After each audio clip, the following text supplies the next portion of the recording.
The company lays significant emphasis on skill development and runs Vigyana Sagar, its dedicated and self-contained training facility in Cochin.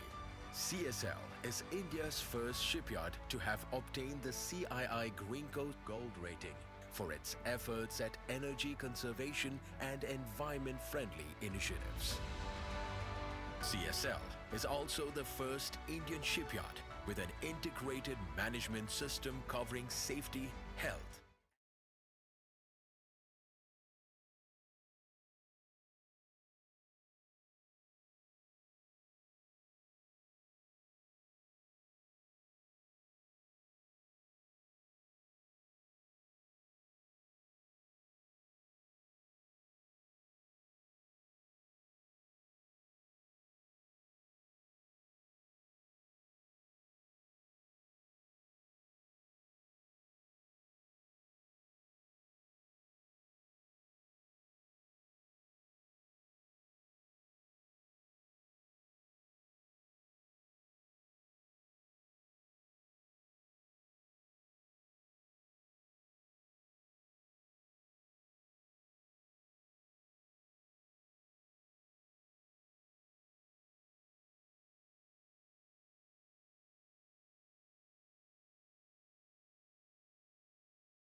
as a trusted backbone to the OEMs across the globe. Whether from healthcare, communication, aerospace and defense, industrial or energy sectors, all of their customers discovered that they could rely on the breadth of competencies of Nest Group like RF and wireless, digital and power electronics, optronics, sheet metal and plastics, tool room or magnetics to outsource their designs to sub-assembly manufacturing or high-level assembly of equipment to Nest. The world-class infrastructure and quality certifications with no similar parallels from India made Nest the sole icon of Make in India program, much before it was conceived by the Government of India. Driven by a passion to excel, the world-class design and software centers of Nest became extended arms, providing advanced technology solutions to their ever-increasing demands of their global customers. Nest became pioneers in flight data analysis and aircraft performance and operational efficiency enhancement solutions, development of advanced spatial data infrastructure and applications, providing mission-critical solutions for the banking and insurance domains, and developing state-of-the-art IoT and cloud-based solutions. Realizing the challenging need to develop industry-ready professionals, Nest spearheaded a unique education and training division, starting from a modern K to 12th school, IT training center, fiber optic technology training center, and GIS training facility. This division provides best-in-class specialized training, transforming young minds into world-beating technology professionals. Nest is proud to announce the Nest High-Tech Park, slated to become a future technology hub of the nation, bringing global manufacturing giants to the shores of Kerala. With an insatiable quest to unravel new and challenging business arenas, Nest has built an organization of renown, enriched by integrity in relationships, business ethics, and safeguarding prosperity for all their stakeholders.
At CL, we understand the importance of a smooth and hassle-free travel experience. We leverage cutting-edge technology at every touchpoint of your journey, from check-in to boarding. Our commitment to pioneering airport management practices ensures seamless operations and optimizes your time. We are constantly innovating. The Director Board has chalked out an infrastructure enhancement plan in line with the robust traffic growth estimated for the Indian aviation sector. These comprehensive development plans will position CIAL at the forefront of the aviation industry. CIAL is dedicated to making your journey exceptional.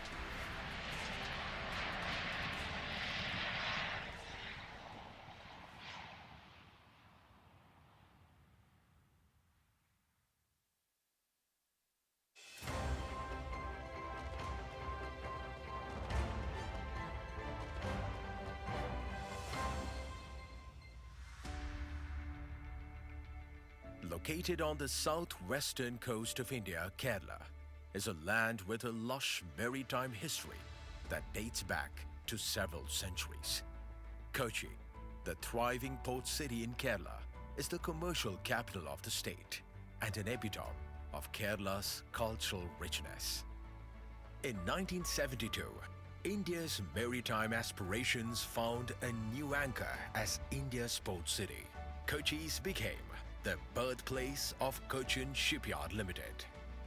Nestled in Kochi's heart, CSL's sprawling 176-acre facility boasts of world-class shipbuilding and ship repair infrastructure, from state-of-the-art 3D modeling softwares, large dry docks, long waterfront with jetties, machinery and equipment, everything essential for a HSE-compliant one-stop solution for the industry. CSL's portfolio of an extremely wide variety of vessels is a testament to its versatile, adaptive and flexible culture and capabilities. It offers the full spectrum of shipbuilding, ship repair and vessel conversion related solutions. CSL added yet another feature to its cap when it built INS Vikrant, India's first indigenous aircraft carrier, which was commissioned into the Indian Navy in 2022.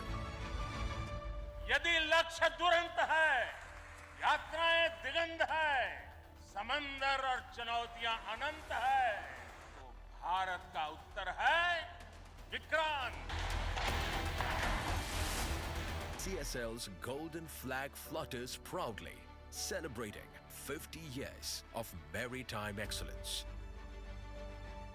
CSL's renewed focus seeks sustainable horizons aided by technological innovations for a cleaner, brighter future.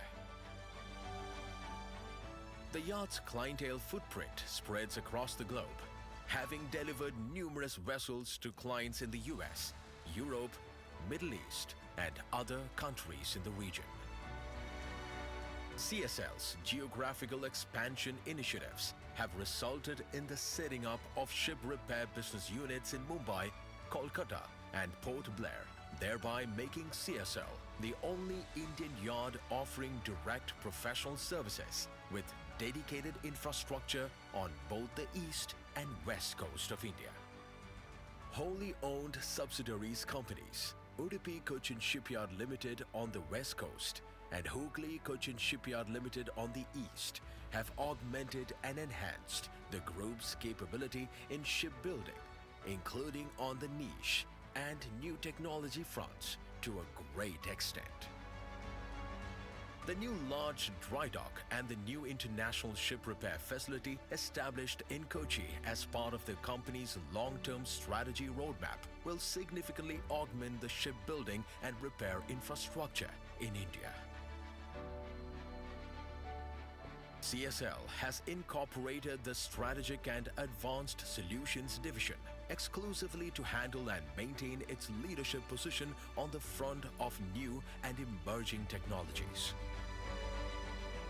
CSL takes pride in being one of the global leading yards on the sustainable solutions front, having constructed the world's first zero-emission fully autonomous ferries for Europe, as well as being the vessel builder for world's largest hybrid electric urban water mobility service, the Kochi Water Metro, operating in Kerala, in India. The company lays significant emphasis on skill development and runs Vigyana Sagar, its dedicated and self-contained training facility in Cochin. CSL is India's first shipyard to have obtained the CII Green Coast Gold rating for its efforts at energy conservation and environment-friendly initiatives.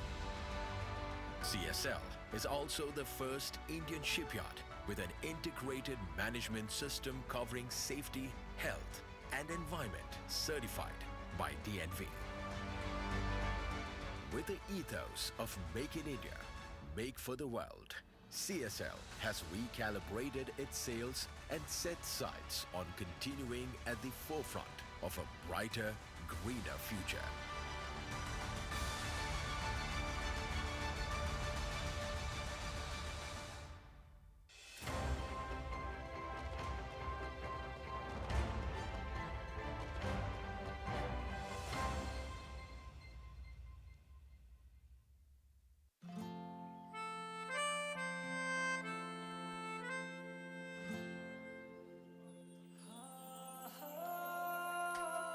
പ്രിയപ്പെട്ടവർ കൂടെയുള്ളപ്പോൾ പുതിയ തുടക്കങ്ങൾ ശുഭകരമാകും. അതിനാൽ Muthoot finance കാലങ്ങളായി ഓരോ പുതിയ തുടക്കത്തിലും വിശ്വസ്ത പങ്കാളി.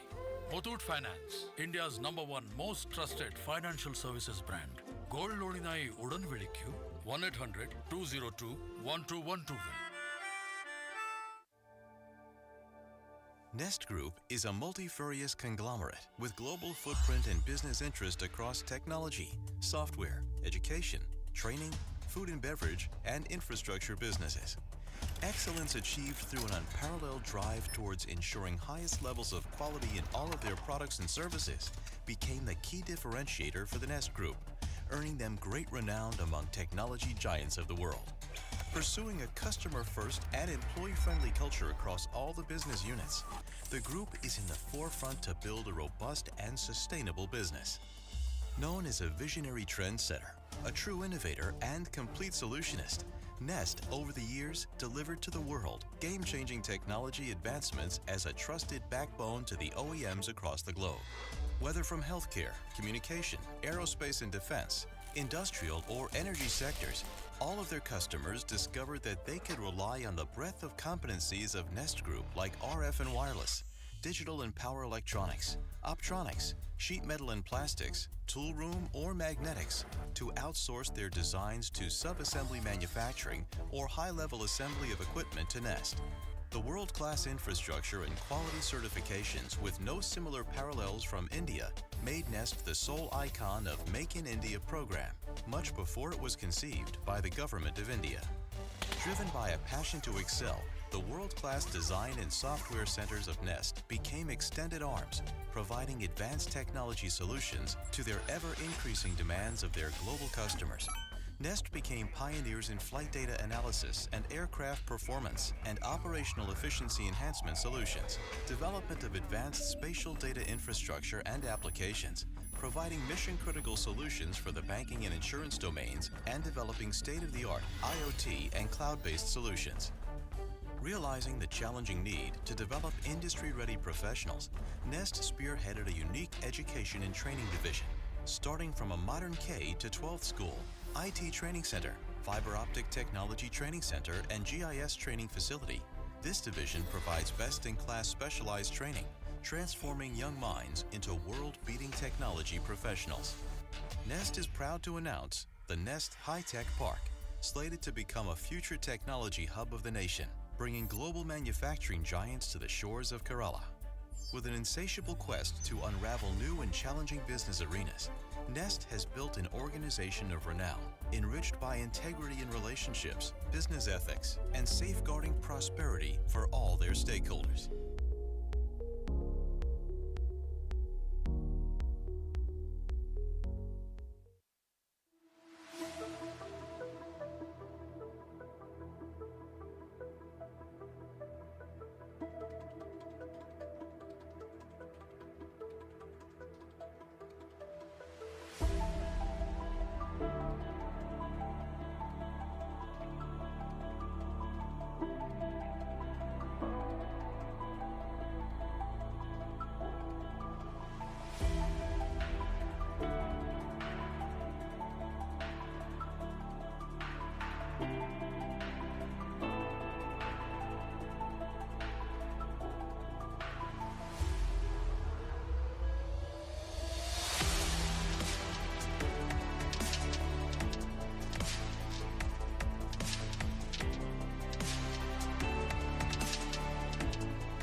At Sial, we understand the importance of a smooth and hassle-free travel experience. We leverage cutting-edge technology at every touch point of your journey, from check-in to boarding. Our commitment to pioneering airport management practices ensures seamless operations and optimizes your time. We are constantly innovating. The Director Board has chalked out an infrastructure enhancement plan in line with the robust traffic growth estimated for the Indian aviation sector. These comprehensive development plans will position Sial at the forefront of the aviation industry.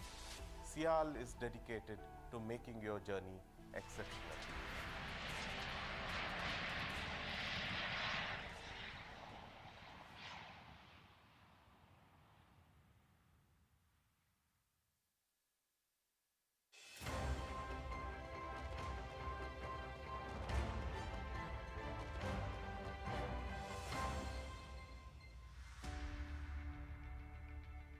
Located on the southwestern coast of India, Kerala is a land with a lush maritime history that dates back to several centuries.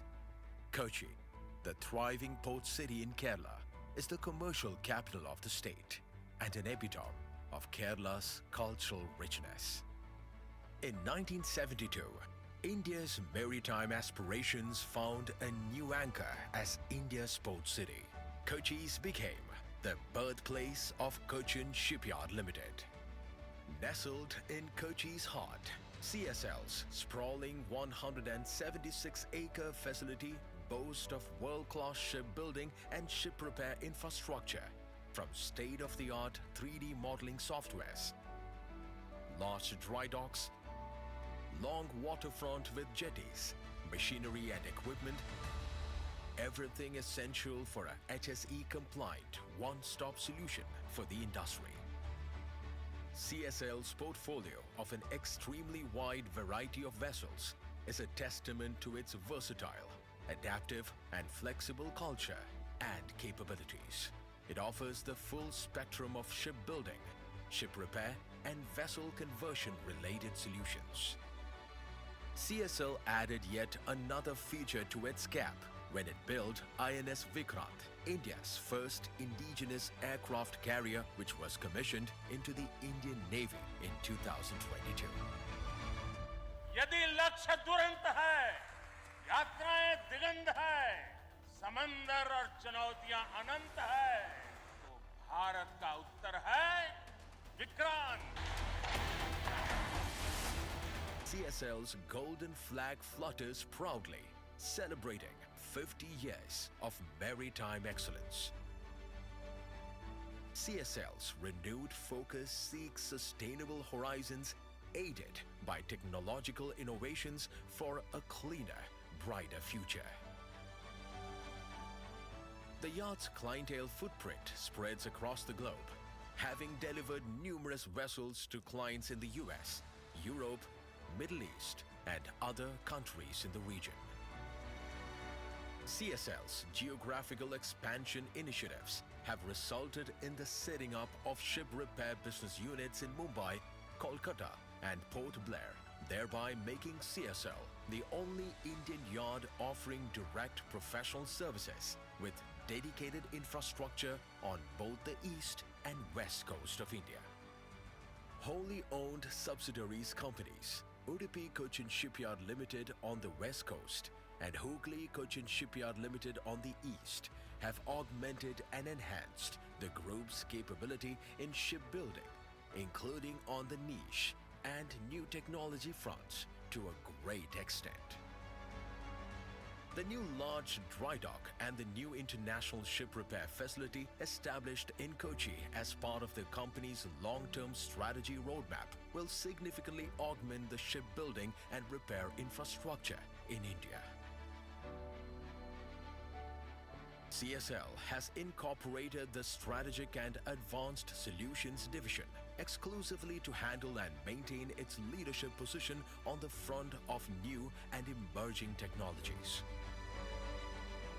CSL takes pride in being one of the global leading yachts on the sustainable solutions front, having constructed the world's first zero-emission fully autonomous ferries for Europe, as well as being the vessel builder for world's largest hybrid electric urban water mobility service, the Kochi Water Metro, operating in Kerala, in India. The company lays significant emphasis on skill development and runs Vigyana Sagar, its dedicated and self-contained training facility in Kochi. CSL is India's first shipyard to have obtained the CII Green Coast Gold rating for its efforts at energy conservation and environment-friendly initiatives. CSL is also the first Indian shipyard with an integrated management system covering safety, health, and environment certified by DNV. With the ethos of Make in India, Make for the World, CSL has recalibrated its sails and set sights on continuing at the forefront of a brighter, greener future.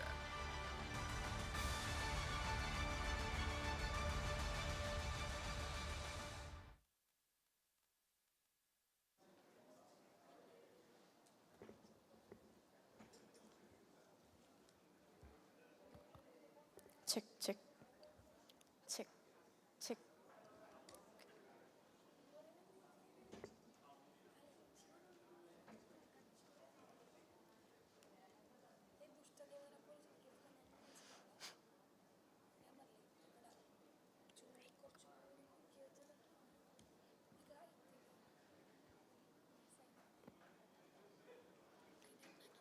Hello, check, check.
Check. Check, check. Check, mic check.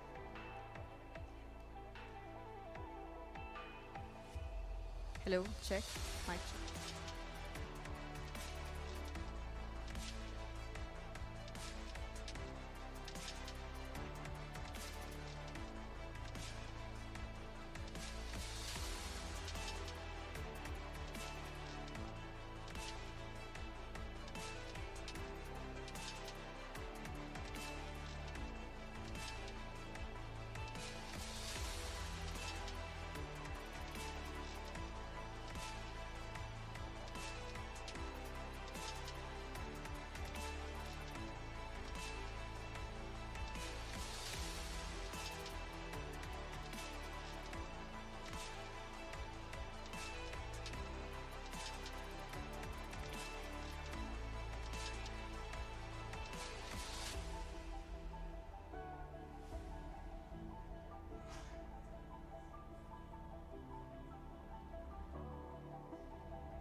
At Sial, we understand the importance of a smooth and hassle-free travel experience.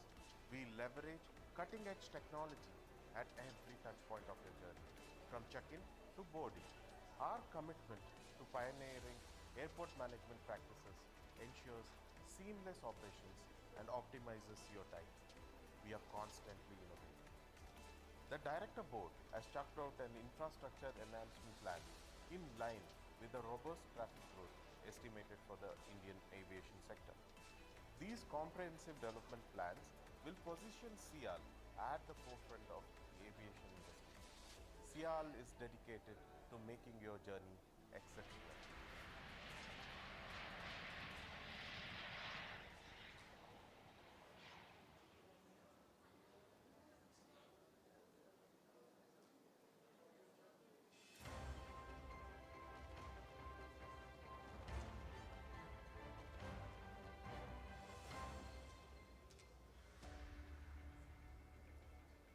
Located on the southwestern coast of India, Kerala is a land with a lush maritime history that dates back to several centuries. Cochin, the thriving port city in Kerala, is the commercial capital of the state and an epitome of Kerala's cultural richness. In 1972, India's maritime aspirations found a new anchor as India's port city. Kochi's became the birthplace of Cochin Shipyard Limited. Nestled in Kochi's heart, CSL's sprawling 176-acre facility boasts of world-class shipbuilding and ship repair infrastructure, from state-of-the-art 3D modeling softwares, large dry docks, long waterfront with jetties, machinery and equipment, everything essential for a HSE-compliant one-stop solution for the industry. CSL's portfolio of an extremely wide variety of vessels is a testament to its versatile, adaptive, and flexible culture and capabilities. It offers the full spectrum of shipbuilding, ship repair, and vessel conversion related solutions.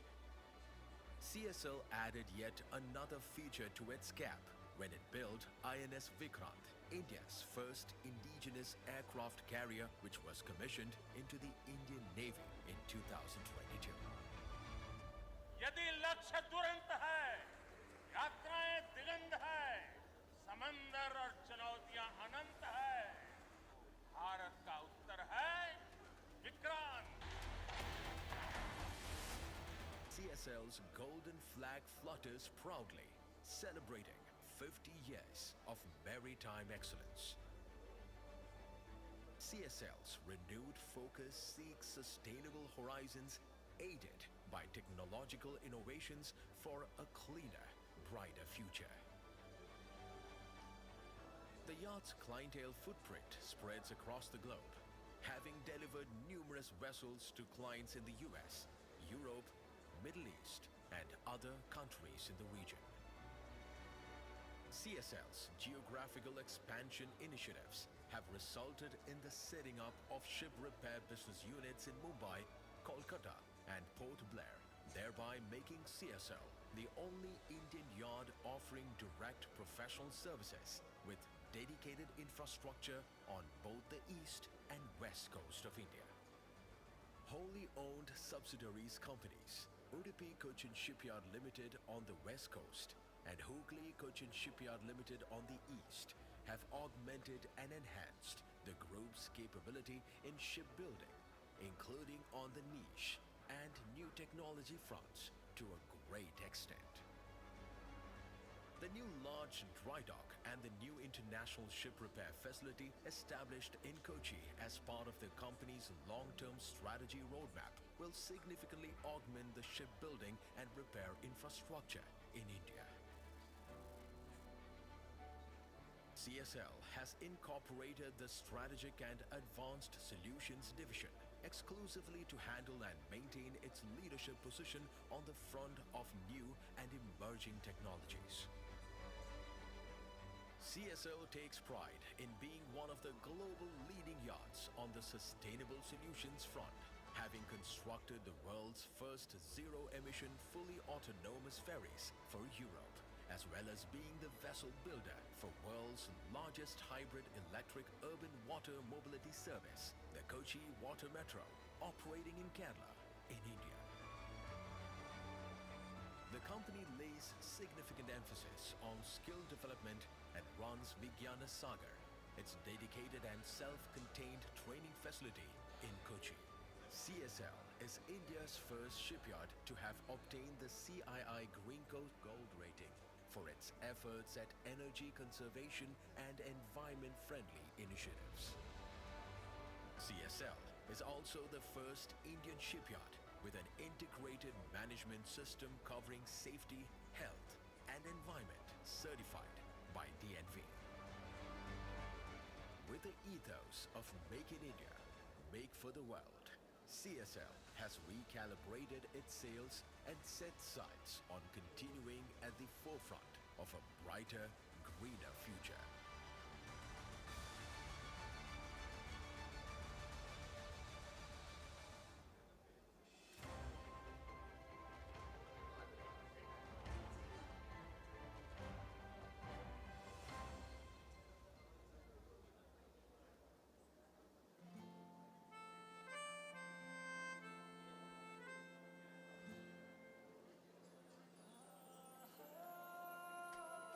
പ്രിയപ്പെട്ടവർ കൂടെയുള്ളപ്പോൾ പുതിയ തുടക്കങ്ങൾ ശുഭകരമാകും. അതിനാൽ Muthoot finance കാലങ്ങളായി ഓരോ പുതിയ തുടക്കത്തിലും വിശ്വസ്ത പങ്കാളി.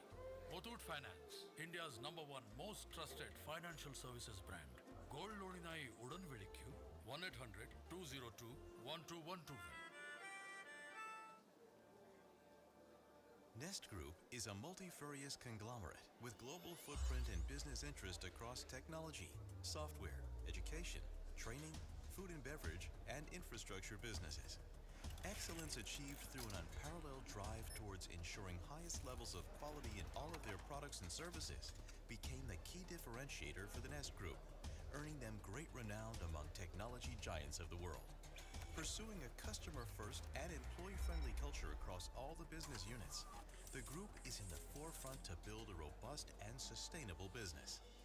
Known as a visionary trendsetter, a true innovator and complete solutionist, Nest, over the years, delivered to the world game-changing technology advancements as a trusted backbone to the OEMs across the globe.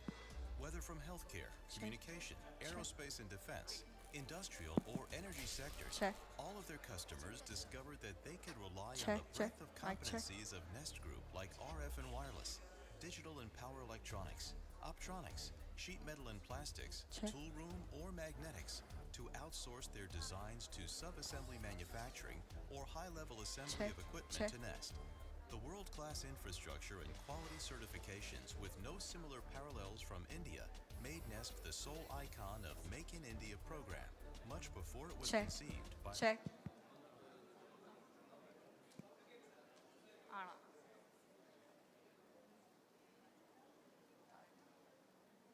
Good morning, ladies and gentlemen.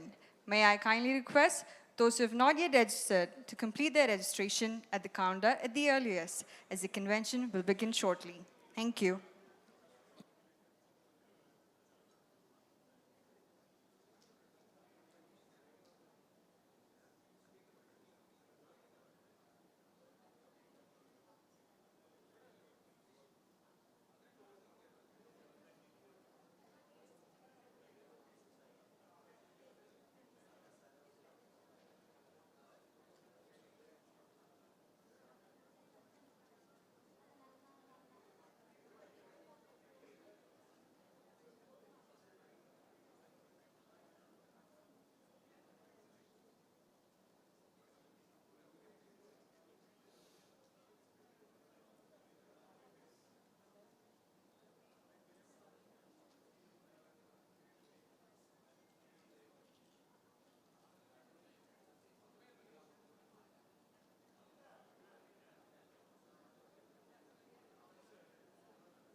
Ladies and gentlemen, as we begin the convention very soon, I kindly request everybody to settle down.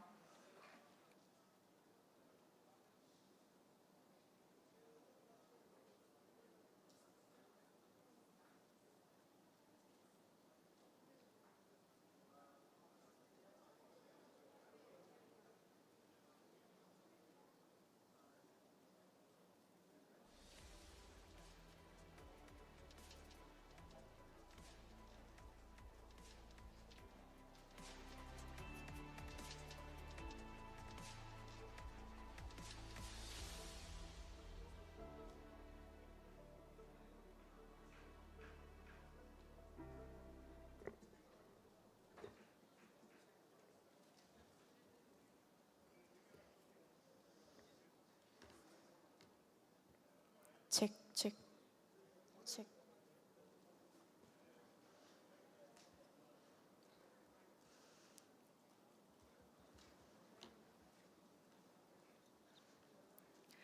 Once again, a very good morning, ladies and gentlemen. Myself, Shivaganga, foundation student at Cochin chapter.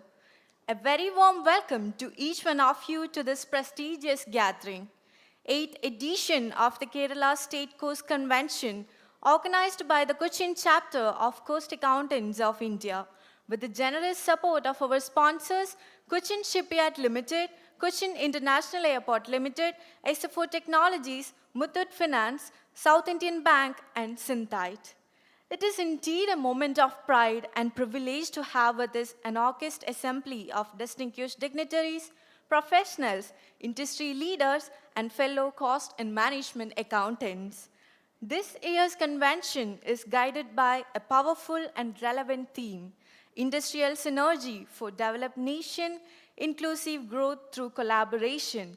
It reflects the collective vision of our profession and our nation to foster collaboration across industries, institutions, and communities so that growth is not only accelerated but also comprehensive and sustainable. This convention is designed as a platform to discuss how collaboration between small enterprises and large corporations can open new opportunities. Small industries bring agility and innovation, while larger industries bring scale, resources, and markets. When these strengths combine, we create growth that is not only faster but also broader and balanced. As cost and management accountants, our role in this journey is crucial, guiding businesses with cost efficiency, financial discipline, and strategic insights. We are the bridge that ensures transparency, accountability, and responsible use of resources. Through today's session, you will hear perspectives from government, industry leaders, and experts. We will explore how collaborations drive policy, innovation, agriculture, local governance, sustainability, and above all, the vision of Viksit Bharat 2047. This convention is more than just an annual meet. It is a platform where knowledge meets practice, where ideas transform into strategies, and where professionals unite to address the emerging challenges and opportunities in the ever-evolving landscape of cost and management accounting. So, as we begin, let us carry forward this thought that India's development story will be written not only in isolation, but through synergy, partnership, and shared growth. Before we begin the session, may I kindly request everyone to put your mobile phones in silent mode so that we can enjoy the sessions without interruptions. Ladies and gentlemen, myself, Gloria Gigi, intermediate student at Icmai Cochin chapter. We're truly honored today to have with us eminent speakers, thoughtful leaders, and visionaries who have kindly consented to share their insights and guide us through this convention. We will also extend our warm welcome to all senior members, young professionals, students, and guests present here. To formally begin today's convention, join me in inviting our esteemed guests onto the dais. With great honor and respect, may I invite our esteemed chief guest, Srimati G. Priyanka IAS, the District Collector of Ernakulam, to kindly grace the dais. I also request CMA Ranjini R, the chairperson of ICMI Cochin chapter, to kindly accompany her. Ladies and gentlemen, please welcome them with a big round of applause.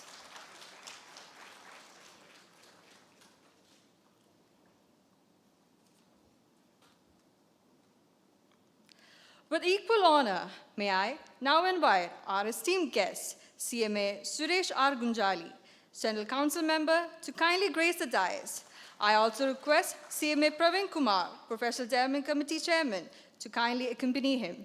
Ladies and gentlemen, let's welcome them with a big round of applause.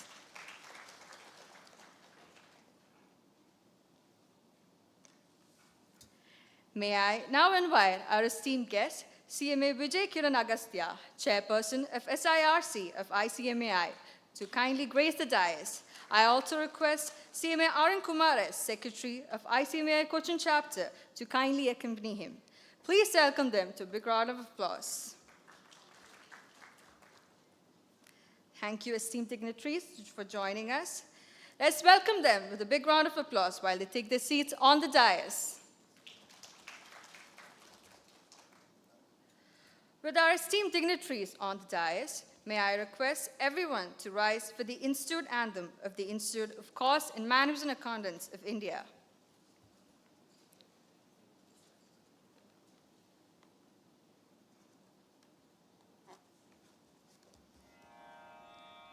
Asato ma sadgamaya tamaso ma jyotirgamaya mrityormamritangamaya ma sadgamaya tamaso ma jyotirgamaya mrityormamritam gamaya asato ma sadgamaya tamaso ma jyotirgamaya mrityormamritam gamaya. Om Shanti Shanti Shanti. I request everyone to be seated. Now, to formally welcome all of us to this convention, may I invite CMA Ranjini R, Chairperson, ICMAI Cochin Chapter, to deliver the welcome address. We welcome you, ma'am.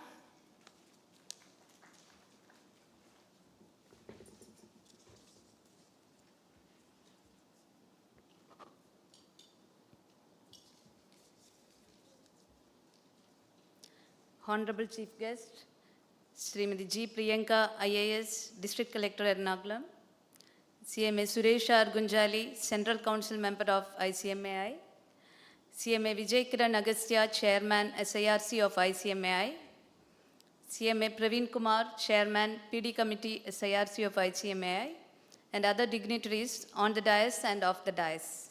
A very good morning to all of you. It is my proud privilege to extend a warm and heartfelt welcome to each one of you to the 8th Cost Convention 2025 on behalf of Cochin Chapter of Institute of Cost Accountants of India. We are proud to conduct the 8th edition of this convention, the annual flagship event of Cochin Chapter, which since its inception has served as a platform for thought leadership, knowledge sharing, and collaboration of issues of national importance. Over the years, the Cost Convention has brought together policymakers, industry leaders, academicians, and professionals to deliberate on the contemporary challenges and opportunities shaping our economy. It is a matter of pride for us that this annual event has grown in stature and relevance, attracting participation from diverse sectors and continuing to add value to our professional community. This year, our deliberations are centered on the theme, Industrial Synergy for Developed Nation, Inclusive Growth Through Collaboration, a theme that truly resonates with our country's vision of Vikasit Bharat 2047. At the outset, I have great pleasure in extending a special welcome to our chief guest, Srimati G. Priyanka, IAS, District Collector, Ernakulam. We are honored by your gracious presence, ma'am, and we deeply value the encouragement and inspiration you bring to this gathering.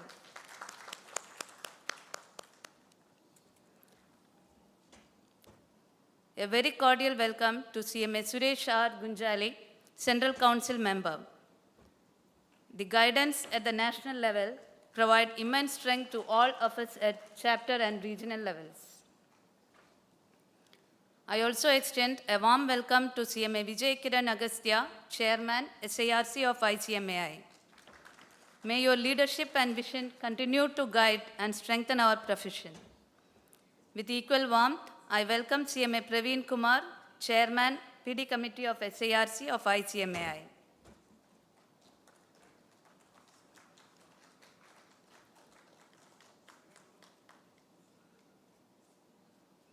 We are fortunate to have with us a panel of distinguished speakers who will lead us through various technical sessions. I extend a very special word of welcome to Sri Rakesh Ranjan IPS, retired, ex-Mission Director, Niti Aayog. CMA Rajneesh P., Head Purchase Commercial Vehicles, Tata Motors Limited. Sri Vishnu Vardhan, Head Backward Integration for Spices Business, ITC Limited.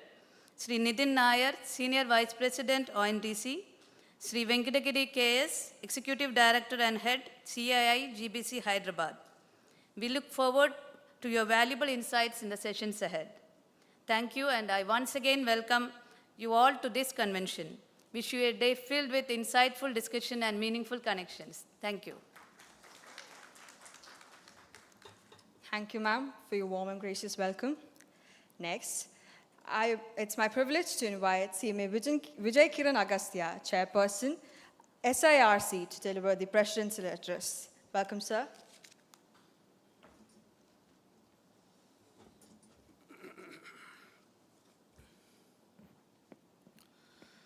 Very good morning. Madam Srimati G. Priyanka, IAS District Collector, Ernakulam. Always wonderful to see young people occupying big positions and delivering value to the nation, madam. CMA Suresh R. Gunjali, our Central Council member. CMA Praveen Kumar, Chairman PD Committee SARC. In absentia, CMA TCA Srinivas Prasad, President of the Institute. He couldn't make it today, but otherwise he wanted to be a part of this event. Chairperson, Cochin chapter, dynamic CMA Ranjani. Very good to see women occupying these positions. Out of the 24 chapters in South, only 2 chapters have women leaders. And here the good news is, I think second year in a row we have a women leader in Cochin, so we should be proud of that. Dynamic CMA Arun sir, all the other committee members. The man behind a lot of progress of Cochin chapter is also sitting in the audience. Sunil Chako sir was formerly the chairman SARC. My elder brother, friend, former chairman of SARC, CMA Shankar Panikarji, all the great speakers, members who have come from other chapters within Kerala as well as outside of Kerala. What a wonderful event to be a part of. Industrial synergy for developed nation, inclusive growth. I think in the process of development, many times we forget the inclusivity, inclusive growth through collaboration. I think an apt topic, as India is right now at the cusp of transformation. We have heard for a long time developing nation, and sometimes we feel tired of hearing the developing nation term, right? Now the Prime Minister of the country has made a clarion call that we should have a Viksit Bharat, a developed nation by 2047. I think as a nation after 1990, we have constantly grown. We have had many opportunities, and today we are one of the leading economies of the world. The most important aspect, according to me, and I'm sure most of you echo with it, I think unless we have a political will, to achieve Viksit Bharat. It is not going to be possible. It reminds me of one interview. Prime Minister Sri Narendra Modi, back then he was the Chief Minister of Gujarat. There was a war between India and Pakistan. And in a mocking way, he told in that day, why Indian Prime Minister, whenever there is a war with Pakistan, rushes up to United States and says, Obama, Obama, go to Pakistan, talk to them and resolve the issue. Back in the day, that used to be considered as a very, a belligerent attitude and a very bold statement. But today we are seeing a nation like United States is threatening us in terms of trade, and we are taking it head on. Obviously, the right collaborations with the other BRICS countries, etc. So I think today we are at a point where we have the political will to really head towards Viksit Bharat, and we are all glad that we are going to be part of this transformation. See, with United States, another thing that comes to my mind, in the 70s, I believe, maybe I'm getting my year wrong, Richard Nixon did one nice favor to them. He made an arrangement with the petroleum giants that the rest of the world will deal in petrodollar, not any other currency. And over a period of time, that currency has become a commodity, so to speak, oftentimes getting a criticism that possibly they are printing more dollars than what their economy should ideally have, but they have the ability to move the money around the globe because it's as good as a trading commodity. I know it's a very controversial topic, but I think that kind of transformed, and where they are today, we are no other country is anywhere close to. And with such an economy today, India is are standing on equal sides and trying to compete in the global space. Today's topic, industrial synergy.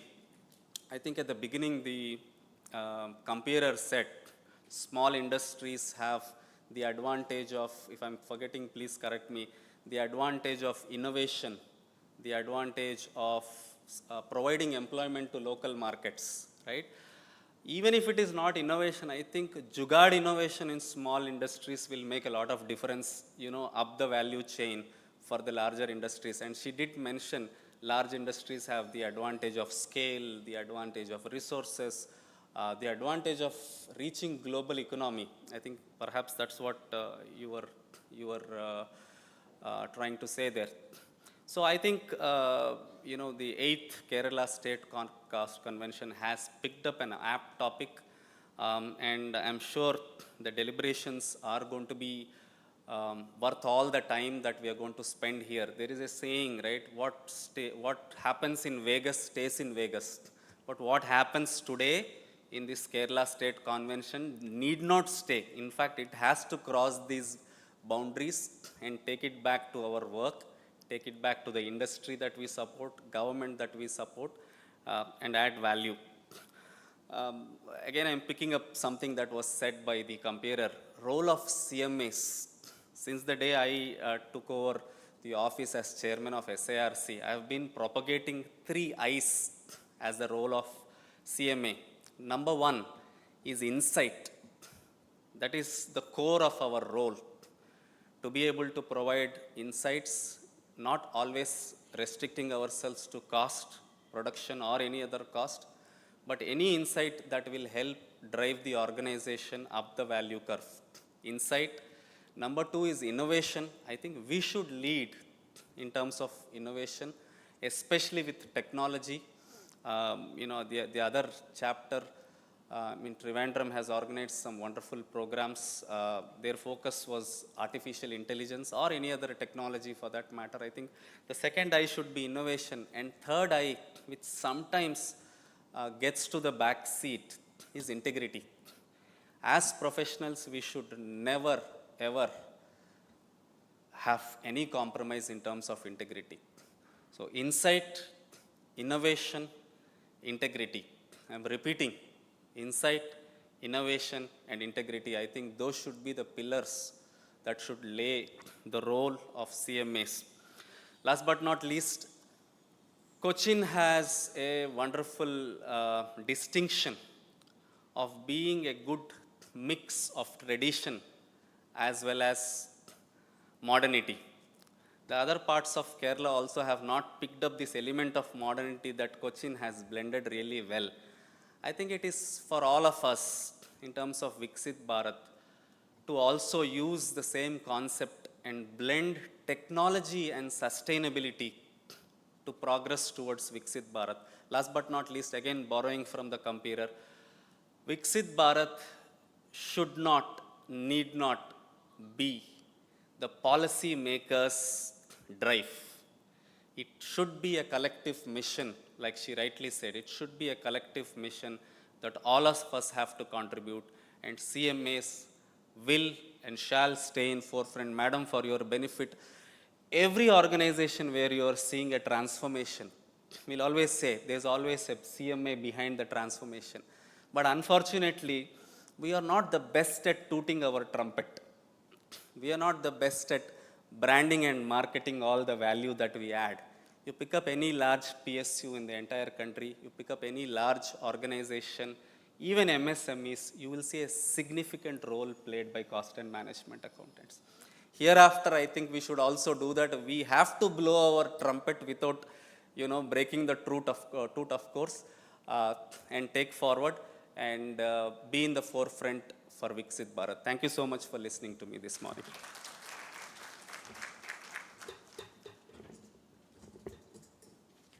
Thank you, sir, for truly setting the tone for today's event.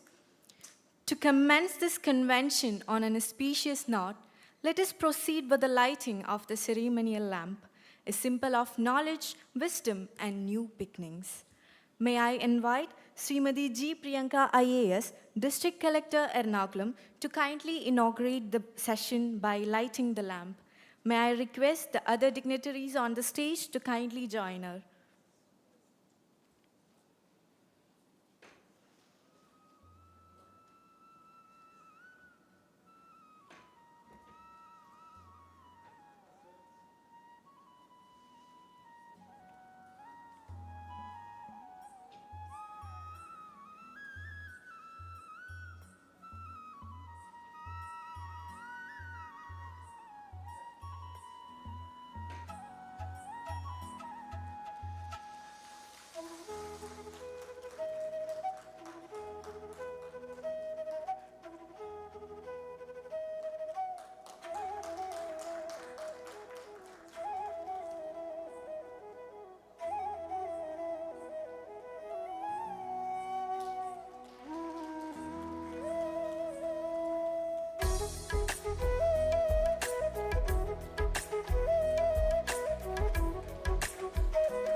Thank you, ma'am. Thank you, all our dignitaries, for joining together in this symbolic beginning. I may request the other dignitaries and ma'am to kindly be seated. With this lamp, we are reminded that today's convention is not just about ideas and discussions, but about coming together to create light, clarity, and directions for the future.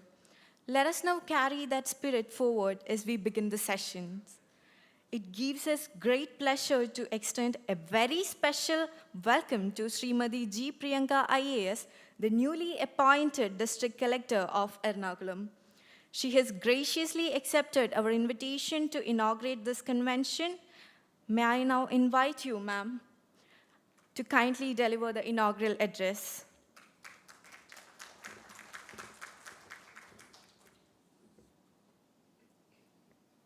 A warm good morning to all of you. Respected CMA Shri Ranjini R, CMA Vijay Kiran Agastya, CMA Suresh R Gunjali, CMA Praveen Kumar and CMA Arun Kumar S, and all the dignitaries on and off the dais, and a very warm good morning to all of you. So it's indeed a great pleasure for me to be here. I also used to be a professional working for a aerospace company, quite a few years ago in Bangalore. But later then I, quit my job and, moved my, career into civil services. But today, I would like to highlight few of the things that are very relevant, to this cost convention. We say that yes, we plan to achieve Viksit Bharat by 2047, and just a right ingredient for that is a demographic dividend, right? So a good percentage of our citizens are in the working population. They are in the working age, and to add that especially in a state like Kerala, best of the best education in the government sector and health and education sector have improved a lot. To ensure that the health as well as the quality of the education that the youth get is significantly high. So now that we are at the cusp of this demographic dividend, how do we take it forward? Definitely, we have three sectors: industry, agriculture and service sector. Coming to the industrial sector, both state government as all the state governments, I mean, there is a competitive federalism, right? So each and every state is, putting their own red carpets to the industries. All the states, competitive federalism, and the central government, both the central government as well as the various state governments are, bringing in and doing, easing the, easing the, business, setup, all over India. So the ease of business, if you see the index, it has come, it has become really well, not only for India, but for a state like Kerala also. So before this, I used to be working as district collector Palgad, and in Palgad we have a industrial smart city which is happening in collaboration with both central as well as state government. 1,700 acres have been acquired, and PMC is about to be awarded, and nearly 1 lakh direct and indirect employment is going to be generated in that industrial smart city, which is located on the Kochi Bangalore on the industrial corridor in Palgad. So this is the impetus that the state as well as central government are doing, and both the share is 50-50%. Means the state government will acquire the land, and land acquisition is a huge cost, and exactly the same cost will be borne by central government to build that industrial smart city. It is going to bring on 1 lakh direct and indirect employment. So just look at the importance that the state and central government is giving for the industrial growth. And that is where your role comes in. When these industries are set up, how do we increase the efficiency and this one? So there is a right impetus right now. Means the demographic dividend is there. There is competitive federalism, and the central and state government are vying for industrial promotion. Every state is having global investors meet. Kerala has, Madhya Pradesh has, Telangana has. So there is a right impetus. I mean, the demographic dividend plus the state and central support for the synergy is happening right now, and your role is very important here. Now the second thing, it is about the agriculture sector. So agriculture sector has always been employing more number of persons, but the per capita income is less in when it comes to agriculture sector. It has always been like that. But now when we talk about doubling of farmers' income, how do we double farmers' income? Because we keep listening to this, double the farmer income, double the farmer income. So coming again, I have seen, I used to work as a district development commissioner in Wayanad just for 3 months. And then, Palakkad, which is also basically agrarian economy.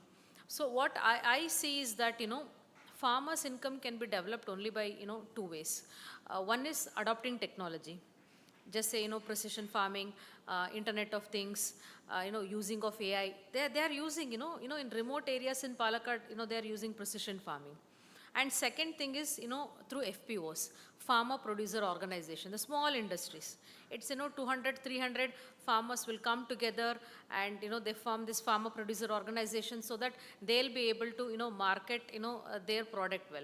I'll give you a small example. You may be knowing makhana or the foxnut. Yeah, it's very famous in Bihar. So when the poor farmer, if they sell with the cover, the black cover, it is only 100 rupees per kg. But when it is processed, the cover is removed, it is and the white makhana comes, it is 1,000 rupees per kg. just imagine it's 10 times. A small value addition, will fetch them, 10 times, the 10 times the returns. So I see that the farmer's income can be doubled or even tripled or multiplied only when we organize these farmers into FPOs. So I always tell agriculture officers in the district that rather than running behind some kind of subsidies and all these things, put your energy more in FPOs. So you can deliberate that how if you want to support agriculture sector. If CMAs want to support agriculture sector, so this and support farmers for that matter, this is the only way in which organize them into medium-sized FPOs and ensure that they get more income. So you can just deliberate and how that can be done. Now, coming to the service sector, you as a professionals, how you can go forward. So here Mr. Vijay Kiran Agastya, he talked about insights, innovation and integrity. So I also want to give three suggestions for all you professionals, because when you gather as a professional, what we want is so that there is more of energy and more of knowledge sharing that happens. So one thing, I used to work for an aerospace company called UTC Aerospace. It's a US-based company, in Bangalore. Now it has been acquired by Collins Aerospace. So one thing that always, a company like, UTC used to talk was about continuous improvement. Yes? Continuous improvement. So all you people are the drivers of that continuous improvement. So we used to have so many Kaizen events, any problem, any issue, how to, solve it in a very methodological way. Do you want to use Pareto principle? Should we use, fishbone analysis? Should we use 5-eye technique? How do we solve the problem? And apart from that, how can we do small improvements, in our process, so that, over a period of, this one for a big companies, it will be a huge change. There is 10-step process in which you somehow optimize two step in that. In a 10-step process, you optimize 2 step in that, it will lead, to a significant improvement in the cost as well as efficiency. So this continuous improvement is one thing that all of you can and should drive in your organization, continuous improvement. Now the second thing is, sharing of best practices. So I always tell this thing that, we don't have to reinvent the wheel, right? Wheel has already been invented. We just have to, better it, okay? See how we can better that wheel, how we can, improve the efficiency of that wheel. So sharing of best practices is very, very, very key to any professional's, growth. Even we, we as collectors, we have a WhatsApp group in which, we share best practices. That what is, Kozhikode collector doing, what is Trivandrum collector doing. So we share, best practices and see in this, no ego or hurt, while copying the best practices. Give them the credit, and we should and encourage sharing of best practices and adopting the best practices. There's absolutely no point in reinventing the wheel. Then the third and most important thing, these are the avenues wherein you network, right? Wherein you network. So networking is very, very important. What are the challenges and opportunities across the country, across the world? This is the forum where you will get to know all these things. Even we as IAS officers, recently one of my batchmate called me. He wanted to thank the previous collector, Umesh sir. I asked why, what happened. There was a small, very newborn child which was abandoned, in one of the government hospital after the birth. And Umesh sir had, taken the previous collector had taken the effort, and using our district child protection office, and district child protection office there, in Jharkhand, in one of the district in Jharkhand, the child, finally reached the, safe hands. So he wanted to thank the previous, collector. So the networking is very important. So I can call anybody in anywhere in India. And there will be some batchmate, some junior, some senior who will be posted, and we can seek professional and even personal help from them. So it's very important that this convention becomes a forum for that kind of professional networking. So as to summarize what I said, let this convention be a forum wherein you discuss and see how continuous improvement can be done, so that the cost and the efficiency, and you can add more and more value to it. Second thing is, sharing and adopting best practices. There is already somebody who has applied their brain, their time, and their effort. So why not, adopt, those kind of best practices. And third thing, for you, a forum for you people to network and connect, so that the opportunities and challenges across the state as well as across the country can be shared. I wish you all the best for this convention. Let this be a fruitful convention of personal and professional growth. I thank ICMA Cochin chapter for organizing this wonderful event and inviting me here. It has been a pleasure being part of it. With all your permission, I officially declare this convention inaugurated and open. Thank you so much. Thank you. And I would like to leave because I have a other program. So thank you so much for your time. Thank you. Thank you, ma'am. As a token of love, we would like to present a memento to you. I invite Ranjini ma'am to present the memento.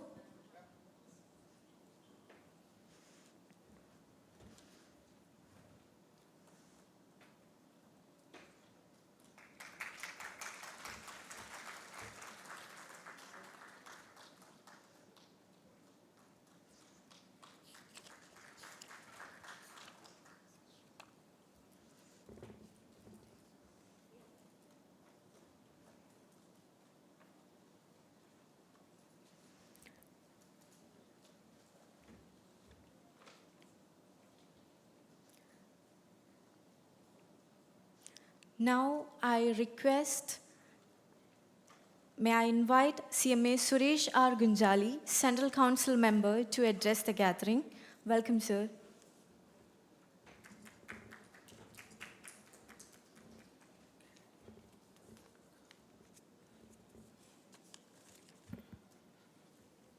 So good morning, Namaskaram. It gives me immense pleasure to be amongst all of you today. I congratulate the Cochin chapter continuously conducting the caste convention. I think only in South India, Bangalore and Cochin is continuously conducting this program without any disruption. In absentia, Priyanka madam and Vijay Kiran chairman SIRC, Ranjini madam chairperson Cochin chapter, Arun Kumar secretary Cochin chapter, and Praveen regional council member and PD committee chairman, and Shankar Panikar, Chunil Chaku sir, former SRC chairmen, management committee members of Cochin chapter, and my dear CMA colleagues and students of the CMA course. So I think 8th Kerala State Caste Convention is having a theme of industrial synergy for developed nation, inclusive growth through collaboration. So, developed nation, I think our government has given target by 2047, we should have the developed nation. So today we are having a third largest economy in the world in terms of the GDP and all those things. But in reality, all people are not developed, each citizen. So to achieve all these things, what we have to do? First, as a CMA institute, we have to target Vikasit CMA. How we can develop our CMA. Then Vikasit the Indian citizen.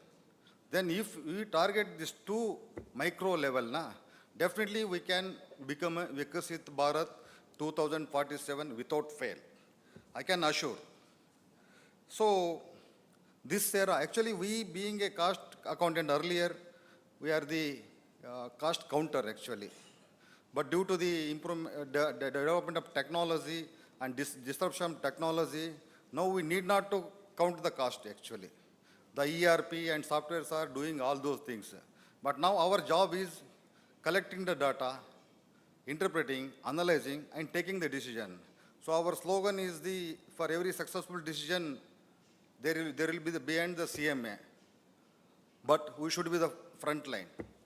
Then only we can be recognized in the society. When we are recognized in the society, our CMA will be rewarded.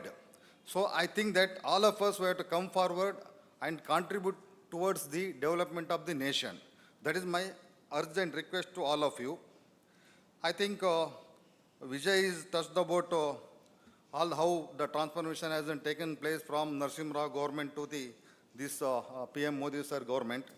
I don't want to touch all those things. I think Madam touched two sectors, health and education. This is the most important for the Vikasita Bharat 2047. We need each individual should be educated. Each individual should have the good health. When we are having education and health, we can contribute to the nation and GDP. That is my opinion.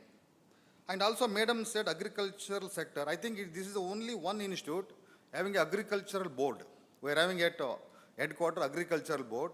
Since from last 4 years, we are trying to add a value to the agriculture sector. And last time we have constituted top, that means tomato, onion, potato, fixation of price. We have constituted the committee. Now committee is working out come out of what is the cost of this three product, tomato, onion and potato. In absence of Madam, I wanted to tell these things. Regarding, I think we as an institute doing a lot of programs, lot of these things. My urge is all CMA should come and contribute to the cause of the CMA profession. Only it can be possible through all of your participation. If you participate and contribute to the profession and institute, then definitely I am having confidence that our profession will be going to be shine in brighter way. I don't want to take much of time. I once again congratulate the CMA Cochin chapter for conducting this cost convention, and I hope that all of you will carry the good insights after this program. Thank you. Thank you so much.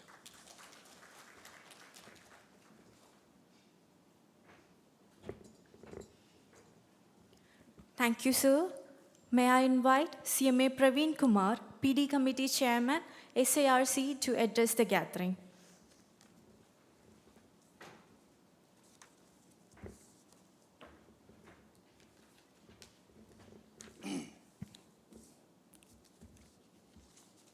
Good morning to all of you. Ellarkum namaskaram. So, respected our District Collector, Priyanka Madam, our Chairperson of Cochin Chapter, Ranjini Madam, our leader in our SIRC, Vijay Kiran Sir, Central Council Member Gunjali Sir, our respected Sunil Chako Sir, Shankar Panikar Sir, our Trivandrum Chapter Chairman, Pranav Sir, respected speakers, students and my dear members, a warm welcome, warm good morning to all of you. So it's the first time after elected as a SIRC member, I am participating in one program in Cochin. So I am very happy for the same, and my sincere thanks to our chairperson for inviting me for this cost convention. So I know this state level cost convention, this is a flagship program of Cochin chapter. They are doing this program in a very fabulous way, and this is their prestigious program. So I'm happy for that, and for that arrangements they done for this program is also fantastic.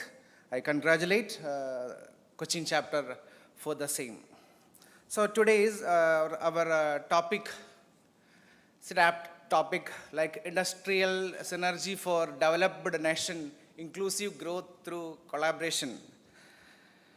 It's a big sentence.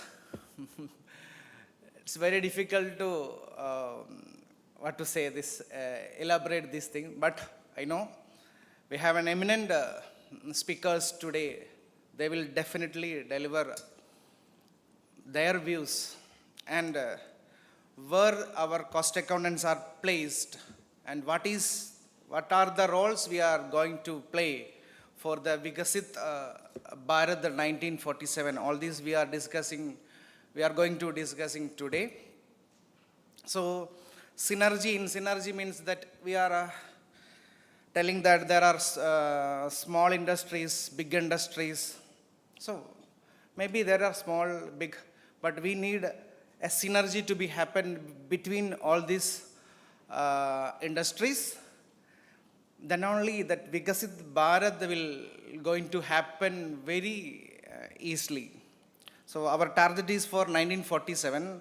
Vijay already told that we are tired of speaking that we are now going on developing country. I am thinking that we are not in a developing country now.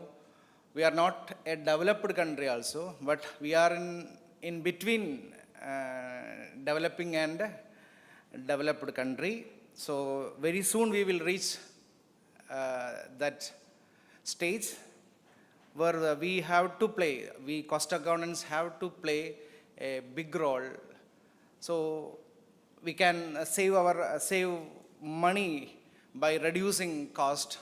We can optimum utilize our resources for the industry. That's the way we can help the nation to become a Vikasit Bharat in 1947. So once again, I thank you, Cochin chapter, for inviting me for this program. So recently I elected as the PD chairman of SIRC. So I am very happy that we can conduct, in association with SIRC, the Cochin chapter can conduct programs throughout this year. So we are very happy for that also. So please make all this arrangement for that also, madam. Thank you once again. Thank you.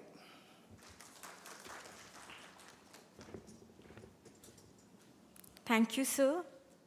As a token of our gratitude and respect, we would now like to present mementos to our esteemed dignitaries. First, I invite Arun sir to present the memento to Sri Suresh R. Gunjali.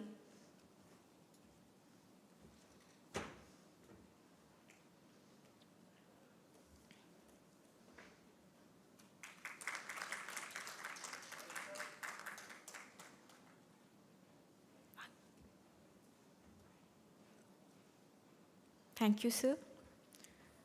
Now I invite CMA Meena George, immediate past chairperson of Cochin chapter, to present the memento to CMA Vijay Kiran Agastya.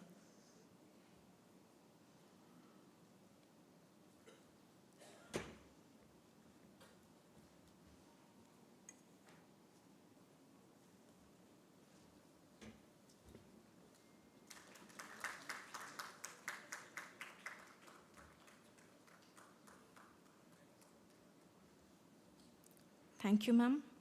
Now I invite CMA Sunil Chako, past chairman SIRC of ICMAI and managing director of KBPS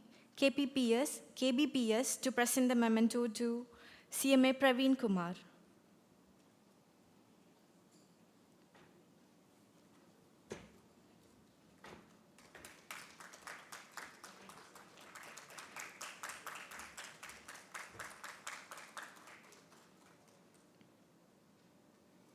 Thank you, and once again, our heartfelt appreciation to all our distinguished guests for gracing this occasion and making it truly memorable. Gratitude is the key to success. It is the fairest blossom which springs from the soul. With that thought, it is now time to acknowledge with gratitude all those who made this inaugural session truly special. May I invite CMA Arun Kumar S., Secretary, ICMAI Cochin Chapter, to deliver the word of thanks.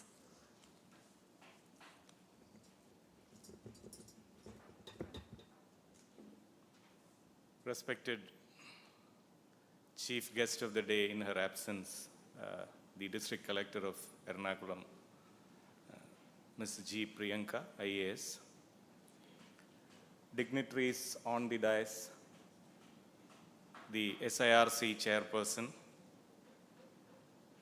Mr. Suresh R. Gunjali, Member of the Central Council, SIRC member and the member from the state of Kerala, Praveen Kumar, the chairperson of the chapter, Srimati Ranjini, and all those invited guests, professional members, past chairperson of the SIRC, chapters, students, members from the academia, members from the industry. As the curtain rose just now for this program today, we have all assembled here to share knowledge, discuss, deliberate, collaborate, and maybe by the evening, go back home with a lot of value added. So I, on behalf of the Cochin chapter, thank first the guest for the day, who just, for her busy schedule, she just left. I thank the District Collector of Ernakulam for having been present here and having inaugurated this cost convention. The chairperson of SIRC, Sri Vijay Kiran, we just heard from him for a couple of minutes during the presidential address. He has given us a lot of things to imbibe and do in our professional lives. Thank you for being present here representing the SIRC. And in fact, he was very encouraging and in fact, he was yesterday late evening, he was sitting with us inquiring about the progress of the arrangements here and all that. So the kind of interest that he takes in chapter programs and the way he takes interest in the profession is extremely appreciated. We thank him for his presence and his presidential address today. The Central Council member, Sri Suresh R. Gunjali. Thank you, sir. He came late evening by around 11 o'clock yesterday. Today we understand that by today evening and tomorrow there are some important meetings lined up for the Central Council members. In spite of all that, he took time to come and participate in the program with us today here. Thank you, sir, for being present here. I also thank the member SIRC and the PD committee chairman SIRC, Sri Praveen. In fact, he was with us here yesterday late evening around 11:30, overseeing the arrangements. That kind of interest he takes in the programs with the chapters. Thank you, sir, for being here.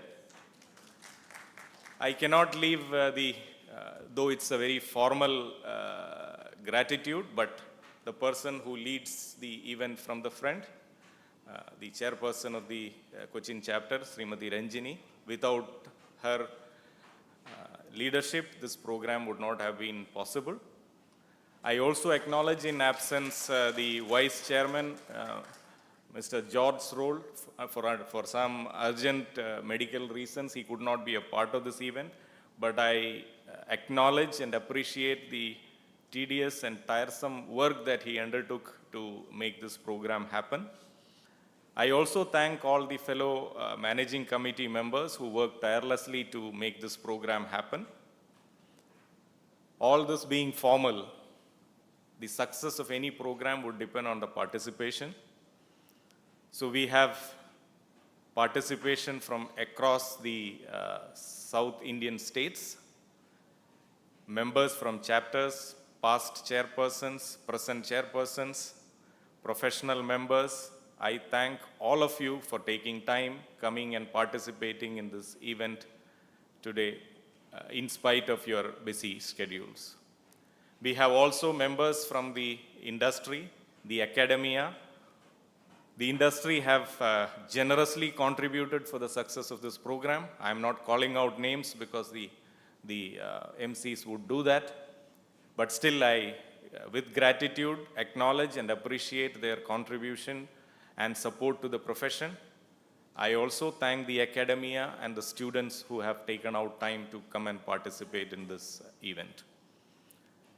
Have a nice day. Let the event give you a lot of value addition by the time we leave the hall today evening. Thank you. Thank you. Have a good day.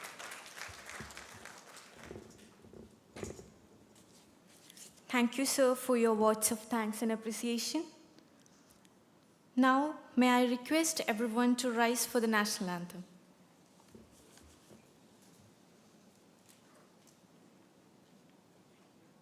Jana Gana Mana अधिनायक जय हे भारत भाग्य विधाता पंजाब सिंध गुजरात मराठा द्राविड उत्कल बंगा विंध्य हिमाचल यमुना गंगा उच्चल जलधि तरंगा तव शुभ नामे जागे तव शुभ आशीष मांगे गाहे तव जय गाथा जन गण मंगलदायक जय हे भारत भाग्य विधाता जय हे जय हे जय हे जय जय जय जय हे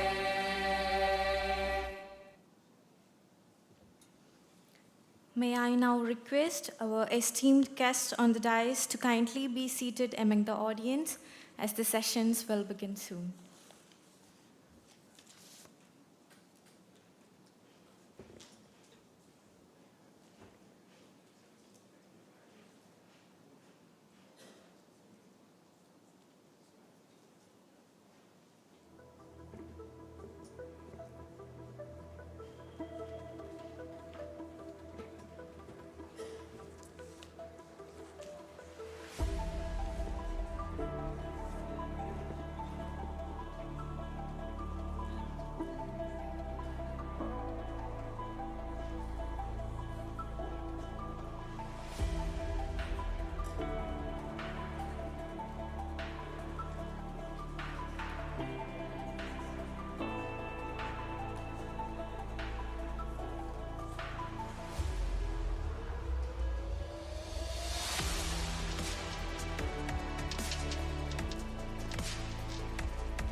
വിളക്ക് മാറ്റും ആ അതൊക്കെ എടുത്തൂലേ ഇല്ലല്ലേ പരിപാടി തീർന്നായിരുന്നു അപ്പം ഓക്കെ ഇനി വന്നതിൻ്റെ ആണോ Shri Rajesh Ranjan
With the inaugural function concluded, it is now time to move into the heart of today's convention, the technical sessions. Myself, Hanadi Jardat, intermediate student at ICMI Cochin chapter. As mentioned our brochure, each session is thoughtfully designed around our theme, industrial synergy for developed nation, inclusive growth through collaboration, bringing together diverse perspectives to enrich our understanding and inspire meaningful dialogue. Before we begin, we take this moment to gratefully acknowledge our sponsors, whose valuable support has made this convention possible. We extend our sincere gratitude to Cochin Shipyard, Cochin Internal Airport Limited, SF4 Technologies, Muthoot Finance, South Indian Bank, and Synthite. It's my privilege to introduce Technical Session 1, Government Perspective, Policy Vision for Industrial Synergy and Inclusive Growth toward Viksit Bharat. This session will present the government's perspective on promoting inclusive growth through collaboration between small-scale industries and large corporations. It will highlight policies that support economic growth, social progress, sustainability, and good governance, showing how such partnerships enable resource sharing, innovation, and market access, aligned with the vision of Viksit Bharat 2047. We are privileged to have with us Sri Ragesh Ranjan, IPS retired, former mission director of the Aspirational Districts Program. He is a senior civil servant with over 30 years of experience, a postgraduate from the Delhi School of Economics. He served in the Planning Commission and later Nidhi Aayog, contributing to urban strategies, metro rail projects, and key government schemes. He designed and implemented both the aspirational districts and aspirational block programs. An IPS officer by background, he also served in Tripura, Jammu and Kashmir, and the Intelligence Bureau. He is a gold medalist from IIM Ahmedabad and recipient of the President's Policy Medal for Meritorious and Distinguished Service. Please join me in welcoming Sri Ragesh Ranjan, IPS retired former mission director, Aspirational District Program, Nidhi Aayog, who will share the government's perspective on the fostering inclusive growth through industrial collaboration. I also invite CMA Shankar Panikar, past chairman SIRC of ICMI, and welcome him to the stage.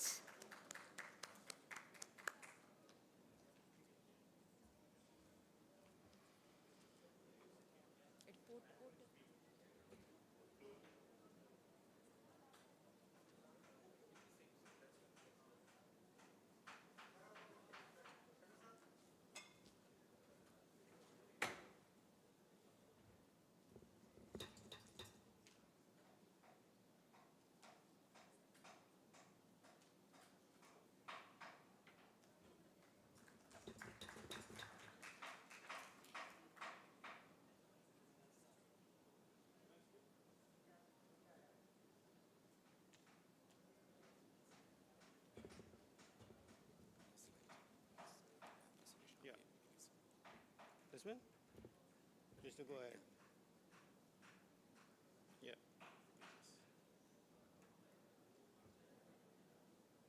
Then go back. It does. That's it. Very good morning to all of you. May I request the gentleman out there, please take your seat. Ranjini, if all gentlemen behind, I may request you to take your seat, please. It helps me to speak.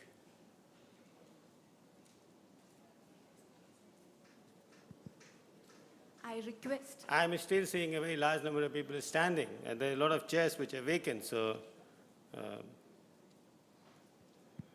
I request everyone to be seated.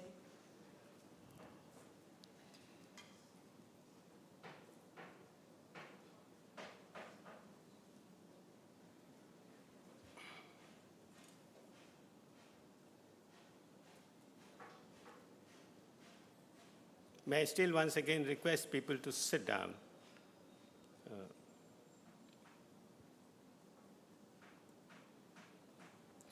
Yeah, so once again, good morning to all of you. And can you hear me, sir? the back chair. Okay, thank you. As I always say that after retirement, my wife has started staying with me, so my voice has become somewhat muted. Otherwise, I speak in a very robust voice. So, this has been, I am very happy to be here. It was just a chance encounter.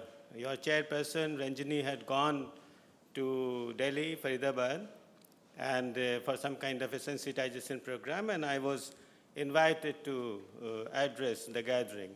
So we talked and we said, why not come to such a beautiful place and speak to you people. Cochin Ernakulam has a special place in me, and I can give you 2-3 reasons why it is so. I'm so happy here. First thing, you have beautiful weather. I mean, I came from Delhi, and I found this place to be almost like a heaven. The second, and in Niti Aayog, we did one exercise which we didn't publish. We were trying, the Prime Minister had told us to bring out what is known as ease of living, and which district in India is, and rank all the districts in India. So I and a professor, Institute of Competitiveness, Amit Kapoor, and our team together, we collaborated and made a very, very detailed exercise involving very large number of data points. And you would be surprised, the result was not published for n number of regions, but you would be surprised the result that we got. And Ernakulam turned out to be the best district in India in terms of the social progress. Even the Lutyens Delhi lost out to it because of the very high weightage that we gave for air pollution, because that's also made ease of living. We didn't because there was some methodological issue with the Prime Minister's office, and that's why we didn't publish the result. The second connection goes, I'm staying in a hotel here, and the metro rail passed through. Mr. Sridharan, the metro man, I have been associated with metro rail for many years in Planning Commission and in Niti Aayog. So in one of the days when we were trying to not oppose per se Kochi Metro, but we are telling them and warning them that you are going through, you would have a lot of loss. And the proposal got in a positive light only when Mr. Sridharan called me up and said that you do not know Kerala. And please accept what I am saying. So the Planning Commission accepted that, and Kochi Metro became a reality. So despite this handicap of not knowing Kerala, it's always a pleasure to be here and speak to you. Let me give you, I'm a police officer for half of my career, and another half I have been with the development agencies. I work with the Planning Commission and Niti Aayog, and I have 32 years of experience. I am now, I am now out of government, so let me give you the disclaimer that I do not represent government or Niti Aayog at this stage. But at the same time, what I'm going to share with you is the view of the government, that how government see it, what's the perspective which is there in government.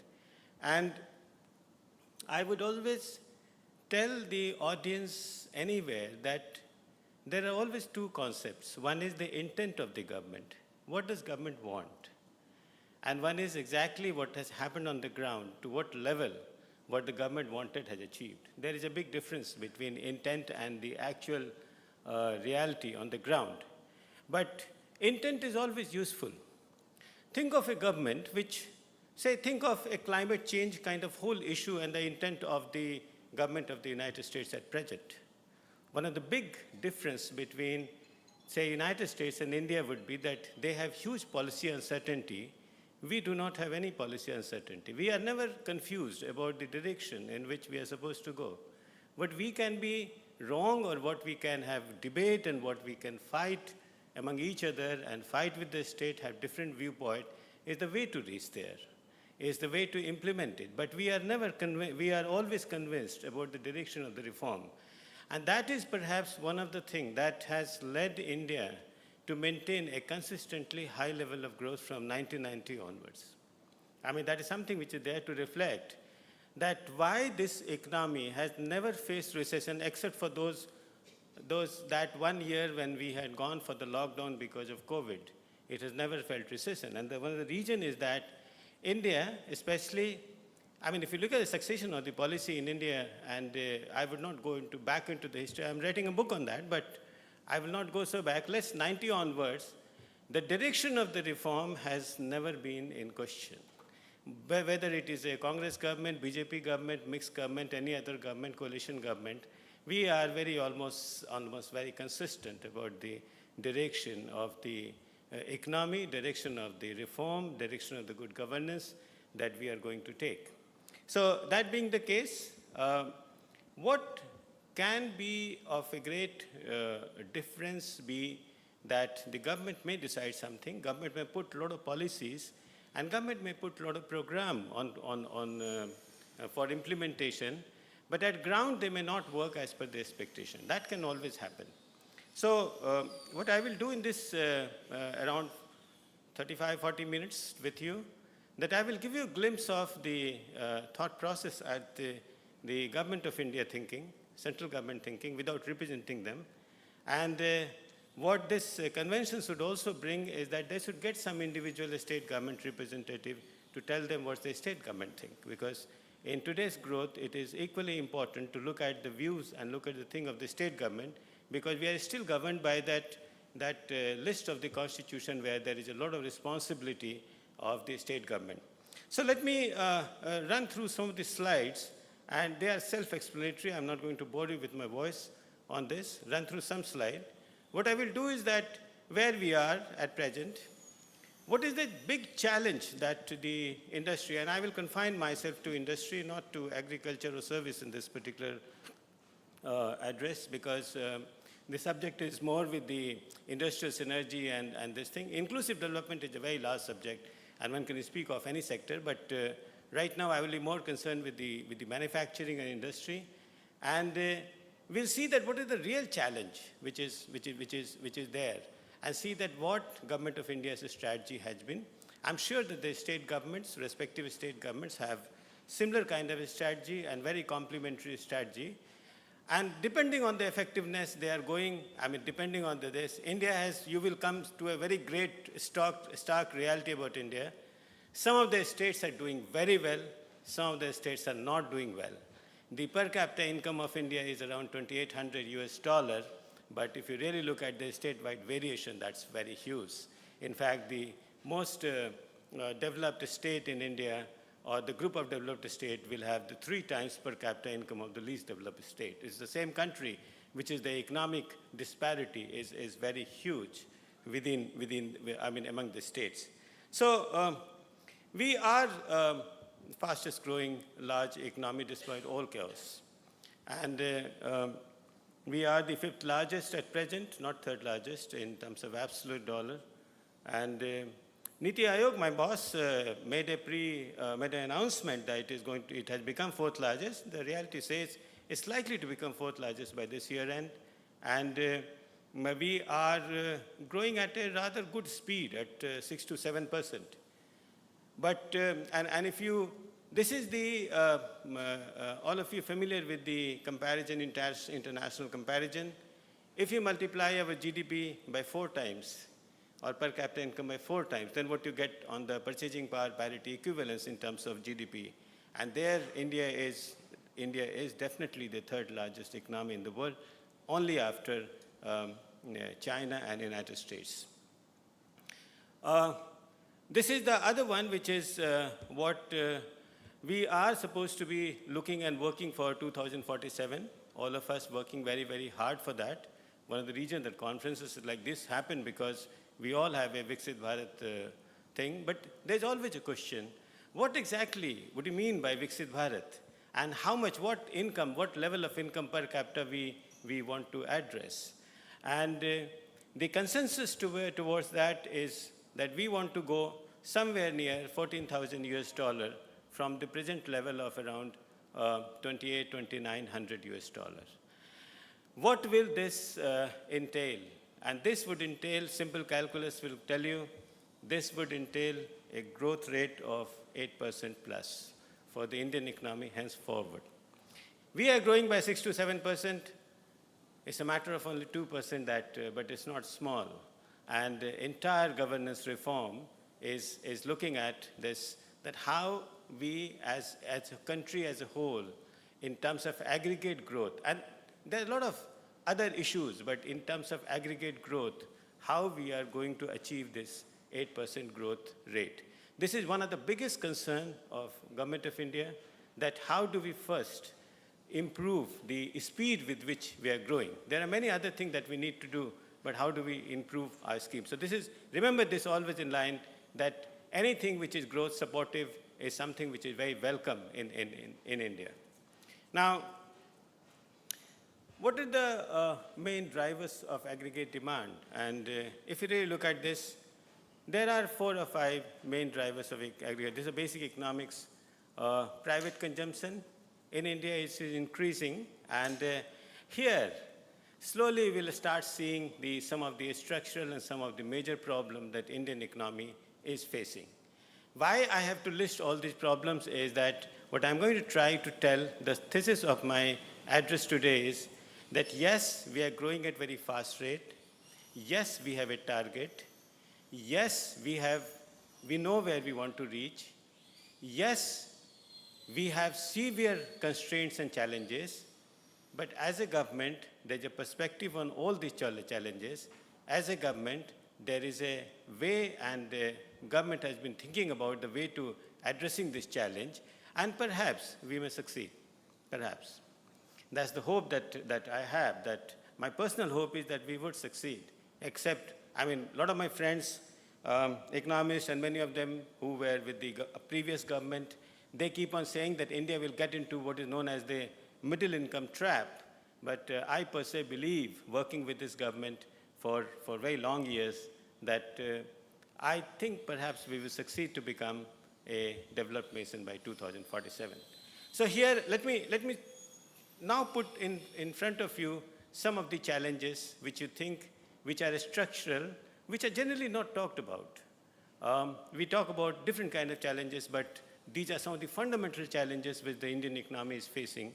And one of the things is that one of the challenge before the government is to maintain a high level of aggregate demand without making it inflationary. One of the great challenge, because if you really hear the finance minister's speech in so many years, she would always say one thing, that we as a government have done a lot, but why private sector is not coming forward to investing as much as it want.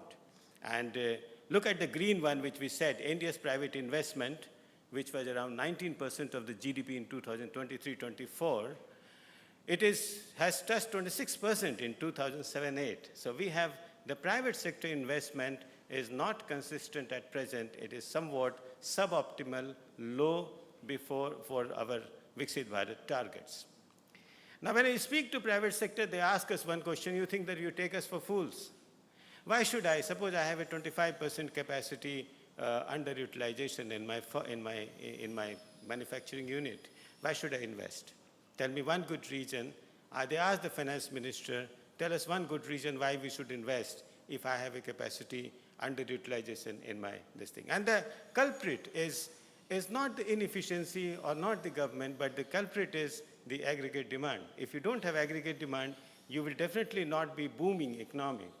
Another reason that why, and I told you the component of aggregate demand, you will see one pattern which is emerging, especially in the last 10 to 12 years in Modi government. And that is that aggregate demand, the private consumption and private investment has not been very high. Private consumption is high only for the people like us, people like rich middle class, people like those who are sitting here. There the private consumption is high. But private consumption for large number of Indians has not keeping pace and has not been rising at very fast rate. Now private investment is low, private consumption is not so high. It is rising but not so high. So the government has taken upon its shoulder how to keep the economy chugging at a 6 to 7% growth rate. And from that point of view, if you look at all the budgets of government, especially for the last 10 to 12 years, one of the unmistakable trend is that government's capital investment has been very high in the Indian economy, very high. And that can be seen as a very progressive government, but it also tells you a big malaise that this government, that this country has, that the aggregate demand is not so robust as it is. And therefore, one of the challenges that we in government always face is how to raise aggregate demand. So you must have heard our Honorable Finance Minister keep on saying, I want to put money in the pocket of the general public. That's what she says. The reason is not simply altruism, but also that how do I build strengthen the aggregate demand. Export, of course, is one of the major component, but then, I mean, you look at the international headwinds and we are very not sure where we are moving. So one of the challenges that has emerged in Indian economy is if the government has to take the shoulder of a very high investment, is that your public debt will be very high. And if the public debt is very high, my batchmate is the RBI governor, Sanjay Malhotra, and he keeps on telling us that management of inflation in India is one of the most serious process almost anywhere in the world. And because on one side, it's very easy to manage inflation in the United States, but it's not so easy to manage it in India. Because in India, I have to be alive to the growth perspective for this country. So I have to find a balance. And one of the things that public debt of India is becoming large is that government is depending on the private guys now to invest. Now, I will skip this slide. So the question that you may ask is that one challenge that we said is that how to maintain the sufficiency of aggregate demand. Let's look at another question that is there, and inequality. We in government keep on saying that this has been there, the problem forever. We have not worsened it. It's there. But at the same time, if you look at some of the private surveys, some of the independent thought process, then you will find that there is a lot of allegation in government in India that the inequality had been worsening. I don't know what views you take because we have two camps. One is the camp of the CEA, Chief Economic Advisor, keep on saying inequality is not rising very fast. And one is the Thomas Piketty-led school of thought, which says that one of the major problems that Indian economy is facing, and the lack of aggregate demand is one of the reasons, is that inequality is very high. And you look at the unemployment rate, one of the big challenges that India has is that urban youth, and this is the excerpt from the article by one of my senior, Arvind Mairam, who was the Finance Secretary of India. He wrote 2 days back that we have a serious problem in terms of employment, and this is around over 17% of youth is unemployed. So remember the 8% growth perspective, but also remember one thing. And for those who are steeped in economics, I'll put this thought process. See, and that is why it is so relevant for today's conference. One of the thought process in economics was in 50s and 60s, that as country embarks on development, the inequality will rise. And then as they become developed, the inequality will fall. This is called the famous Kuznets inverted U hypothesis. He looked at I hope I'm not boring you people very much, but he looked at the data of around many countries for 50, 60 years and came to this conclusion that if you, in the beginning, the inequality will rise and then the inequality will fall and as the economy will grow. And this is one of the thought process in India that let's first grow by 8% and then our inequality will fall. But the other school of thought in economics is that the way that our production processes are organized, it is very unlikely, unless and until government and industries become very consciously involved in reducing the inequality, it is very likely that inequality may rise. And if you look at this, richest 1% of India own about 40% of nation's wealth. And this is a book that I recommend to each and every person to read, that why inequality has an inherent tendency to rise. And that's why governments have to be very vigilant. Now, why I'm saying this is that the insufficiency of aggregate demand and the challenge to maintain it, and also the pains that is associated with the inequality in this country is, government is very cognizant about it. And you may see a lot of policies of government designed to address this kind of problem. Let me just move further. And the other a thing which goes against the entire topic today, and that's why today's conference is very relevant. It goes against the topic because historically we have been taught that if you become large, then you will become more efficient, historically.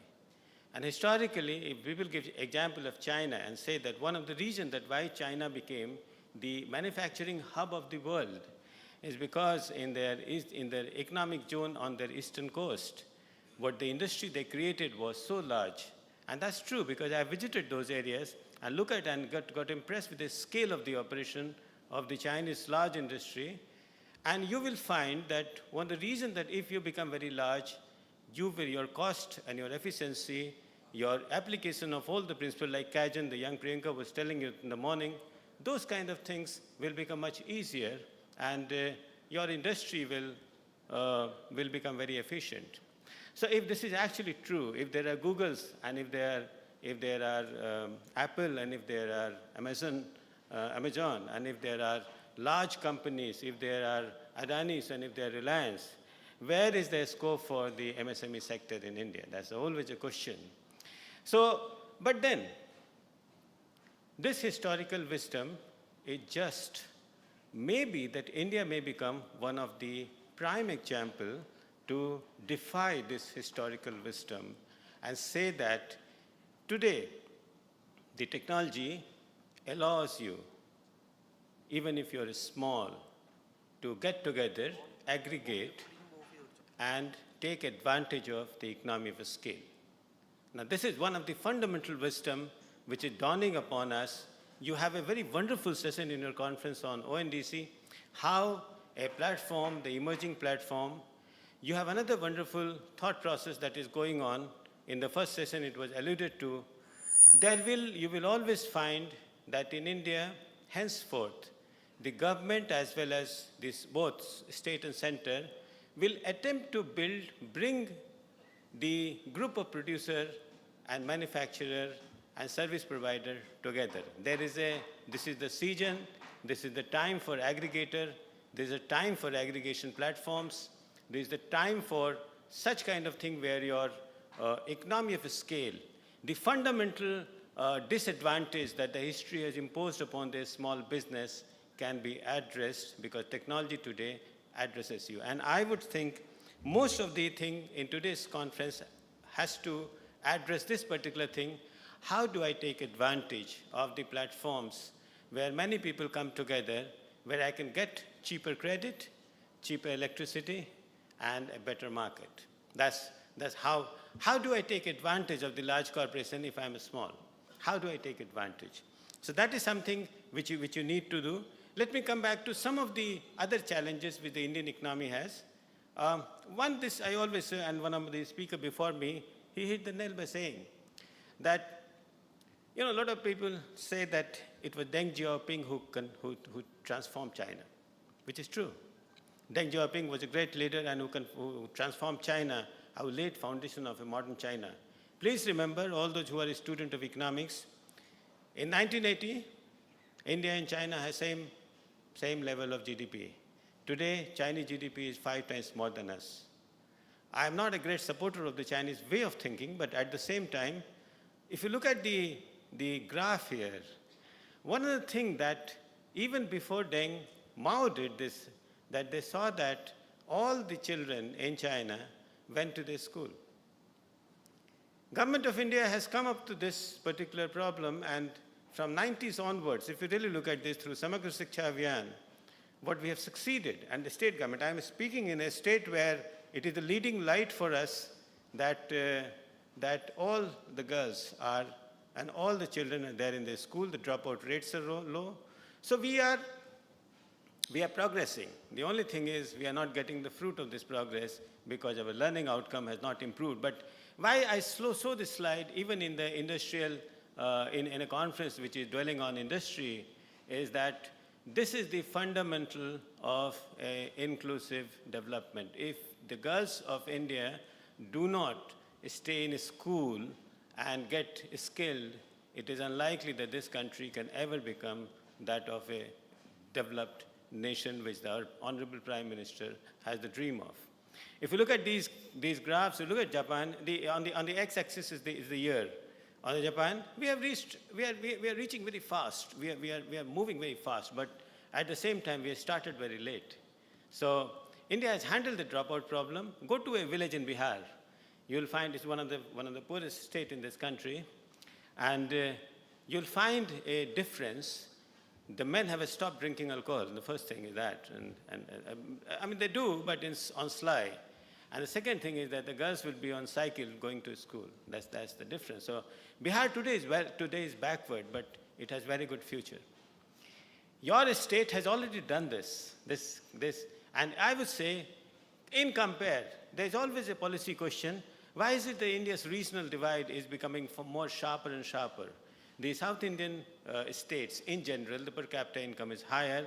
And one of the fundamental reasons is this, that your distribution of education and health facilities are not as skewed as in many of these states in North India. And congratulations to you all for having a policy which is much better and which is very conducive to the industrial development of these nations, these places. The second one, a big challenge that Indian economy has is that our transport mix is not very, very, very cost effective.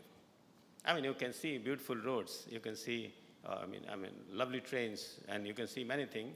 But fundamentally, ask a manufacturer, what is the logistic cost?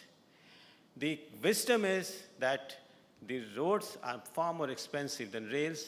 Rails are expensive than waterways, airport, aircraft, always more expensive. If you really look at India, why I show this is that what I point out is why government of India is concerned and why these are the structural weaknesses where we need the second generation reform to move higher. If you look at the Indian freight distribution, road takes 71%. And that's one of the reasons that why our business is not as competitive. And today, if you're not competitive as a business, unlikely that any trade agreement is going to see you through. So as I said, aggregate demand is a very big thing for us, and we are concerned that the Indian economy gets the competitiveness.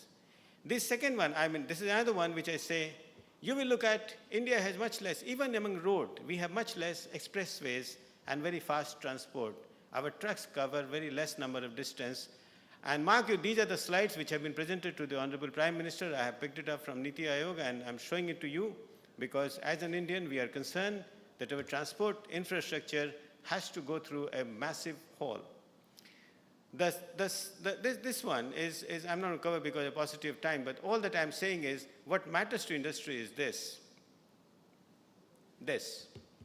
that India has the electricity-wise, we have done wonders. If you really look at 90 onwards, after opening of the electricity sector, India's generation has jumped and jumped and jumped.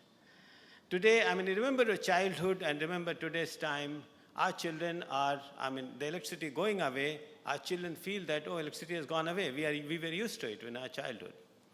Our access to the Honorable Prime Minister's emphasis on the taking electricity to every home, it's not relevant for you in Kerala. I know that because you have done, and I was doing Aspiration District program, designing the program, and just a way of digression, when we were designing the program, the Prime Minister also instructed my boss, Amitabh Kant. He's an officer from this cadre. He was my boss for 6 years. So he called Amitabh Kant and said, you go to a state and you go to district and tell them what is your level and what is India's best level.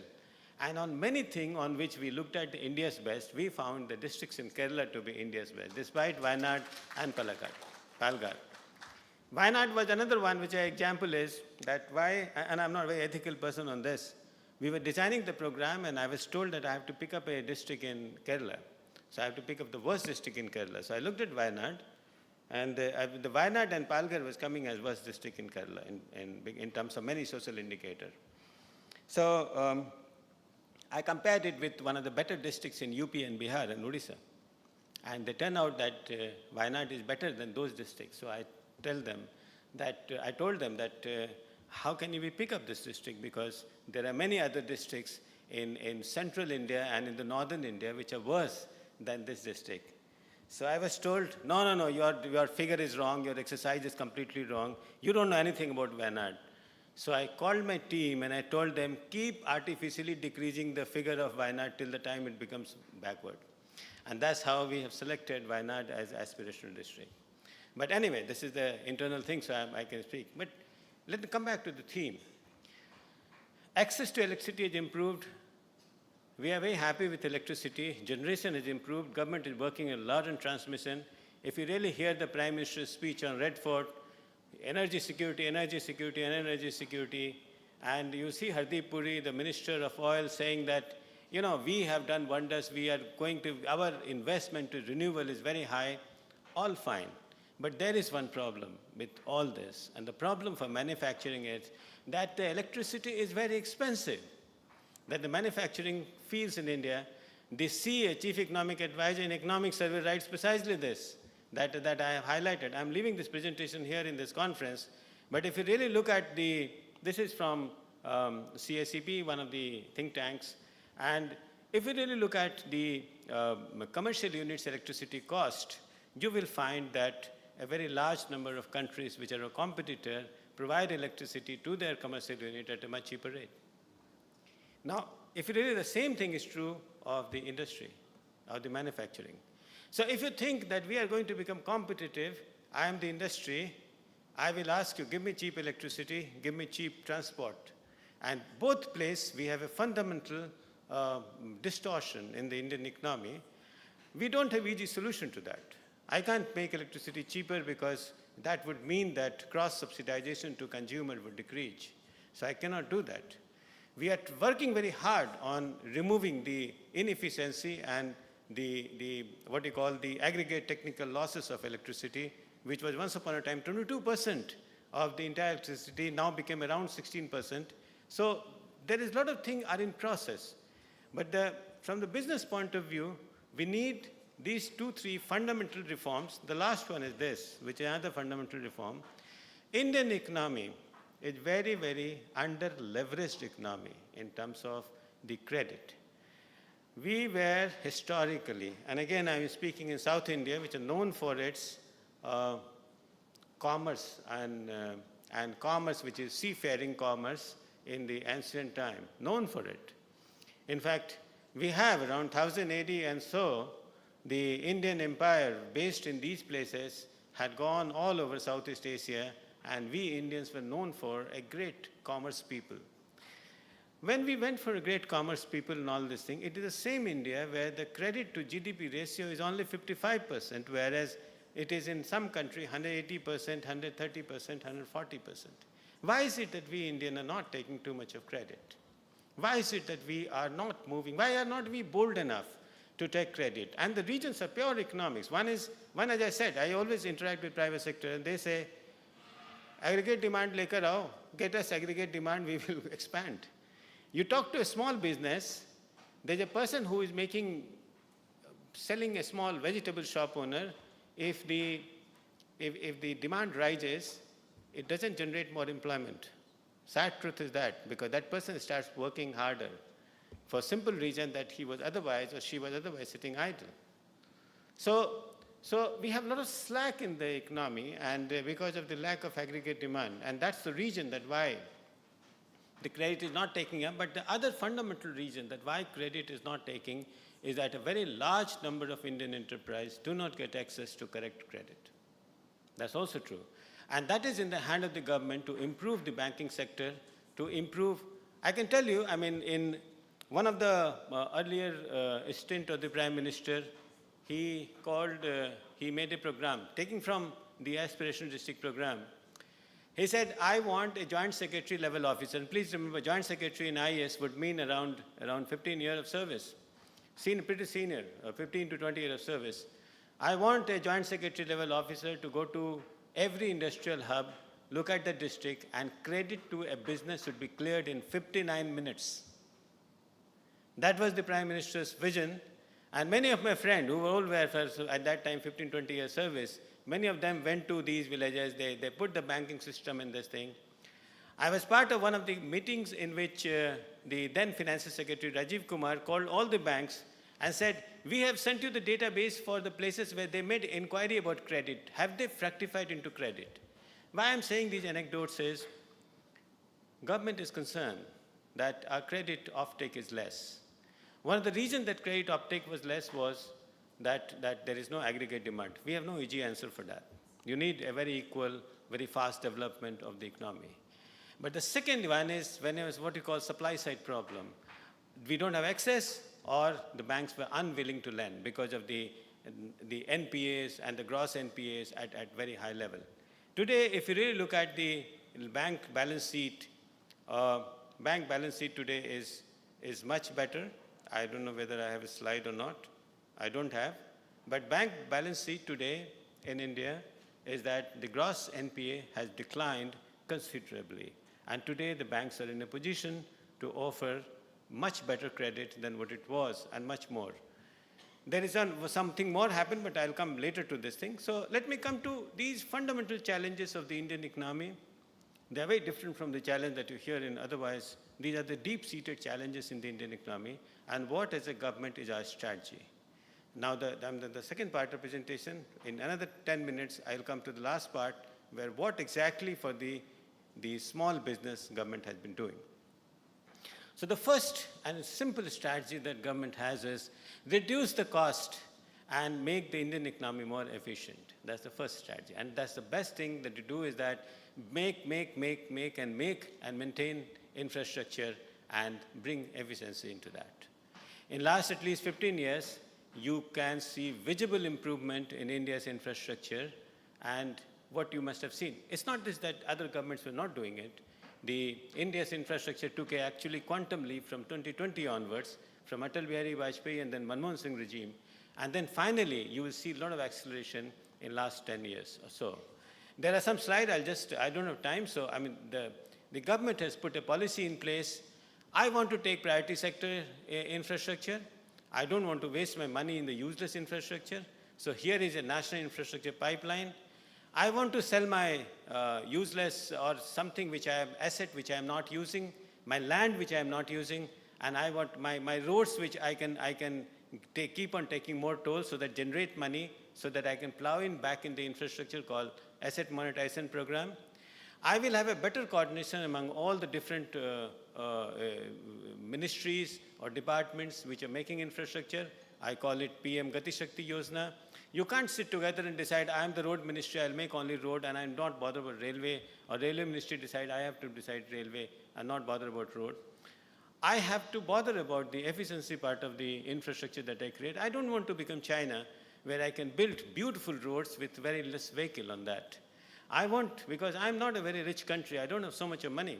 So as a country, India would like the infrastructure to be made which are most relevant and where it is used used very efficiently. So if I've created a nice port like Cochin, I want the Cochin port to work on full capacity and not on 27-28% capacity utilization.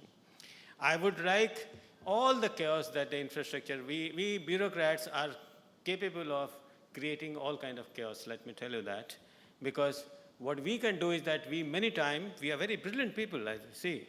We are all very studious and brilliant people. So we guard our turf, and we don't let the thing happen. So we say, no, you can't do this because you know, our idea is this. But the point is that what the country, nation has to think is that I have to solve a problem, so let how other departments should work together. And none less than the Prime Minister charges and be the team leader, holds this kind of meeting called Pragati every month, and the infrastructure creation, major problem are sorted out because of this. As a result of this, and I'm not going to bore you with these slides, but as a result of this, you see some of the quiet revolutions in India's infrastructure. First thing is railways. If you really look at this, I'm not going to explain the slide to you, but I will just say one thing. There is a very, very quiet revolution in railway in India. What has happened was that if you look at the speed of the train, both goods train and passenger trains, about 22 decades back, the speed was very, very low.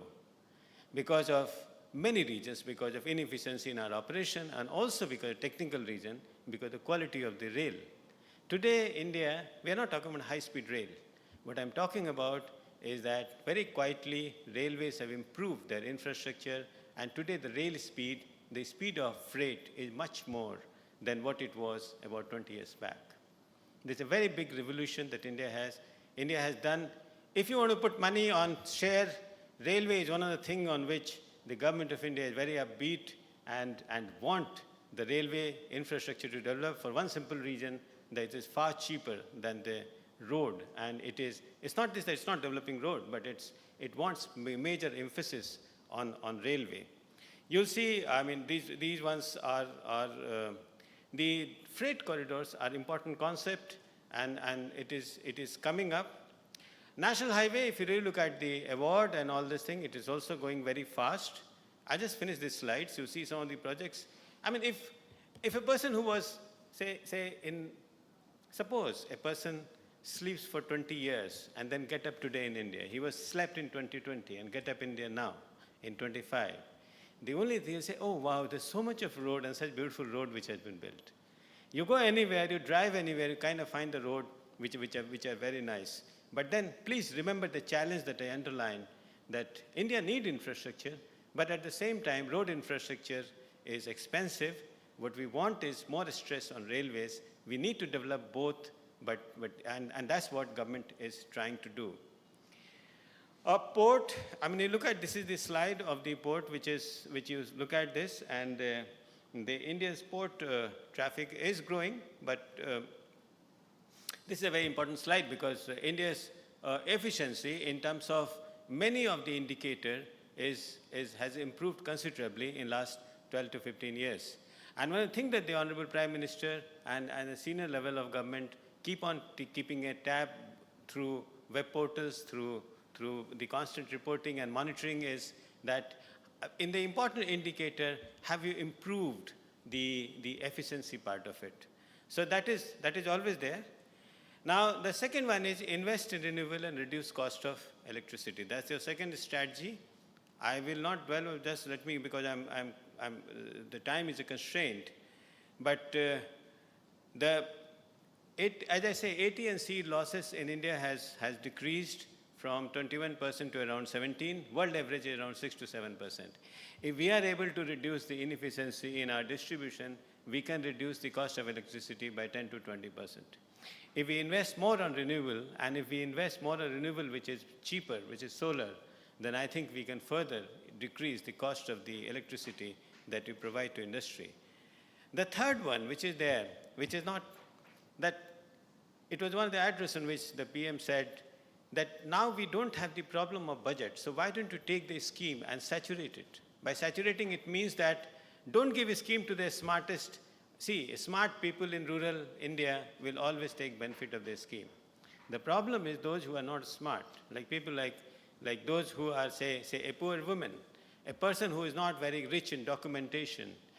It is that which is the target of the government, that if you really, smart people will always take advantage of all this food security and all kind of pension yojana and everything.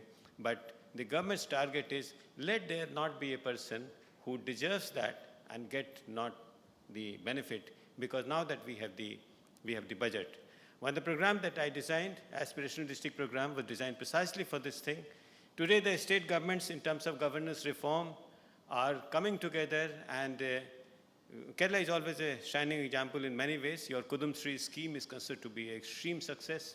It is seen with envy by us in government at center, and we want to replicate, but somehow there is the culture in Kerala which we can't transport it in other things, where people are very, very, what do you say in Hindi, jagruk, very, very about their rights, and educated. And one of the fundamental reasons, things go together. If the women are educated, the village will run with a better justice system. It will be much fairer. If the women are not educated, there is an attempt. If you look at the formation of the self-help group, you will find that the biggest progress has taken place not in Kerala, because Kerala has already had the people coming together. The biggest progress is taken in India's one of the most poor region, which is Bihar and Thing. So I always say that next 20 to 30 years, those states in North India will also doing very well. So this is another strategy. Let me move forward. Strategy 4, this is what slide I was trying to say. The government has reduced the gross NPA and better recapitalization of the bank, and they are better positioned to rank. So, improve credit availability. Strategy 5, center working on improving ease of business. This is not simply a slogan because think of the senior bureaucrat, think of the chief secretary. Your state in ease of business is coming bad, or when these kind of indices are brought, there are two kind of indices. One is we call baseline, which we say, today you are, in terms of ease of business index, you are here. That's one ranking. The other ranking that we bring is, in last 1 year, which state has improved the most? So it is say, I am Jharkhand, and I have very poor industrial policy, but I did very well in 1 year, then I'll become best in our delta increment improvement. And it is that which is putting the government at tenterhooks. If I'm the chief secretary and my state is doing badly, I'll call all the officers, say, what nonsense? Why are we slipping down on this? So this is something which is important, which is happening. And this is the last part of my presentation. I'm going to spend another 5 minutes on that. Believe it or not, there is a very, very credible system which the government of India is trying to put for facilitating the small business and MSME. Now, I put some of the slides that because they are come with so much of names and they are across ministry, that one of the fear that we have is that the normal industry will get thoroughly confused. But I put some slide together to tell you the range of the thing that the government is attempting to see. And it is quite acknowledged that as a big business, I have inherent advantage over you as a small business. I have more economy of scale, I have better credit rating, I have better access to transport. So if I go for booking of a rake, I will have better access than a smaller one. I don't have payment problems as the smaller industry will have. I have more bargaining power. In any export thing, I will be the person who will be the first one to reach. I have a very competent lawyer, and I have very good cost accountants to tell me what the problem is. If I'm a small business, I have none of these. I don't even know how to fill up the GST thing so to get my credit back. So that being the case, the idea of the government is that why not create a level playing field and try help the small business to work with large business to do, and this is the theme of your conference today. So I'll just touch some of them which the government is put in place. There are a very large number of schemes. I'm not saying that the government has solved all the problem. And my last thing that I will tell where exactly what we expect the academia here, what we expect the research institution to do actually. So, but then let's put the government perspective. Yeah, that's what I'm supposed to share with you. And government perspective is that we have a problem in employment. We indeed have a problem in employment, and the large scale business does not create much of employment. We in economics, we call it that employment elasticity of the organized manufacturing is very low in India. One of the great professors, the Institute of Human Development, the professor no more, called Professor Ajit Ghosh, made wonderful contribution to this school of thought that you keep on saying large manufacturing, but they do not generate much of the employment, even if they expand, because all their investment is either in knowledge or in machinery, because they have to compete with the best of the world. The example is one of the industry in, say, and this is true of many industry. In Ludhiana, there was an industry which used to make towel. They became world leader in providing towels, but they did not employ more people. They got better machine. So this is the symptomatic problem of our time. If I want to, in terms of the competition, I want to compete with the world, my input in my industry is more in terms of knowledge. That's why I have very high, you have jaw-dropping salaries to some of the employees or some of the management guys or some of the technical guys, or you have very high level of machinery, and you don't get mass employment, generate mass employment. So it is the small industries which create more of mass employment in India, and the government knows it pretty well. And that's the reason that why MSME has always been the last hope of the government, apart from the agriculture sector, that how I can make them more, facilitate them by working better. So the strategy, look at one of the things that facilitating a small business. You have one scheme called PM Viskarma Yojana, which is for traditional this thing. I will not read all the details because the other one is know that who MSMEs are. I mean, because we don't even know that who are MSMEs. So get them in a registration portal. You are first on the black and white. You are there with us. So that's why we know that what the problem is. The third one, PLI scheme is an industry-wide scheme. It has nothing to do with the small or large industry. It is something which is related to the sectors. This was the scheme designed largely by Mr. Amitabh Kant, the person of this cadre, and while working as my boss in Niti Aayog, the performance-linked scheme. And it is the benefit of that scheme. The details are here on your slide. The benefit of this scheme percolates to the smallest sector because of their nature of being ancillary to the large sector. So small sector, obviously, world over, the small sector are ancillary to the large sector in many ways.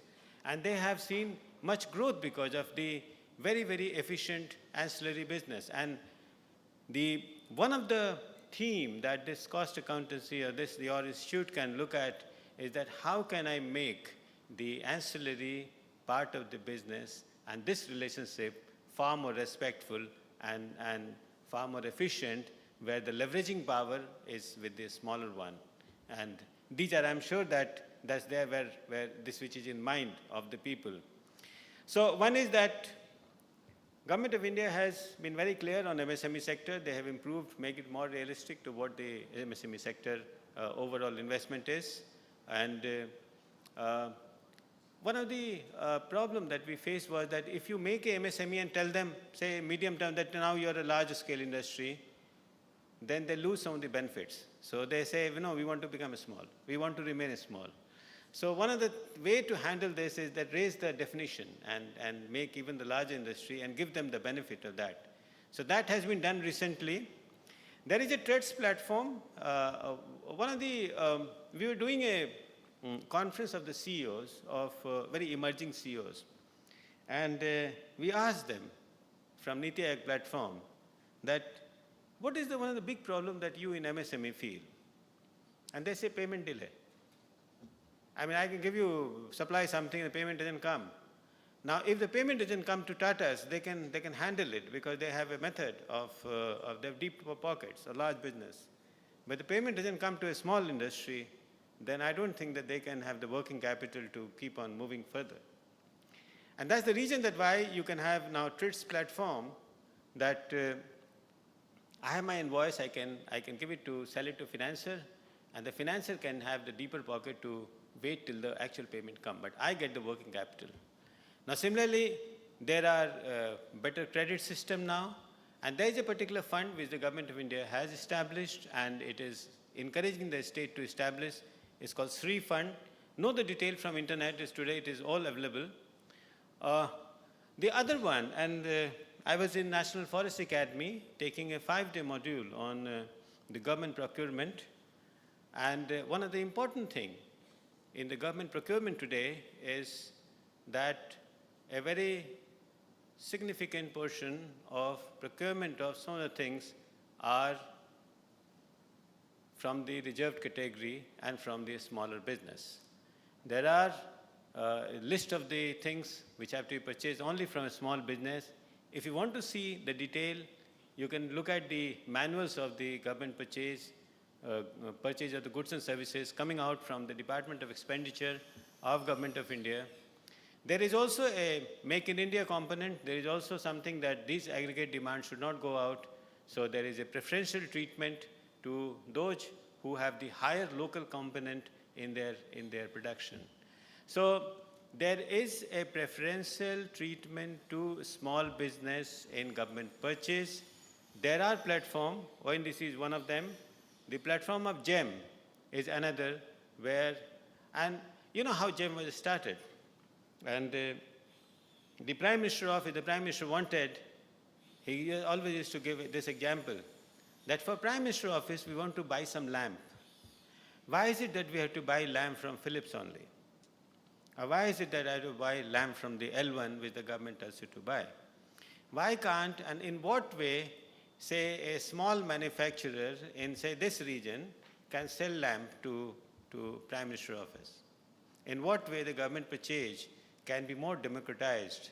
And it says create a platform, and this is known as government e-marketplace. These are beautiful developments, but then I will reserve my judgment for the last comment. So that's why this thing that I said, technology today enables you. You have a session on this. I'm not going to dwell on it. There is a Ministry of Cooperation, and why I say this is that you will find that the government is conscious of the potential of the small business to transform India.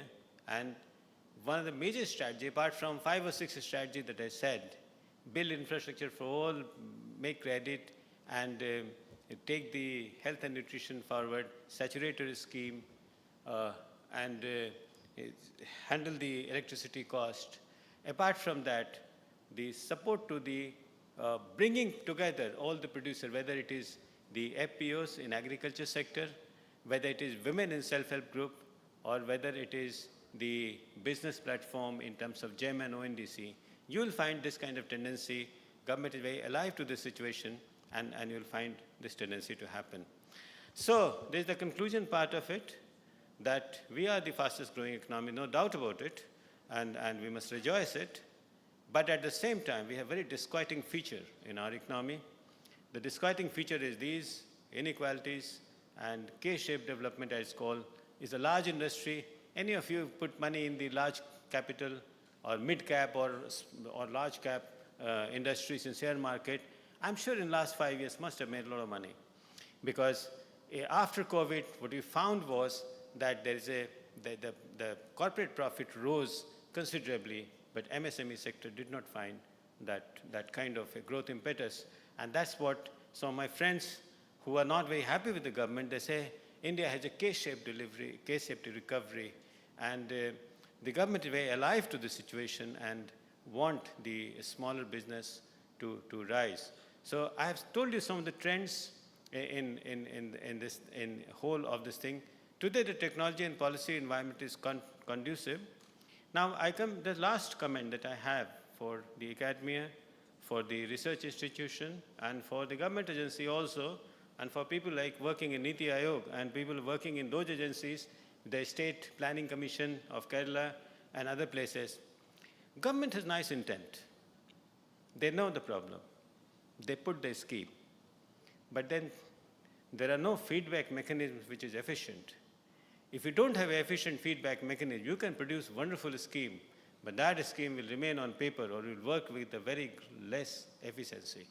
So what these agencies should do, if I ask a collector that how is the scheme working, you think he or she is going to respond to us with great honesty? Very less chance. If I ask, I found this in Aspiration District program. When I ask a district magistrate, young as Priyanka or somebody else, that what is the figure for your malnutrition children? Now for some region, for clerical mistake, her district has said the malnutrition children in her district is 2%. The Indian figure is around 30% or so. The state figure of Jharkhand is around 40%, and that district figure was 42%, actually. But for clerical region, it was the 2%.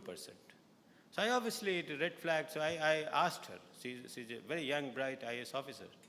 So I asked her that, and I come from same Biradri, so I asked her, her name was Neha, I still remember her. So I said, Neha, your figure is 2%. He said, हाँ sir, 2% ही report हुआ है. I said, can you believe it? You are the best district in the country, if it is so. They said, sir, let me check. Then she told me, no, sir, it is 42%. So I said, then why don't you report it 42%? She said, then I have to take action. So I have a legacy problem in government. If I give a scheme I will always say that my scheme is doing very well. And that's why I need a third-party evaluation of many, many of the initiatives that the government takes. It helps the central government.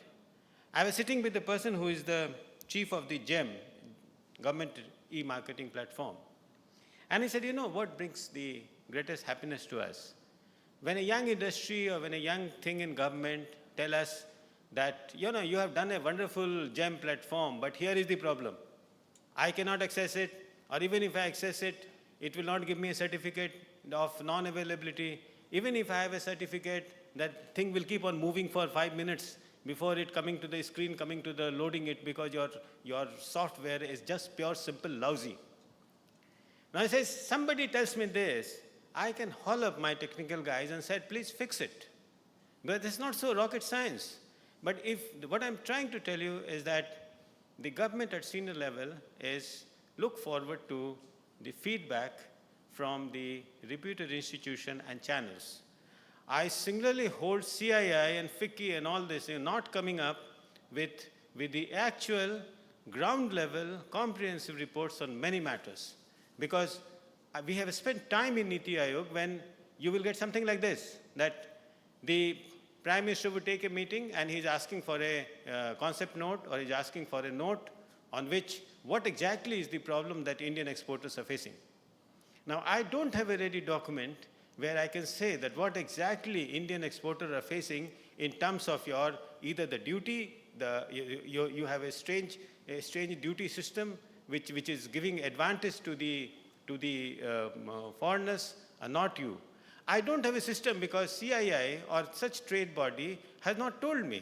While I sit in Niti Aayog or while I sit in Government of India or in Commerce Ministry, I just write some nice, beautiful language and say, we have this problem and we have to look into this and blah, blah, blah. And decision making gets ineffective despite having, please mind, despite having great intent.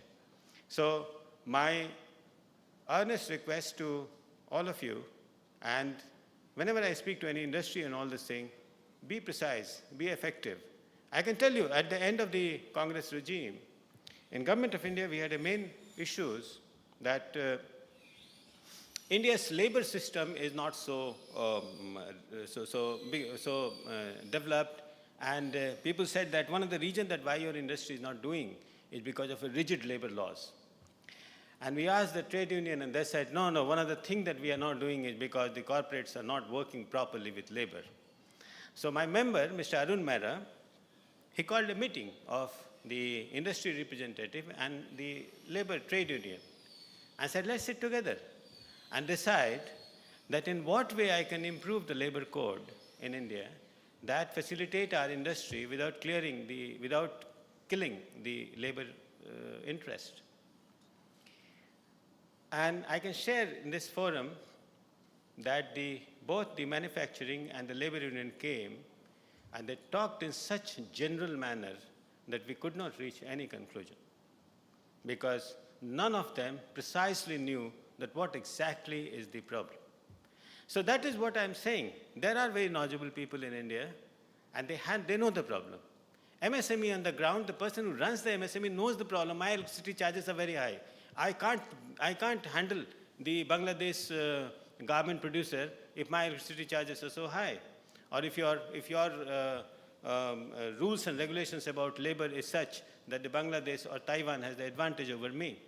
You know this, or Vietnam has the advantage over this. But you do not have any channel to reach it to the trade bodies or to the government bodies correctly and more efficiently than what the government want. So let me finish my address to you all saying that as far as the economy is concerned, doing well, but I have serious challenges. We know these challenges, but we know that there is a lot of opportunity today. We are growing by 6 to 7%. We want to make it 8% plus. We want to make more equal, and the Prime Minister has given us a target. There is a very good intention with the state government and Prime Minister and the central government. Intent is never a question in India. The direction of reform is never a question in India.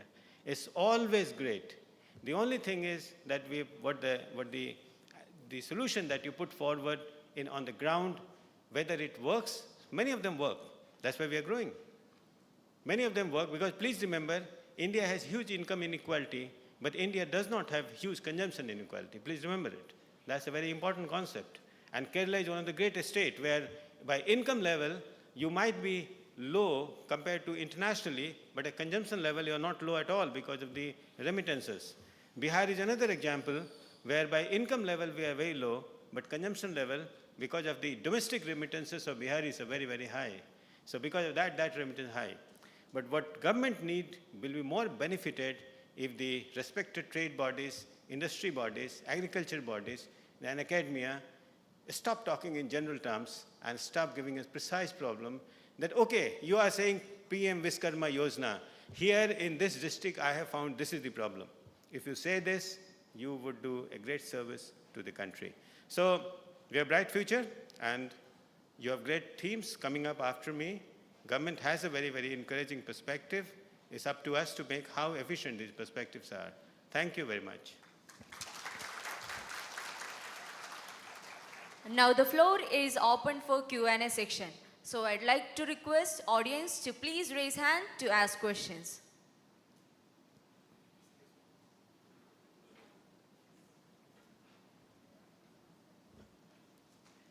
On any question answer session, let me tell you my limitations. I don't have answer to all questions. Had it been so simple, I would have been Superman. Yes. Yes, sir. I think you'll say that you don't have an answer, but anyway, I have to ask this. If you see the union budget, you show that infrastructure, defense and all those things, it is exponentially growing. The percentage of investment is exponentially growing. And you lauded as Kerala saying that the basic level education is more. So why the union government is spending more on base level education? Quoting Sri Raghuraman Rajan, he said that we don't want, it's not that we want more IITs, we want more ITIs. So why the exponential growth in defense, exponential growth in infrastructure, but no, sorry to say, in 24-25 it is only 6.2% compared to the last year more for education. Why is it, sir? I don't have any answer.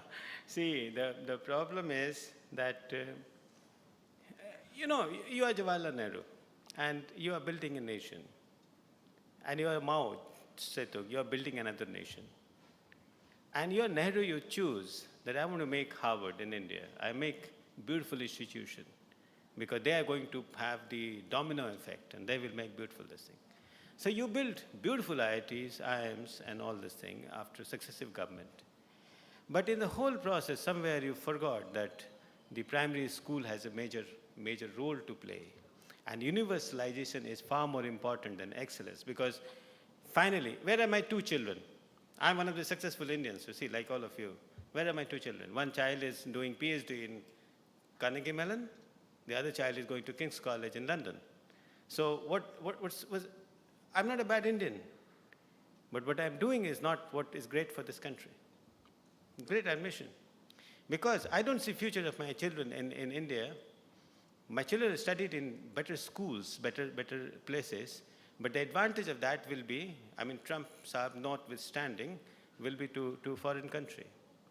That's what precisely happened with very large number of IITs and this country. But there is an allure of excellence, and we were victim of that allure for some time. Today, fortunately, things are changing, because many people are talking about it, that India must spend more money on its primary and secondary education and making it more universal. As far as the budget is concerned, let me tell you one more problem. Because I've been part of the budget making exercise in the erstwhile Planning Commission for quite some time. A sector may need a lot of money. Say I was in charge of urban sector. We said that we need so much of money. But when it came to the ministry was given money, say 8,000 crore or 10,000 crore, they could spend only 6,000 crore. So in the budget making exercise, what you do is that this ministry has surrendered 4,000 crore. So this year, I will give you less. So the capacity of the government systems to spend more money and fundamentally transform your education system overnight is suspect. I'm saying this despite being once part of government for 30 years. The good news is that people are, and Raghuram Rajan is perfectly right in saying that don't spend too much on your IITs and all this thing. Don't get the allure of IITs. Spend on ITI. Spend on things which is taking to their skill. The only problem is we need more noises for that because the bias in favor of the excellence is very high in government. I want to make the best. So I will create IITs. If I say I'm a democracy, so as a government, I cannot say to an IIT child that don't go abroad. I can't say, work only in India. I can't say this. So we have democracy and we live like that. So as I said, it's a big question. The education secretary, I would have done more of this, more of working on the primary. One of the big problems, the India secondary education, not primary. Primary we have solved to a very large extent. Secondary education in India faces the big problem of the lack of teachers. And it's a strange thing because on one side you have a lot of educated people moving around, the other side you don't have teachers because of a high standard of AICTE recruitments, and the recruitment is shambles in many of the states. That's true. But at the same time, directions are correct. It's now being realized that I spend money on ITI and spend more. I just showed you on my slide that there were a large number of government initiatives to handle precisely this kind of thing. Another example, make aims. That's a very great thing. But improve your health and wellness center. This government, and give credit to our Prime Minister, that major emphasis on health and wellness center, which is that how to improve it. The question lies also with lack of education in public. Say, go to Jharkhand, go to Bihar. The government has created a wonderful health and wellness center, but public will not come. Because somehow you have not been these health and wellness centers. Someday the doctor is not available, someday the medicine is not available, or someday your system is not so is not so efficient. The intent of the government is to create a health and wellness center which is very efficient, which is screen you for 5 days, which have everything for mother and child, which teaches you yoga. By the same time you go, and which provides you PM Ausdi Yojana, but when you go there, they'll say important medicine, that's not there. That day, the person has spent his whole day for that. That medicine is available for 35 rupees outside. He will buy it outside, not come to health and wellness center, and many of the government efforts just gone away. Now we need NGOs not to come and say that, this has to be done, this has to be done. We need NGOs which tells us, we need this groupings, the social groupings, we need the SHGs to tell us that in this health and wellness center, in this place, these kind of medicines are not available. This kind of granularity feedback is very much needed in India. And by boring you, I can give you one example of this. While creating aspirational district program, because of the data, Vidisha district of Madhya Pradesh got selected as a backward district. So the late Sushma Swaraj was the foreign minister of India. She got very irritated and she called me. I was the joint secretary of planning commission, so she called me, who is that person who was selected? So I was summoned, so I was in front of the minister. And she shouted at me and said that, I have been nurturing this constituency for so many years. How dare you call this a backward district? Now, there is indeed and I used to respect, she's a very good leader. So I told her, madam, data shows that. So she said, everything is not so. So I told her, madam, either we can improve the data or improve the district, because I was not working directly under her. So I could say this. And the data of the Ministry of Power, which gives electricity to every house, showed that almost 40% of houses in Vidisha district was without electricity. That's the reason why it got selected. So she said, I'm going to Bhopal, you come with me. So I went to Bhopal with her. Then she called all the people, and there she was very respectful to me. That's a great thing I learned about politicians. And one-to-one they can shout at you, but she was very respectful. And she said, see, the person has come from Niti Aayog, such a senior person, and we want to improve our district. Then we went to, she said, come to Vidisha. So we went to Vidisha. So she was reviewing, and then she realized that the follicle acid and iron tablets were not distributed in Vidisha for last 6 months. So she was very surprised. So she asked the CMO, why is it not distributed? So he said, there is no supply. So she called up the government in Chief Secretary's office and something like that. The madam pooch rahi hai, why there is no supply? So does the Madhya Pradesh government has no supply of these? They say, no sir, there is a lot of supply. She said, then where is the problem in Vidisha? She said, the supply is kept in Bhopal. Vidisha is 50 kilometers away from Bhopal. There is no vehicle to get the supply from Bhopal to Vidisha. So for 6 months, the department did not find a vehicle to get the medicine, which is not so voluminous, from Bhopal to Vidisha district for distribution, and people are happily there. It took a foreign minister of India to sit there and to shout at everybody.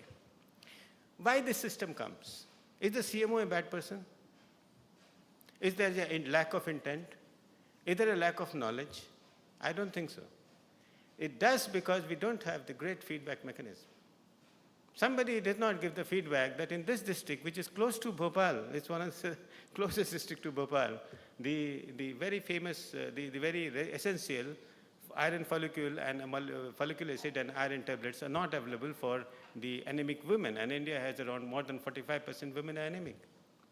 So, as I said, I have my guts feeling that this is unlikely to happen in your state, in Kerala. Unlikely, because you have more organized people. But that's why I need that it is the citizen who need better governance. Government in 1960s had great ideas, but did not have budget. Government in 2025 have enough budget to handle vaccination or basic facilities and health and education. That's what I feel. So thank you. I think I've overstepped a lot of time, isn't it? So, Of the time restriction, we are entering Q&A section. Thank you. Thank you very much, sir, for your valuable insight and for sharing your rich experience with us. On behalf of the Cochin chapter of ICMAI, we express our sincere gratitude to you for enlightening us with your perspective. Let us take a moment to thank Sri Ragesh Ranjan IPS for his efforts. For us today, to present the memento and gift, we invite CMA CS Madhusudan, Chairman SARC of Institute of Company Secretaries of India, and CMA Renahan, Senior Practicing Cost Accountant, and I also request Ranjini Ma'am to join the stage.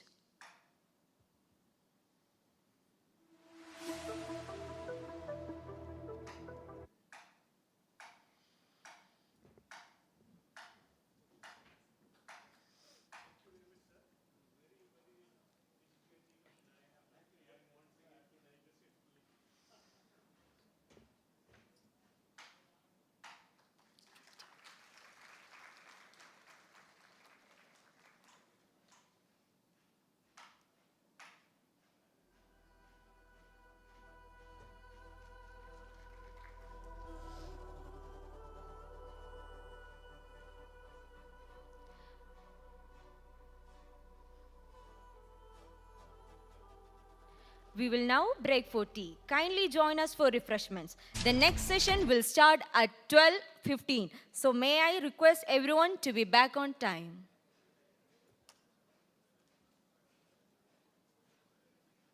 Sorry, 12:05.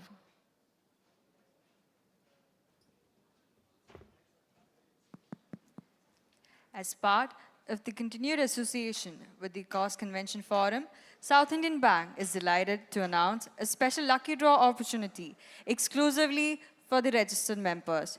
All registered members attending the convention will automatically be eligible for the draw. We request all registered members to kindly drop your visiting cards in the bowl kept at the registration counter. Looking forward to your active participation. Thank you. Next section will start at 12:05 p.m. So may I request everyone to be back on time.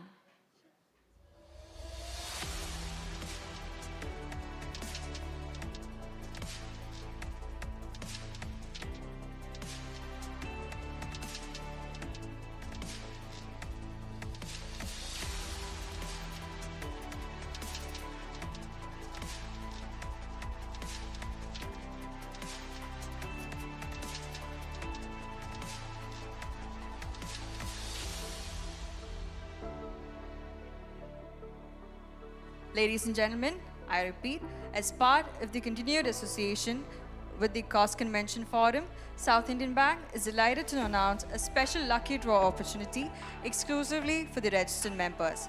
As registered members, all registered members attending the convention will automatically be eligible for the draw. We request all registered members to kindly drop your visiting cards in the bowl kept in the registration counter. Looking forward to your active participation. Thank you.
At CIAL, we understand the importance of a smooth and hassle-free travel experience.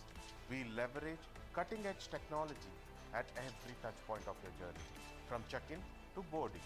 Our commitment to pioneering airport management practices ensures seamless operations and optimizes your time. We are constantly innovating. The Director Board has chalked out an infrastructure enhancement plan in line with the robust traffic growth estimated for the Indian aviation sector. These comprehensive development plans will position CIAL at the forefront of the aviation industry. CIAL is dedicated to making your journey exceptional.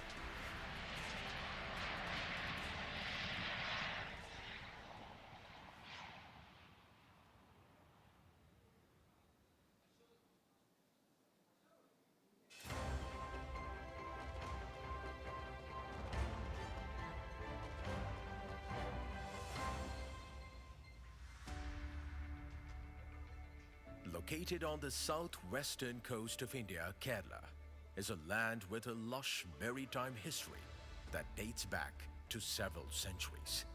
Cochin, the thriving port city in Kerala, is the commercial capital of the state and an epitome of Kerala's cultural richness. In 1972, India's maritime aspirations found a new anchor as India's port city. Cochin became the birthplace of Cochin Shipyard Limited.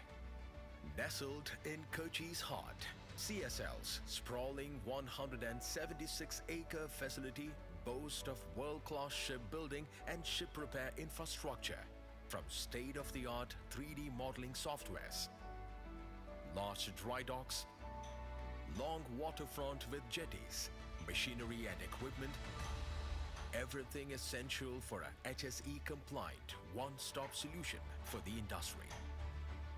CSL's portfolio of an extremely wide variety of vessels is a testament to its versatile, adaptive, and flexible culture and capabilities. It offers the full spectrum of shipbuilding, ship repair, and vessel conversion related solutions.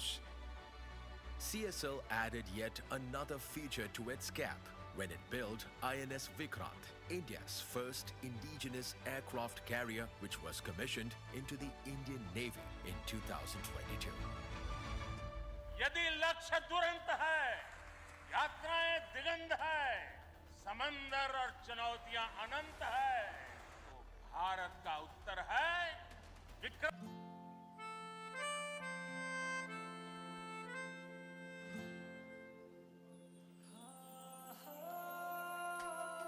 പ്രിയപ്പെട്ടവർ കൂടെയുള്ളപ്പോൾ പുതിയ തുടക്കങ്ങൾ ശുഭകരമാകും. അതിനാൽ Muthoot finance കാലങ്ങളായി ഓരോ പുതിയ തുടക്കത്തിലും വിശ്വസ്ത പങ്കാളി.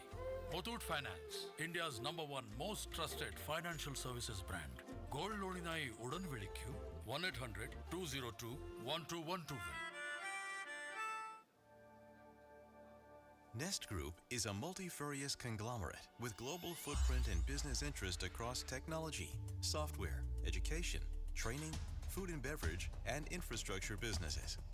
Excellence achieved through an unparalleled drive towards ensuring highest levels of quality in all of their products and services became the key differentiator for the Nest Group, earning them great renown among technology giants of the world. Pursuing a customer-first and employee-friendly culture across all the business units, the group is in the forefront to build a robust and sustainable business.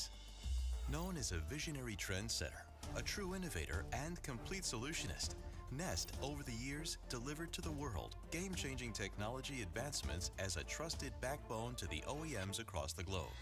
Whether from healthcare, communication, aerospace and defense, industrial or energy sectors, all of their customers discovered that they could rely on the breadth of competencies of Nest Group like RF and wireless, digital and power electronics, optronics, sheet metal and plastics, tool room or magnetics to outsource their designs to sub-assembly manufacturing or high-level assembly of equipment to Nest. The world-class infrastructure and quality certifications with no similar parallels from India made Nest the sole icon of Make in India program, much before it was conceived by the government of India. Driven by a passion to excel, the world-class design and software centers of Nest became extended arms, providing advanced technology solutions to their ever-increasing demands of their global customers. Nest became pioneers in flight data analysis and aircraft performance and operational efficiency enhancement solutions, development of advanced spatial data infrastructure and applications, providing mission-critical solutions for the banking and insurance domains, and developing state-of-the-art IoT and cloud-based solutions. Realizing the challenging need to develop industry-ready professionals, Nest spearheaded a unique education and training division, starting from a modern K to 12th school, IT training center, fiber optic technology training center, and GIS training facility.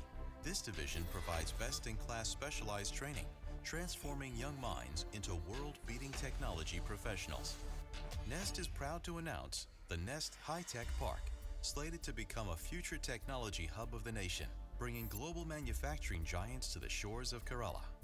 With an insatiable quest to unravel new and challenging business arenas, Nest has built an organization of renown, enriched by integrity in relationships, business ethics, and safeguarding prosperity for all their stakeholders.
Ladies and gentlemen, our session will begin shortly. We kindly request everyone to return to the hall and take your seats.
At CIAL, we understand the importance of a smooth and hassle-free travel experience.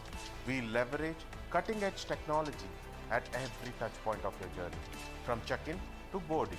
Our commitment to pioneering airport management practices ensures seamless operations and optimizes your time.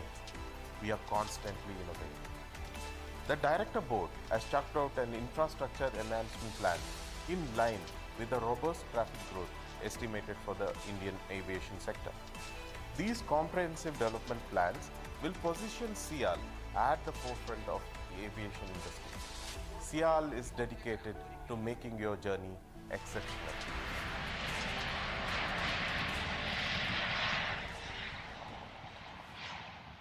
Ladies and gentlemen, our session will begin shortly. We kindly request everyone to return to the hall and take their seats. Our session will begin shortly. We kindly request everyone to return to the hall and take their seats. Southwestern coast of India, Kerala, is a land with a lush maritime history that dates back to several centuries. Kochi, the thriving port city in Kerala, is the commercial capital of the state and an epitome of Kerala's cultural richness. In 1972, India's maritime aspirations found a new anchor as India's port city. Kochi's became the birthplace of Cochin Shipyard Limited. Nestled in Kochi's heart, CSL's sprawling 176-acre facility boasts of world-class shipbuilding and ship repair infrastructure, from state-of-the-art 3D modeling softwares, large dry docks, long waterfront with jetties, machinery and equipment, everything essential for a HSE-compliant one-stop solution for the industry. CSL's portfolio of an extremely wide variety of vessels is a testament to its versatile, adaptive and flexible culture and capabilities. It offers the full spectrum of shipbuilding, ship repair and vessel conversion related solutions. CSL added yet another feature to its cap when it built INS Vikrant, India's first indigenous aircraft carrier, which was commissioned into the Indian Navy in 2022. यदि लक्ष्य दुरंत है, यात्राएं दिगंध है, समंदर और चुनौतियां अनंत है, तो भारत का उत्तर है। Check. Ladies and gentlemen, our sessions will begin shortly. I request you to come to the hall and kindly take your seats. CSL's renewed focus seeks sustainable horizons aided by technological innovations for a cleaner, brighter future. The yacht's clientele footprint spreads across the globe, having delivered numerous vessels to clients in the US, Europe, Middle East, and other countries in the region. CSL's geographical expansion initiatives have resulted in the setting up of ship repair business units in Mumbai, Kolkata, and Port Blair, thereby making CSL the only Indian yard offering direct professional services with dedicated infrastructure on both the east and west coast of India. Wholly owned subsidiaries companies, Udupi Cochin Shipyard Limited on the west coast and Hooghly Cochin Shipyard Limited on the east, have augmented and enhanced the group's capability in shipbuilding, including on the niche and new technology fronts to a great extent. The new large dry dock and the new international ship repair facility established in Kochi as part of the company's long-term strategy roadmap will significantly augment the shipbuilding and repair infrastructure in India. CSL has incorporated the Strategic and Advanced Solutions Division exclusively to handle and maintain its leadership position on the front of new and emerging technologies. CSL takes pride in being one of the global leading yards on the sustainable solutions front, having constructed the world's first zero-emission fully autonomous ferries for Europe, as well as being the vessel builder for world's largest hybrid electric urban water mobility service, the Kochi Water Metro, operating in Kerala, in India. The company lays significant emphasis on skill development and runs Vigyana Sagar, its dedicated and self-contained training facility in Kochi. CSL is India's first shipyard to have obtained the CII Green Coast Gold rating for its efforts at energy conservation and environment-friendly initiatives. CSL is also the first Indian shipyard with an integrated management system covering safety, health, and environment certified by DNV. With the ethos of Make in India, Make for the World, CSL has recalibrated its sails and set sights on continuing at the forefront of a brighter, greener future.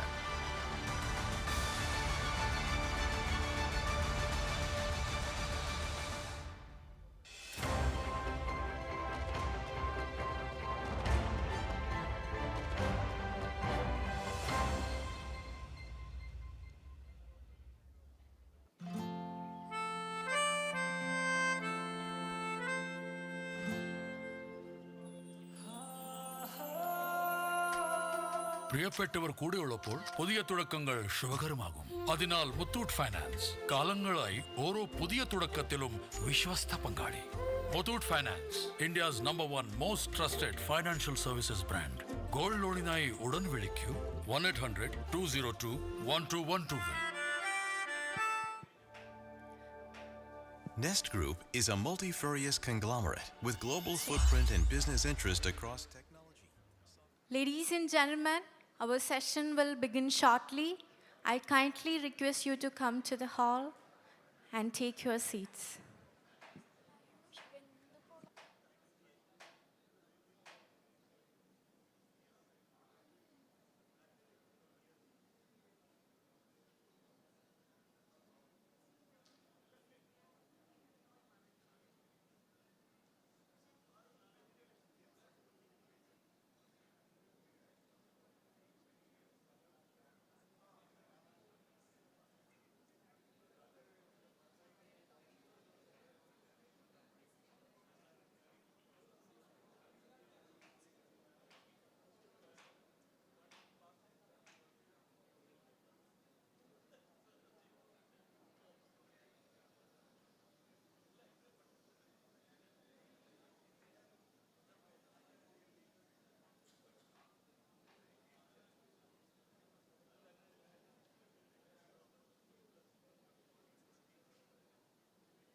I would like to request everyone to be seated inside the hall as we're about to begin our sessions. Thank you.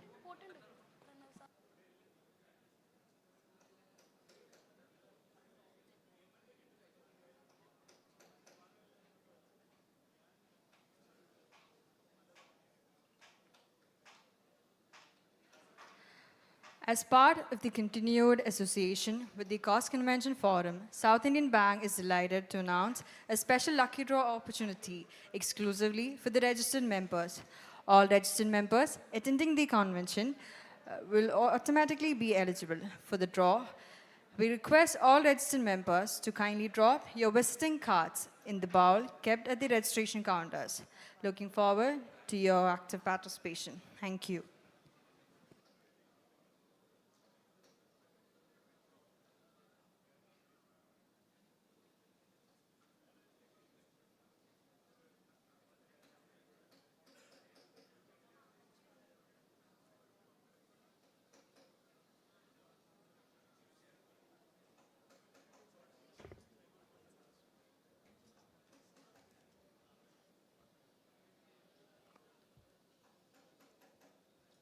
Ladies and gentlemen, we hope your tea break was refreshing as your ideas. Let's reconvey and keep the momentum going. Thank you and welcome once again to the 8th Kerala State Coast Convention organized by Cochin Chapter ICMI. With the generous support of our sponsors, Cochin Shipyard Limited, Cochin International Airport Limited, SFO Technologies, Muthoot Finance, and South Indian Bank, Synthesite. Myself, Afifa Nasir, foundation student at Cochin Chapter. Moving on, our second session is on the theme Driving Innovation through Collaboration of Stakeholders, providing an in-depth look into extensive network of small suppliers and vendors who play a crucial role in their supply chain. How integrating small businesses fosters innovation, creates job opportunities, and contribute to local economies. It's time to reflect on the successful collaboration strategies and future initiatives aimed at further strengthening these partnerships. We are privileged to have with us CMA Rajneesh Pandey, Purchasing Head, Commercial Vehicles, Tata Motors. Shri Rajneesh has a long distinguished career at Tata Motors, spanning over 3 decades, specializing in procurement, operations, vendor and stakeholder management, and supply chain optimization. He holds a BA in Electrical Engineering from Motilal Nehru National Institute of Technologies and is a member of Institute of Coast Accountant of India. His career highlights includes operational leadership and driving strategic initiatives in automotive manufacturing sector. Please join me in welcoming CMA Rajesh Pandey to have his section. I also invite CMA Pranav Jain, chairperson of Trivandrum chapters, to accompany him and welcome him to the stage.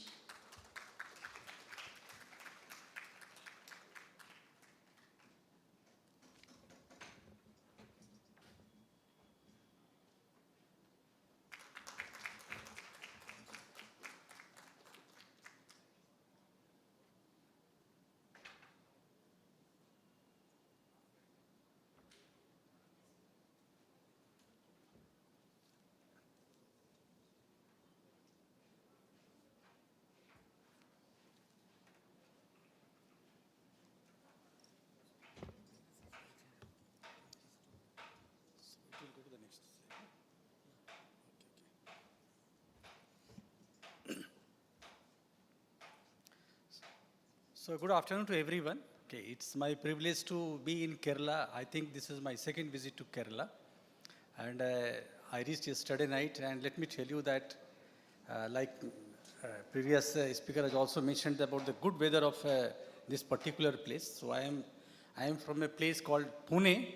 So it is as good as, this place is as good as like Pune only. So I don't feel like that I have come to a different place. So thanks for this invitation to me. And as far as this particular technical session is concerned, okay, this is about driving innovation through a collaboration of stakeholders, okay. So all of you know that there are many stakeholders. There are internal stakeholders, there are external stakeholders, okay. There are many connected stakeholders, okay. To a large extent, in most of the people's mind, the stakeholders, normally they come about the shareholders or the investors, okay? They are most important part, most integral part of all stakeholders, no doubt about it. But there are the other stakeholders. For example, we have the internal stakeholders, employees are there, managers are there, so okay, the board of directors are there. We have the external only stakeholders also, where the government agencies are there. In fact, the community is also one of the major stakeholders of any company or organization. There is one very important link as far as the stakeholders is concerned. Those are the suppliers, customers, okay, and the channel partners, okay. So they are also very, very important stakeholders which contributes a lot, okay, in the manufacturing segment, probably from where I belong to, okay. So while my presentation will focus mainly on the supply chain part, okay, and I will try to cover almost all kind of suppliers and to some extent the external connected stakeholders, customers also. But to a large extent, I will be focusing more on the small suppliers, particularly the MSME categories of suppliers, okay.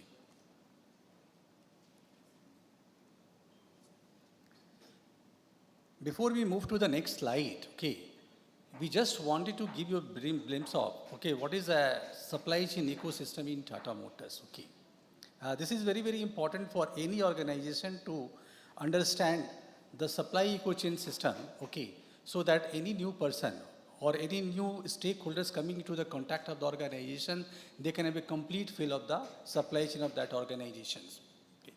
As far as Tata Motors commercial vehicle is concerned, okay, we have over 1,000 suppliers, direct material suppliers, okay, working with us, okay. And out of those 1,000 suppliers, 1,000 plus suppliers, okay, for overall APV or the revenues coming from the suppliers, almost 15% supplies are coming from the small suppliers. And most of those suppliers, okay, falls in the category of MSME. The remaining 85% supplies, which are coming from the big suppliers who do not fall in the category of MSME, let me tell you that even in that category also, there are many, many small suppliers associated with them as a part of tier 2 and tier 3 suppliers. So with a gut feeling, I can say that overall buying happening in Tata Motors, it's more than 30 to 40% supplies coming mainly from the small scale industries or MSME industries. Okay. And that's why, as a Tata Motors, we focus a lot on the MSME category of suppliers. We'll come subsequently that how collaboration is very, very important. And it is also important for all small scale industries or medium and small industries to know that they have a lot of potentials, okay. And in many cases, let me tell you, they have the many disadvantages, great advantages over the large scale industries, okay.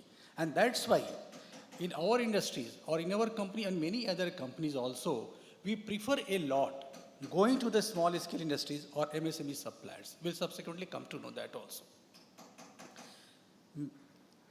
Many of you might be knowing that as far as the commercial vehicle is concerned, okay, we have 5 plants. Our mother plant in Jamshedpur, okay. Then we have a plant in Pune, we have a plant in Jamshedpur, we have a plant in Pantnagar, Uttarakhand, and also we have a plant in this Dharwad, that is a Karnataka. Our mother plant Jamshedpur, of all buying happening in Jamshedpur, almost 78% buying is happening from the local suppliers. And most of those local suppliers are in MSME categories, directly or indirectly. There are suppliers who are directly associated with Tata Motors, falling in the MSME categories with a limit of this overall APB as well as the capex investment, okay. But there are big suppliers in Tata Motors Jamshedpur, who are supplying the components to us. They are also getting the components from those MSME suppliers. So of total 78% supplies happening in Jamshedpur, almost 30 to 40% supplies are coming from the MSME. Okay? And this is also very important for us to understand that we are getting the supply from the local supplier base, regional supplier base. We are giving the employment to those people also, and we are giving the business assurance to those suppliers associated with us. Similarly, I want to give one example of our Uttarakhand plant, who is located in Pantnagar, where we are making the small commercial vehicles, where almost 75% supplies are coming from the local suppliers. And most of those local suppliers are falling in the same category. Okay. So this is about our two major plants. Similarly, we have the regional regional supplier base in Lucknow also. We also have regional supplier base in Dharwad. And of course, Pune is a major supplier base, as you all know, because most of the companies in India are located in Pune as well. Okay. As far as the key procurement categories are concerned, as far as the MSC suppliers are concerned, the maximum procurements are happening in the area, for example, the sheet metal category, the casting category, the forging category, powers and trims category, okay? And at the same time, they are also associated with the proprietary suppliers who are supplying the engine components, power components, EV components, okay? So many of those suppliers, directly, indirectly, are also falling in the same category. As I have told you that we have approximately 1,000 suppliers associated with Tata Motors, and let me tell you the fact, most of these suppliers associated with us for a very long time. And it can be said with the fact that in last 5 to 6 years, we have hardly added any new vendors. It's not more than 14 or 15, maximum 20 suppliers we have added in our kitty in last 4 to 5 years. So the point I wanted to make you, all of you, is that most of our suppliers, whether they are the big suppliers, they are the big corporates, or small supplier, MSME suppliers, they are associated with Tata Motors for a very, very long time. And we have a presence of supplier base across all areas in India, okay? And also we have many global suppliers. And we try to see, and it is also very important because in the previous session we also see that the governments are giving a lot of incentives, for example, the PLI incentives. Okay, we'll have to declare that the value addition should happen more than 50%. There are components, there are many components in our vehicles. There are many components where the value addition should be 100%. Say, for example, if you are making a plastic and trims parts, unless 100% value addition is happening in India, we will not get the PLI incentives. There are cases, for example, the EV battery, where if the value addition is less than 50%, in fact, the government has set the limit that it cannot be more than 50% in these cases, excluding some sales components, we cannot get the PLI incentives. Okay? So, to get those PLI schemes and incentives in the India directly by Tata Motors and also by our suppliers, you need to have a good base of good level of localizations, which you normally call it the value addition. Okay.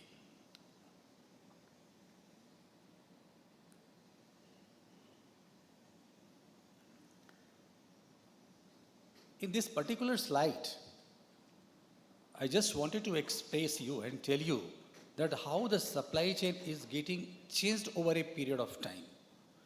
The traditional supply chain, we always used to talk about the cost, delivery, and the quality, QCD parameters.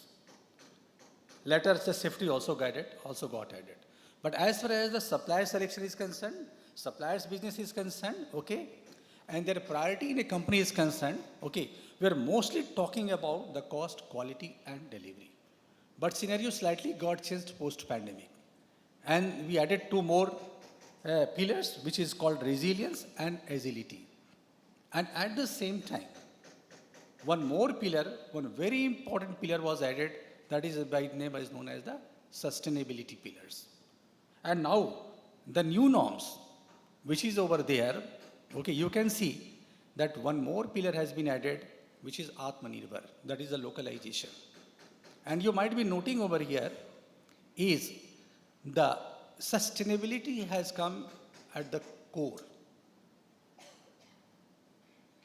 And that's why it is very, very important for each and every associates of any organization to focus a lot on these sustainability factors. Okay.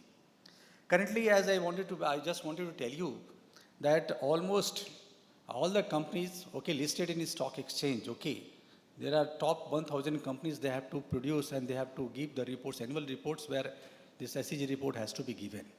And it is not only your report, it is the report of your next level also, tier 1 suppliers, okay. And the SEBI has also taken a target to add almost 500 suppliers or 500 listed company every year so that they can also follow the Start SEG initiatives, okay. So, Tata Motors is one of them, the top 1,000 who have started reporting in our balance sheet, the audited balance sheet. And it is not only what we are doing on sustainability front or SEG front, it is also about what our tier 1 suppliers are also doing.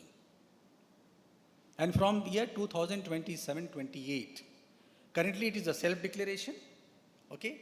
From 2027-28, it is the audit by the external agency nominated by SEBI that they will be visiting our suppliers. So it is also very, very important for our suppliers. Probably they might be associated with many other companies who are not listed in the stock exchange. But if they are supplying to the company who are listed in a stock exchange, they have to follow this SEG reporting. And there are many parameters to report with. I just wanted to elaborate with the fact that you might have heard about that in PLI scheme there are many companies probably who did not follow the right method. They did the fraud and their scheme was basically withdrawn. There are many companies like that. The purpose behind it was that if the government is giving certain incentives to a company, it should be followed in a ditto form. Okay. And this was possible because there is an audit mechanism with the ARI authority. Even today also, if you declare that our value addition is this much, it is not only Tata Motors value addition. This value addition is by the suppliers. Suppose there are 10 suppliers who have declared our value addition is 56% or 57%, 90%. The RI audit department, they takes the list of the suppliers from us on a random basis. They select few suppliers. Okay? Suppose we have declared this particular PLI scheme, we have 100 suppliers falling in this category. They will select 10 suppliers. And they will do the thorough audit of all those suppliers and see that whether whatever declaration has been given by their auditors, okay, it is not only the internal cost auditors or CA, it is basically external statutory auditors who declares it. And if you find any anomaly in that, the certificate is withdrawn. So that's why, as a Tata Motors, because if the certificate is withdrawn, it is not of the suppliers, it is of the company who has applied for the PLI scheme. Similarly, in this case also, in SAG report, if you are declaring that we have a supplier base of say 1,000, and this is a process, this is a methodology they are following, this is what they are declaring, and if during audit process, if you find that certain anomaly has been followed by our suppliers or certain category of suppliers, then the penalty or whatever the disreputation or bad reputation, that will come to us. Of course, that will go to those suppliers, but definitely it will come to us also. And you can see here that the innovation and collaboration, it encompasses the overall supply chain to embrace the challenges. So now we are not talking about the cost, quality and delivery. We are also talking about the resilience and agility, which was very important after COVID. Then in recent financial years or in the last 2 years, we have also talked about, and we are talking about the Atmanirbhar, and everything is basically hovering about sustainability, encompasses by innovation and collaboration. So, which I have already explained to you why this collaboration matters, especially in the small scale industry suppliers or MSME for that sake. We talked about the technical procurement focused on quality and delivery, okay? And it is not only the purchase by simple procurement we're talking about the innovation, we're talking about the resilience, and we're also talking about the sustainability in the form of ESG, okay?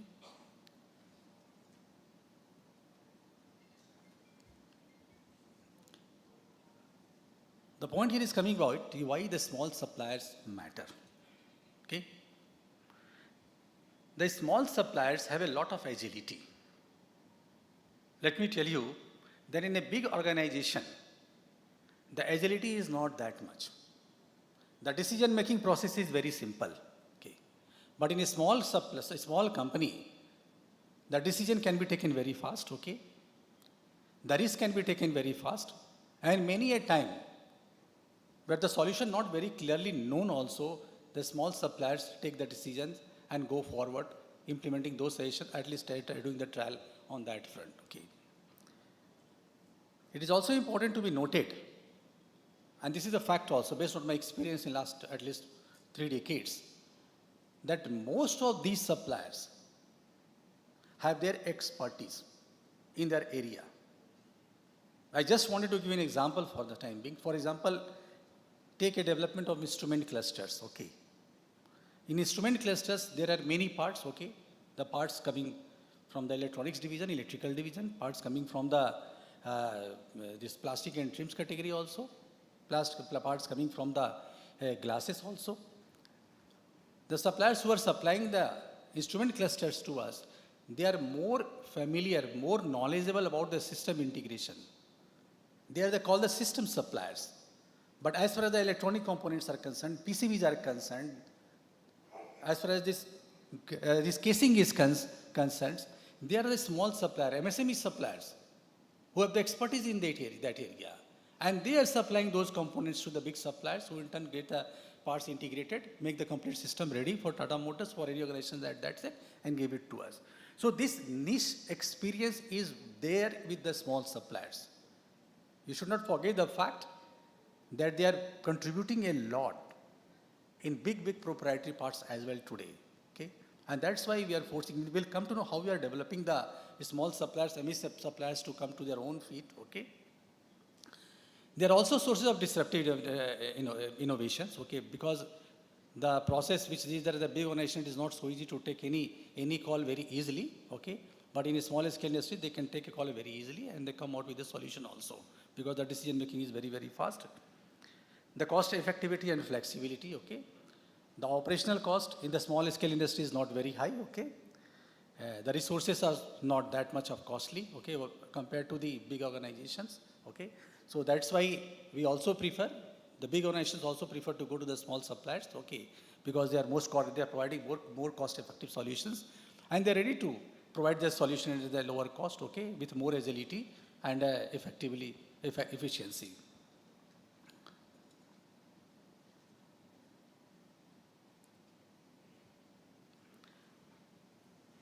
So it is very important, as you know, that the importance of the small scale industry suppliers, MSME suppliers is very important, okay.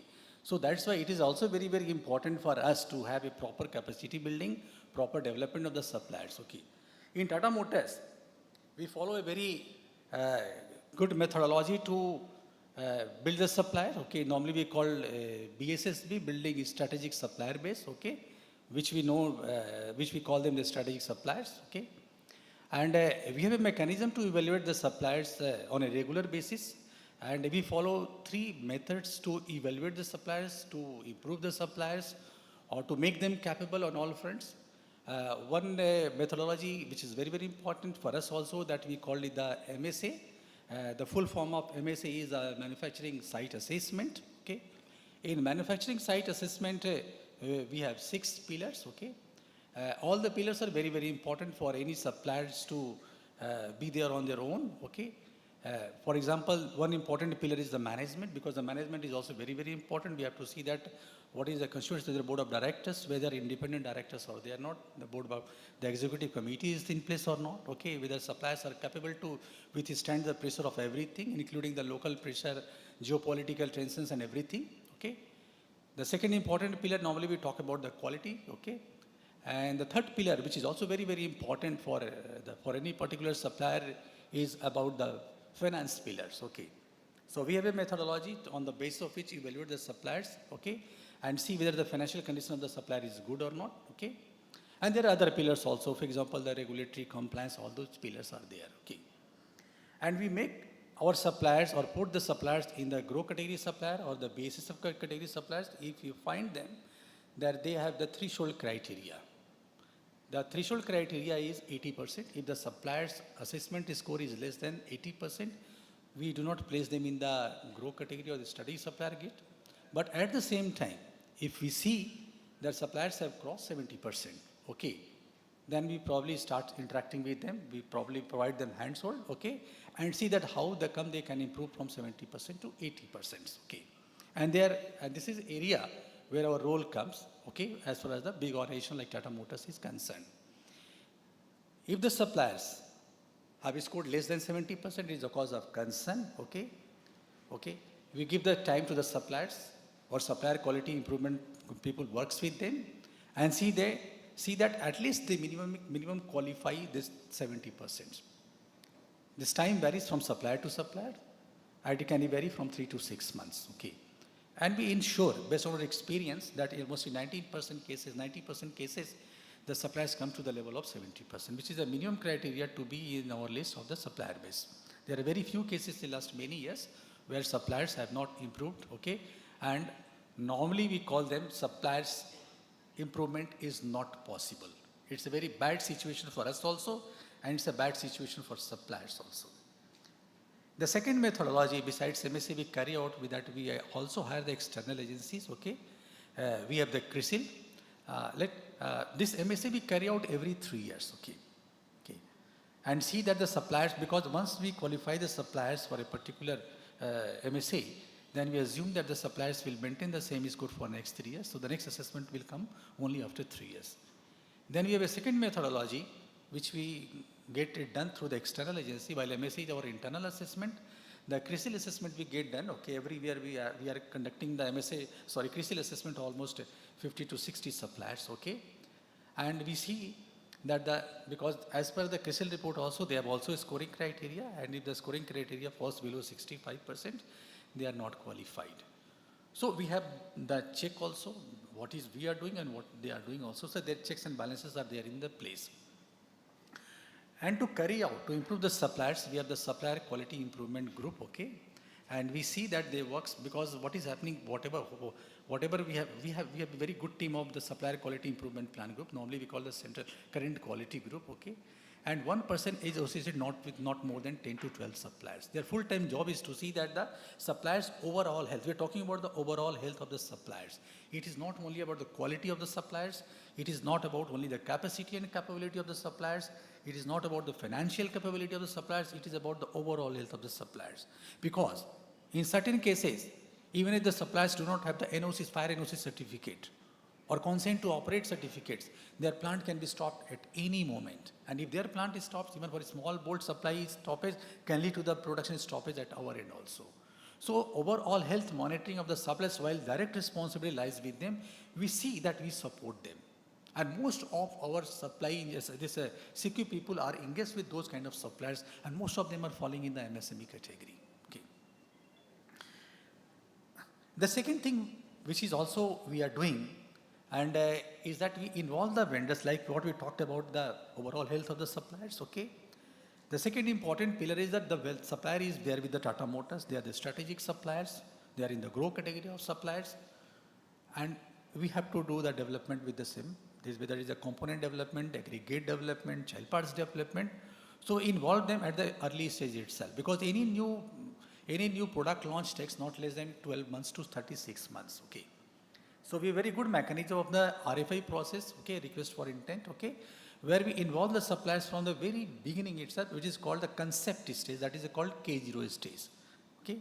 So while the K0, the involvement of most of these suppliers are in the proprietary category, where we involve the suppliers in the early stage, but at the same time, we also see that all the complex parts, all the critical parts, even though the build to print part, BTP parts, we involve our suppliers at the beginning itself. So by the time a product launch takes place, okay, all iteration gets completed. So early engagement, starting with the, ending with the PPAP, okay, parts approval process, finally it gets terminated with the PPAP, after which the SOP starting of production takes place. Technological upgradation, okay, nowadays you might be knowing that it is not only the conventional ICE vehicles and the petrol vehicles we are talking about, okay. We are talking about many new technology or the powertrains. It is not only the AV, we are talking about the LNG vehicles, we are talking about the CNG vehicles, biofuel vehicles, and of course we are talking about the H2 ICE vehicles, hydrogen vehicles also. We are in all segments, okay, as far as the powertrain is concerned, okay. So it is also very, very important that our supplier gets elevated to that stage, okay. If any technology comes, the new technology comes, it is not only that the OE should take the technology ahead, it is also important that your all supply chain people, they follow the same technology, they also come to the level of the technology, probably they are required to be there, so they can work hand in hand with the OEs.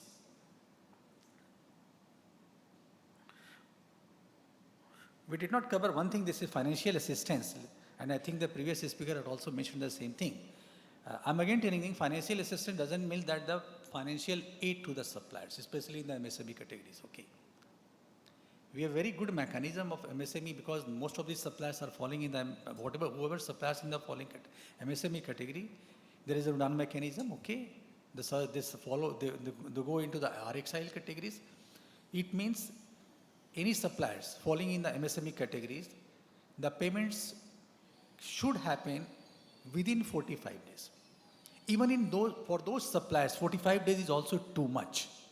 Working capital gets blocked. So we work with the bankers, whether it's a Tata Capital, State Bank, SDFC, ICICI Bank, and we make an arrangement through the tripartite agreement where Tata Motors is one party, supplier is the second party, and third party, say for example Tata Capital. Okay, they get their payment immediately after GIA through the sales invoicing mechanism. Okay, and we pay the payment to the banks after 45 days, and the rate probably which is being charged by those banks to the suppliers is very, very minimal as far the RXIL or MSE mechanism is concerned. If I am correct, it is not more than 5 to 7%, even less than that. So they are getting their working capital at so, but at the same time, the bank also needs assurance that they get their money back. And this is where our role comes into picture. So we see that our supplier get the full financial support with the help of this tripartite agreement. So we take care of the suppliers both on technology front as well as the financial front.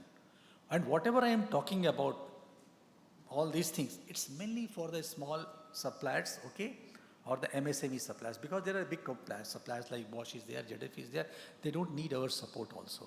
In fact, they are ready to payment term of 90 days also, let me tell you.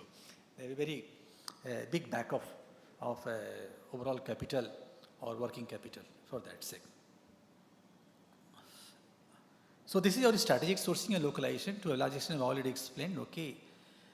From OE point of view, while I've talked about the supplier's point of view, from OE point of view, we also want to protect ourselves, okay. We also want to de-risk our supply chain, and that's why we have a diversified supply chain. While we talked about that we have a local presence of 70 to 80%, but at the same time, we also ensure to a large extent that our supply chain is diversified. Suppose a supplier is located in Chennai, and if the flood comes in Chennai, our plant should not get affected. We should not stop our production in Jamshedpur, Pune, Uttarakhand. So we see that in most of those critical cases, we have alternate suppliers. And many a time, let me tell you, those alternate suppliers, because suppose a big supplier is located in Chennai and something happens in Chennai, some earthquake has come, some floods have come, we cannot run our production at that speed only. Suppose you are making 500 vehicles per day, we cannot get the parts 500 per day from the other suppliers. But at least we want to see that at least 20%, 15%, 30% components we can get from the other suppliers. So it's not only about Tata Motors, but it is very, very important for everyone to understand that every company like us make a strategic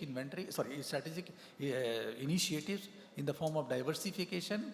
And diversification means 2 suppliers, 3 suppliers, not more, maximum 2 suppliers at different locations. If the supplier is in Jamshedpur, another supplier can be in Pune. On a regular basis, we will not take the supply from Pune to Jamshedpur because it will cost to the company because of logistics, transportation. But as a strategy, should we keep 10%, should we keep 20%, should we keep 15%, that decision has to be taken. So from 0 to 100%, what share of business is to be allocated, that is our decision. And that is called where strategic decisions is being taken at our end. And whatever decisions we are taking at our end, we are keeping our supply chain, suppliers, in full confidence. We'll come to know that there is a mechanism also. We have a complete digitized system, complete transparent system, fair communication system. Suppliers will immediately come to know what is required in this month, what is required in next 3 months, what is required in 12 months, and what they have to do backward. So suppliers should also know that what is your plan, what is your strategy, what you are thinking of, okay? And suppliers should also know, and they are communicated very well in advance, that your business will vary from this to this. I'm talking again about the percentage, not about the absolute term, because the absolute term varies it is driven by the economy. I have covered a cost effectiveness, okay. So the last point, economic impact, is strengthening the local ecosystem. It is also a responsibility that whenever and wherever we are opening a new plant at any locations, we have to see that the local local base should be strengthened. There are advantages, there are win-win situations on both OEs as well as suppliers, because we get a more cost optimized solutions because the local suppliers are there, okay? Consistent supplier base are there, but we'll have consistent, and at the same time, the local supplier base will have that advantage that they will get a very good customers. We are the customers for them. So it is a win-win situation for both of them. So we try to see that we keep a balance between what we should have the local and what we should take from outside. So globally, it has been seen, or at least in India, the benchmarking is that your localization can go up to 70 to 75%, not more than that. Because that is also very, very important for you to maintain the business continuity of your company.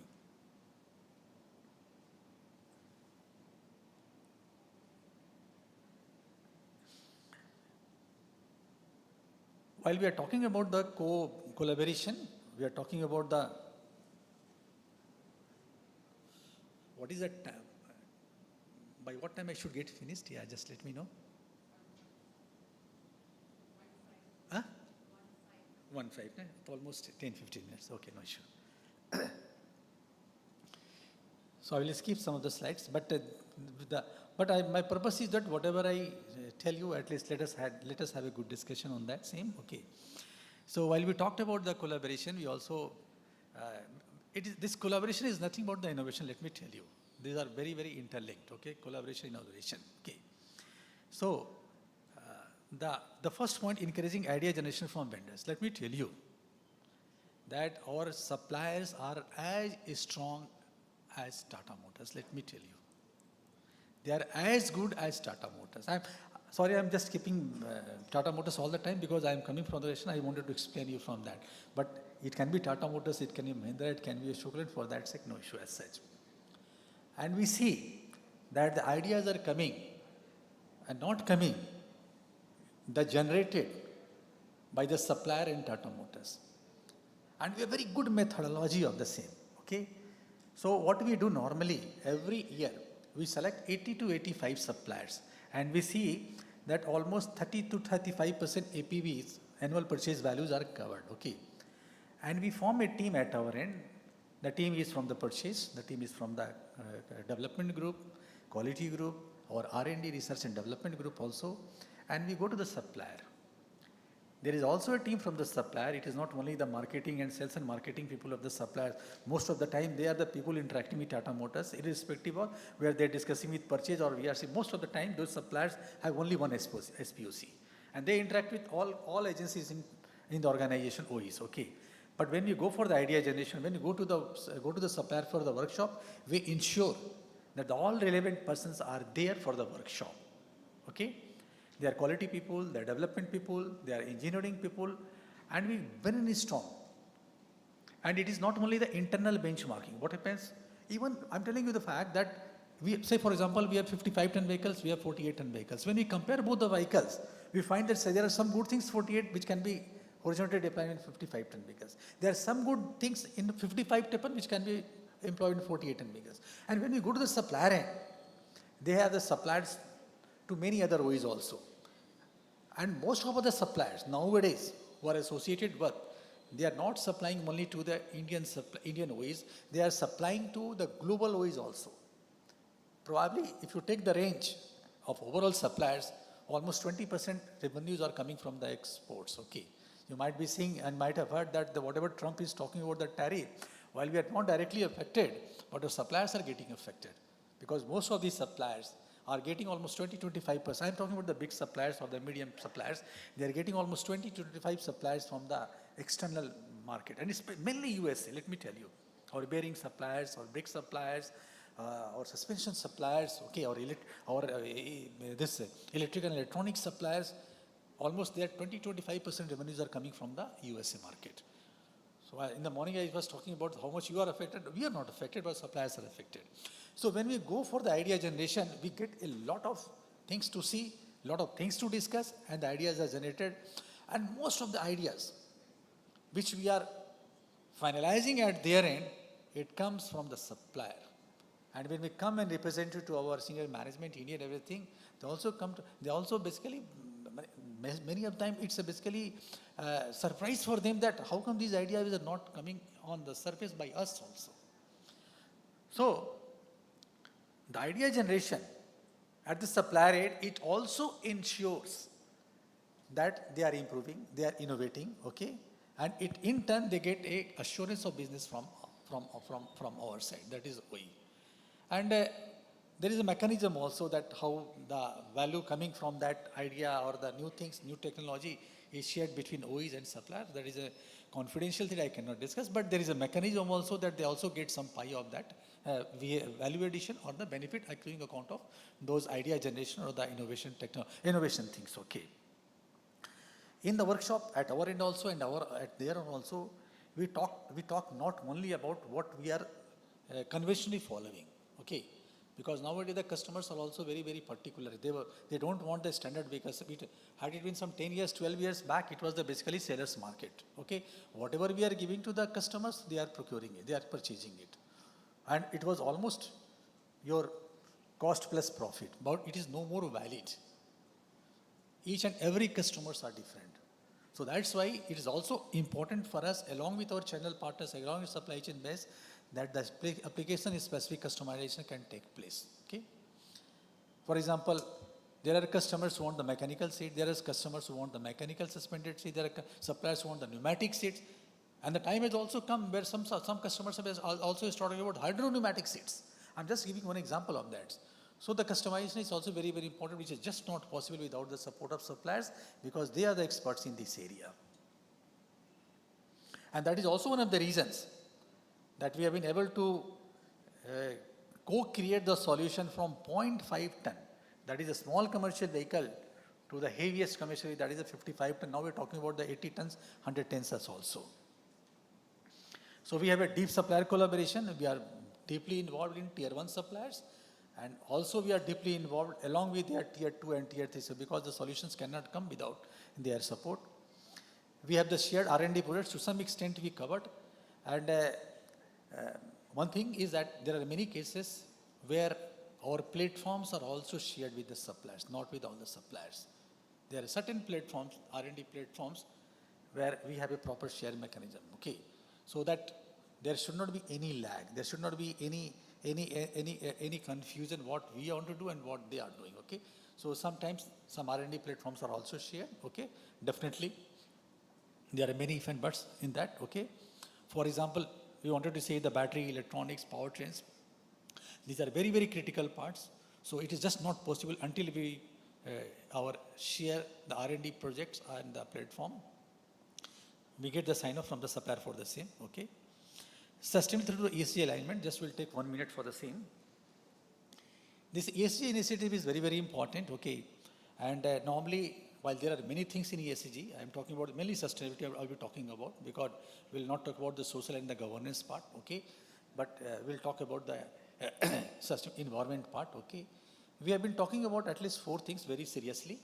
One is the RE, renewable energy. We have taken a target of 100% by 2030. And the similar target has been given to the supplier, okay. And probably you might have seen that the government of India has also taken a decision that by 2030, we will have 500 gigawatt, okay, solar, wind or other renewable energy, 500 gigawatt. It's almost more than 2 times of what we have, more than 3 to 4 times what we have today as far as this RE energy is concerned, okay. Some few years back, I still remember some 8 to 9 years back, when we are installing the solar panels, the cost was coming out to be around 10 to 12 rupees per kilowatt hour. It reduced to 8 to 9, and let me tell you, most of the time now it is coming not more than 4 to 5 rupees. I'm talking about, so it is not only the RE, renewable energy, it is also helping your pocket. Your wallet is also getting strengthened by that way. So this slide is about one example about the building electric ecosystem, okay.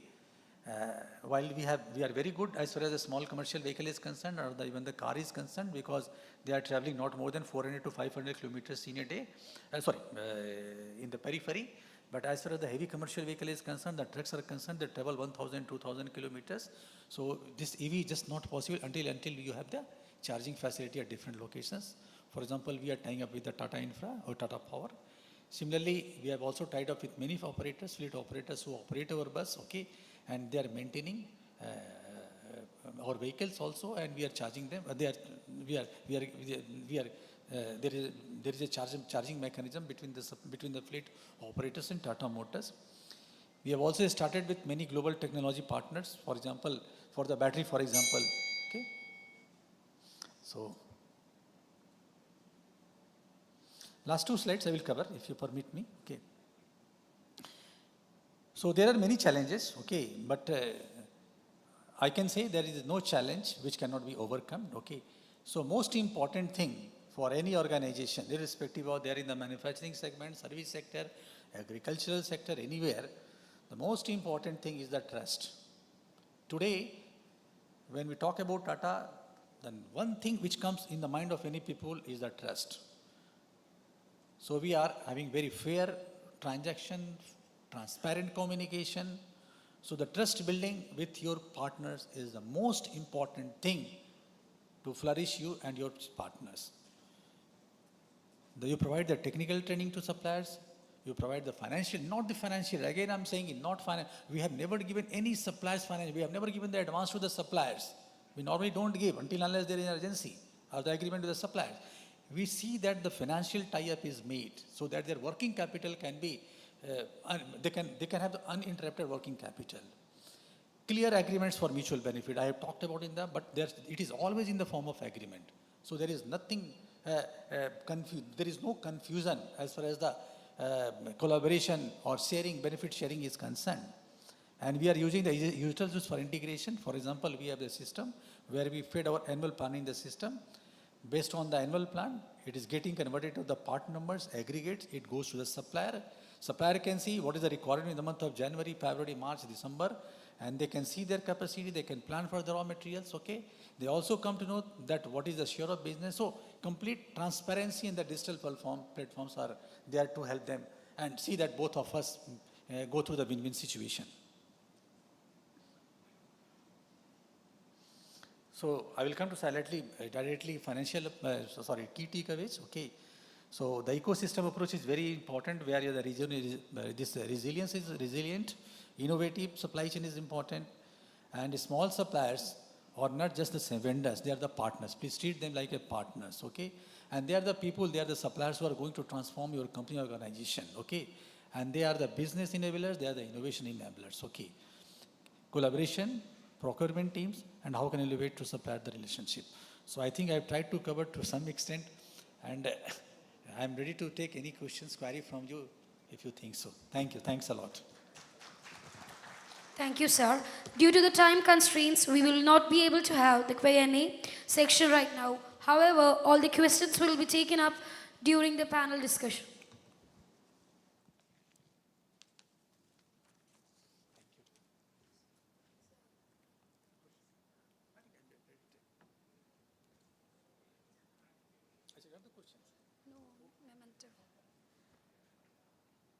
Thank you very much for your valuable insights. On behalf of the Cochin chapter ICMAI, we extend our heartfelt gratitude to you for enlightening us with your perspective.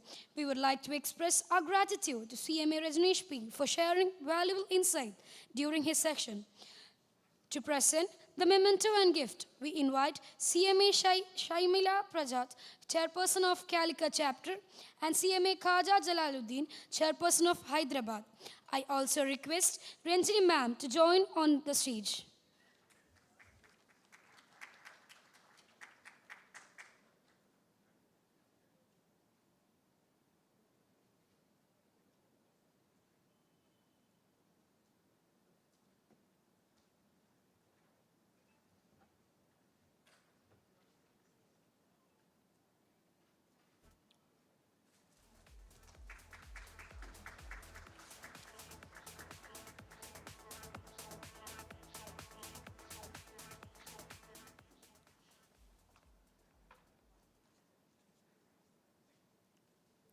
Thank you, sir.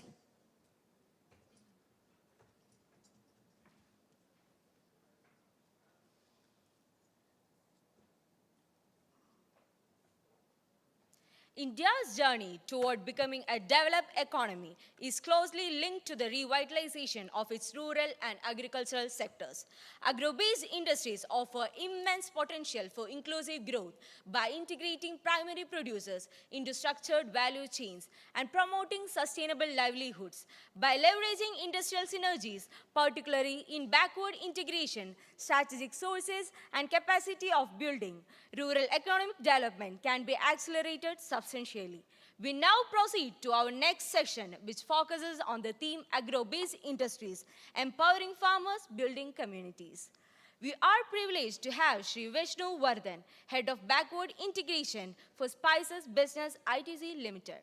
SV Vishnuvardhan is a procurement professional with over 15 years of experience in agricultural sourcing and supply chain management at ICC's Agribusiness Division. As Manager Backward Integration, he leads procurement strategies for spices like red chili, turmeric, and ginger, focusing on sustainable and farmer-centric supply models through ITC Mars. His expertise spans crop estimation, market intelligence, supplier engagement, and sustainable sourcing, ensuring quality, competitiveness, and supply security. Recognized for his strategic mindset and leadership, he has been instrumental in strengthening ITC's agri-value chain and driving sustainability-led growth. Please join me in welcoming Sri Vardhan for the session. I also invite CMA Harihara Subramanian, Treasurer of Coimbatore Chapter, to accompany him and welcome him to the stage.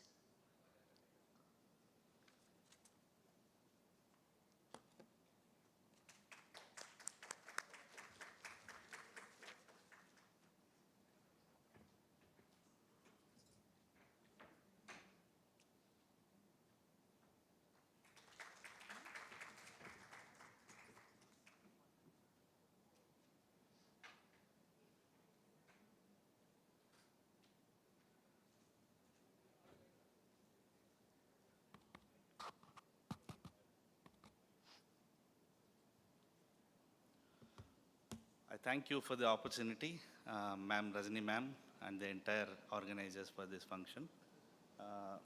It's a great privilege for inviting me. I'll not take much of your time since it is becoming the lunch time and you people are hungry, I guess. I'll quickly go through the slides. Bear with me for a couple of minutes. That's it, okay? And see, ITC has got many businesses, out of which agri-business is one of the major businesses that we take up. And see, the presentation would be like the overall view of agro industries in India and deep dive into our backward integration models, and then how ITC empowers farmers and builds sustainable communities and future pathways with collaborative strategies for continued growth. So what is agro industry? I need not explain this to the guys sitting over there. I think most of the people are well versed with what is agro industry. And there are some challenges which I would like your interest to be put upon. The challenges like lack of cold storage facilities, whenever there is a market glut, excess production happens at times for various crops. And dealing with the glut, excess production is also a concern which need to be addressed even during the current times. And there are climate change and there are very new pest attacks coming up every year in every commodities we see. Most predominant one is in chili, which you might have heard about, black thrips, a new pest which has traveled all from Indonesia and has come to India. It has created havoc. And then there is price instability. And there are times where prices fall down and the farmers will not have the expected net returns. And there is yield decline due to climate factors, and small landholding is also a concern from the farmers. Keeping the challenges into the context, there are future opportunities which we'll keep on discussing in the upcoming slides as well. So agro-based industries are mostly like the industries which come from procurement of raw material, food, which is mostly categorized as food industry, and then textile industry, and then other spices, and then aqua, and many other agro industries which are also there. So the point that I would like to highlight in this slide is, there is almost like 17 to 80% of GDP coming from the agro industries in India, and 50% of workforce is engaged in agro industry, in the agriculture sector. And 1.5 to lakh crore is the budget which has been given by the central government for the agriculture promotion. And there is almost like 4.2 lakh crore exports happening from India. And 60% of population from the rural farm is engaged in agriculture. And almost like in the future, around 100,000 new jobs are going to come into this agri-industry. So coming to the challenges, there are major challenges like environmental challenges. There are abnormal rainfalls, higher pesticide usage is there because new pests keep on coming year on year. And there is an increase in the outbreak of the existing pest as well. And there alternative crops are not there for any crop. If a farmer grows one crop, he don't easily get to know what are all the alternative crops that are available to increase his net returns. And then humidity, temperature increase, greenhouse effect is, we keep on hearing on daily basis. There is excessive use of pesticides. See, if you are focusing on agro-industry, I don't know how much of you are from agri-industry or or traders or who deal in agriculture produce day in, day out. But I feel if you are into exports, especially if you are into exports, countries like developed nations like European Union and USA, pesticide residues, aflatoxins and other contaminants are much concerned. The stringencies keep on increasing year on year. In the year 2010, I'll tell you in the next slides as well, there are very low regulated pesticides. Now you will have to deal with 600, 700 regulated pesticides, which is a tough job. Keeping into the picture like new pests coming year on year and the existing pest incidents increasing year on year, the havoc is increasing and the farmer is in a pathetic condition right now. So there is stringency, despite the increased pest population, despite the no new pesticide formulations coming into the trade like you have in the US and Europe. We are dealing with the existing pesticides, and we'll have to deal with the existing pesticides which are regulated by the developed nations is also a concern. So I did not brief this thing, you guys are experts in this, I hope. The agriculture, India is a large agriculture base and there is socio-economic importance, and the alignment with the national goals is one which our previous speakers have spoke about. The Vikasit Bharat thing is the burning topic, and you will have to look into that even if you are a small MSME or a big corporate like us. So I shall give you the brief introduction of ITC. ITC is founded in 1910 and the only company in the world to be carbon positive, water positive and solid waste reclassing positive for 15, 20 and 17 years. ITC business supports over 6 million livelihoods, sustainable livelihoods, and over 43% of ITC energy requirements come from renewable sources. Like I've discussed, we are among the top 3 corporates. ITC Mass is one vertical which we have started very recently for transitioning the rural challenges which deal directly with the FPOs and farmers directly. We propose the digital interventions in ITC Mass, which will empower the farmers in day in, day out activities of the farmers, which will be dealt in the further slides as well. And we have introduced climate or smart agriculture into 10 lakh plus farmers. So we have different businesses. One is FMCG, agri-business, hotels, where we speak about responsible luxury, and then information technology, paper boards and packaging.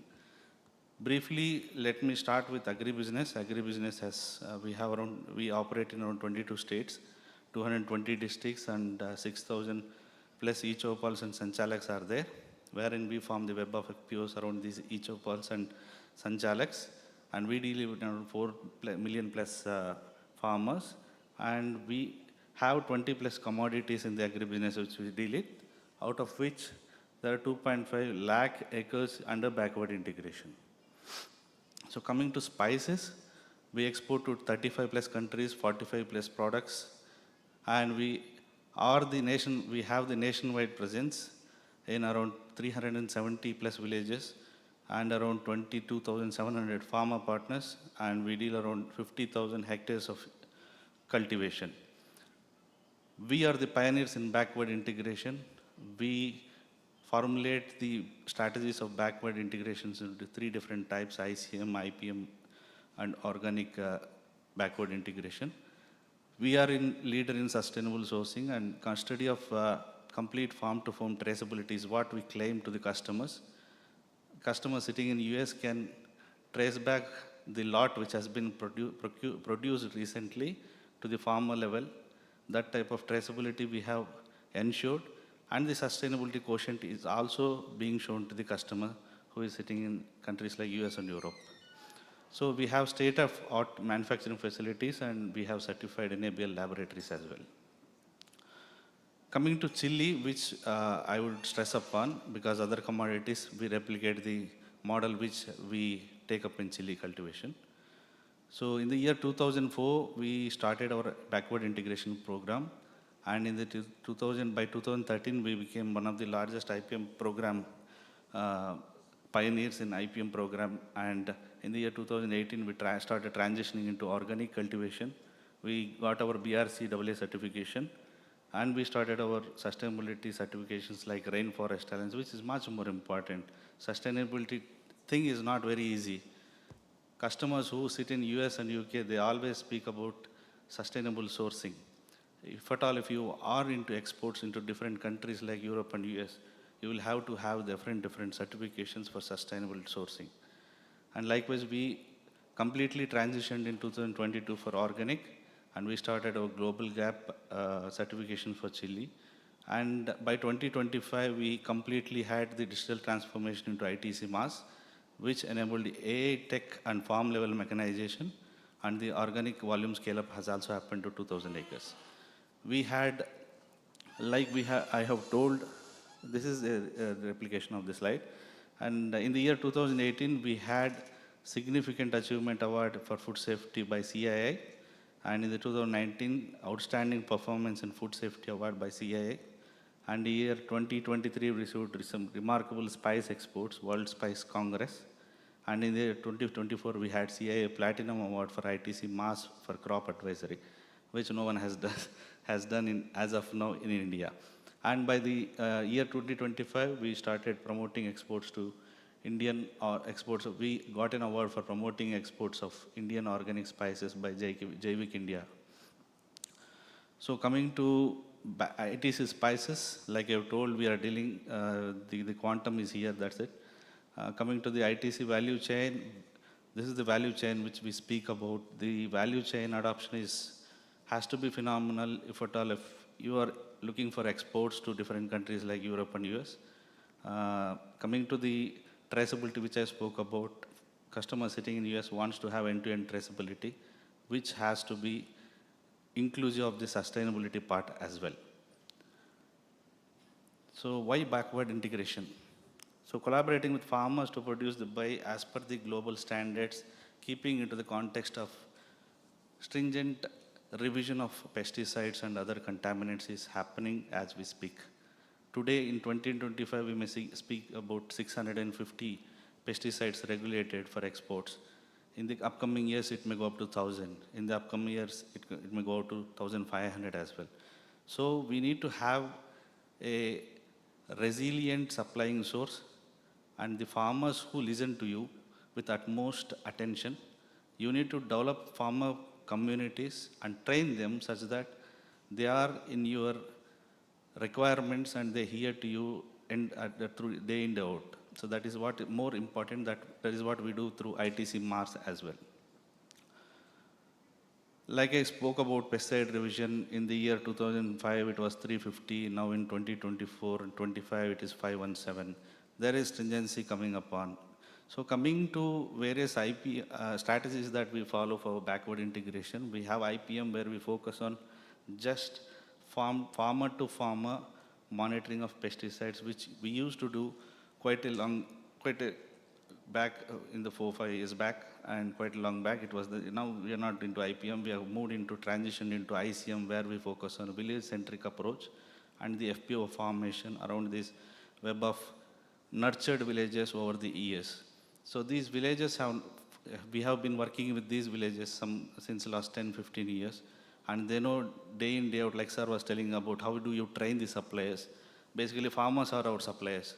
So we have been training the farmers day in, day out to know what are the safety measures that they need to take, which pesticides to be sprayed, which not to be sprayed, what are the sustainability, the audits that need to happen, and how do you respond to the audits is also important at the farmer level. That is how you come through this transition for the sustainable sourcing part. And now we are into organic sourcing.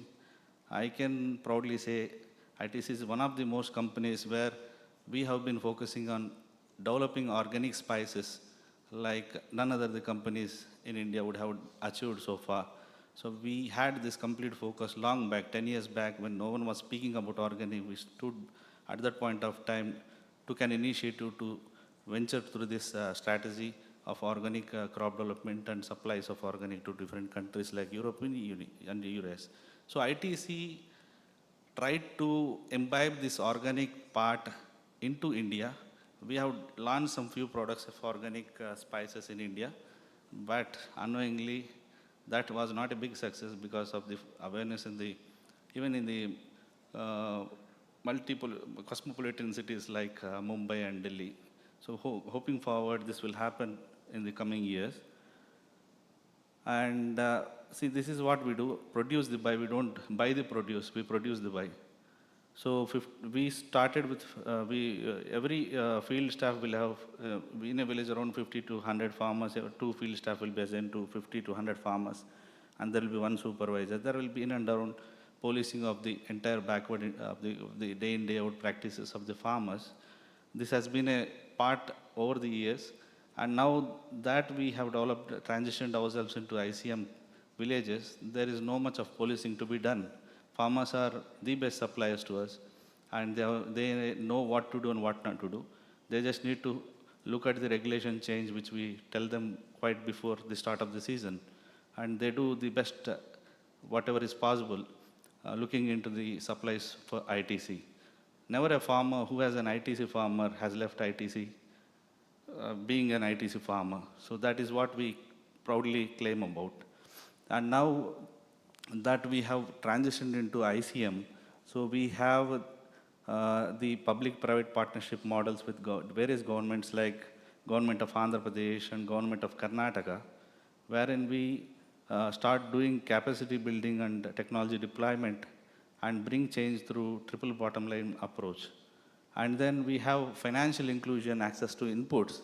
So getting a credit to the farmer is a difficult thing nowadays. So we collaborate with various input companies like Bayer, Syngenta. We give the inputs at a cheaper price where the farmer, if he has to procure, shall be at a higher price. So we have village-centric approach enabling collective bargaining as well. We encourage collective bargaining, and the premium price shall be paid if the farmer is compliant in the day-to-day activities as per the backward integration protocols of ITC. And the framework which we discussed about, and we focus on biodiversity. Pest resilience is one I would like to talk about. Whenever there is a pest attack, there should not be a problem like he should be drowned in the reduced yields, and farmer should not find any new pest attack coming into the picture as a serious outcome, where the farmers who are not associated with ITC would do so.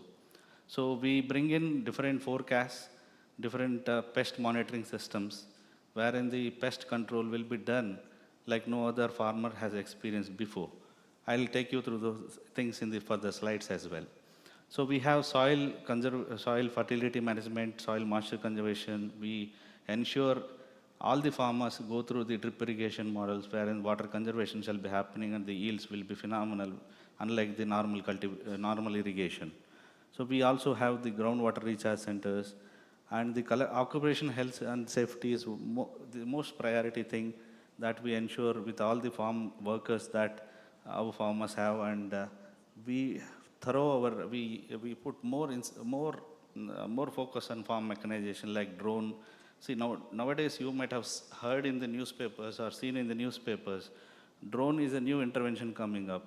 We had this since last 6 years, and we have been transitioning this in our ITC backward integration programs. Nowadays, farmers of ITC, if you ask them drone is a old version of thing for them. And these are various mechanization thing. Up to 40% of our backward integration program use drones. That's one thing that I would like to quote here. And we have different sprayers like boom sprayer, power weeder. So any innovation part in the mechanization is a wonderful thing to do. There are still more, there is a big scope for mechanization in India, especially in spices. So there has been no development beyond drones as of now. And we try to add different collaborations like chili harvester. You know, chili plant, harvesting a chili fruit from the chili plant is a Herculean task. Even only countries like China have developed it, and they do it for a different purpose, whereas replicating the same thing in India will not work out because of various regions. So the lacuna is there in the farm mechanization part to be focused upon very seriously and very thoroughly. And like I spoke, we have organic certifications, we have backward linkage, back traceability and processing units separately lined for organic processing and exports. And towards the next horizon of sustainability, we have different regenerative agriculture practices, climate smart techniques, which we'll be speaking about in the upcoming slides as well. We have water stewardship, we have biodiversity conservation. Sustainability is the most important part, like sir has spoken well before my presentation. So ensuring the sustainability across the value chain is most important thing that we do, and this presentation shall be shared to you. There's no new nothing thing that need to be explained further. Sustainable agriculture practices, we target on 1 million acre, and off-farm farm diversification on 4.5 acre household is covered. Collective action schemes, linkages around 20 plus lakh. Ambition is to cover 3 million acres by 2030. And this has been a repetition. And here I would like to take your attention, 43% of ITC's energy is from renewable sources. We have wind power. We are also planning for solar. And 6 million plus tons of CO2 is carbon sequestrated every year. And more than 1 million acres is under forest cover. And 40 platinum rated green buildings are using renewable energy, and 178 megawatt is from renewable assets. So we have ambitions by 2030, like 50% reduction in GHG emissions, covering 3 million acres, 15,000 plus metric ton certified product offerings, enriching 10 million people. And this is a repetition. So processing, I should not speak about processing here because I'm an expert of procurement and I'm an expert in backward integration. So the processing facilities utmost, we have dealt with constructing various processing facilities with utmost care. And this is a repetition. So if you ask me about result and impact analysis, various third-party surveys have been have conducted their independent surveys, and there is a positive increase of 13% in the farm productivity for farmers and backward integration, and the compliance has increased by 67%. And climate smart agriculture intervention is over 17 states covering 10,000 acres. And I would like to close this off with 1-2 slides. ITC Mars is a new vertical that we have started. Opportunity is to leverage technology for bridging the gap, what farmer doesn't have and what is present with ITC. So ITC Mars is an assisted service.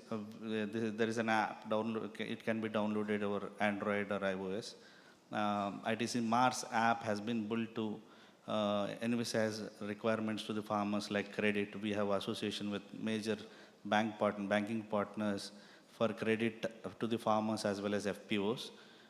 We have inputs, sales can also be done through the app, and the farmers can choose and buy the inputs at a lower price than the prevailing market prices, as well as agrochemicals for that case, and they can sell the produce through the Mars app. So this is one interesting thing which need to be noted. And mechanization advisory is a next level thing. I'll just take you through advisory one slide just to close it off.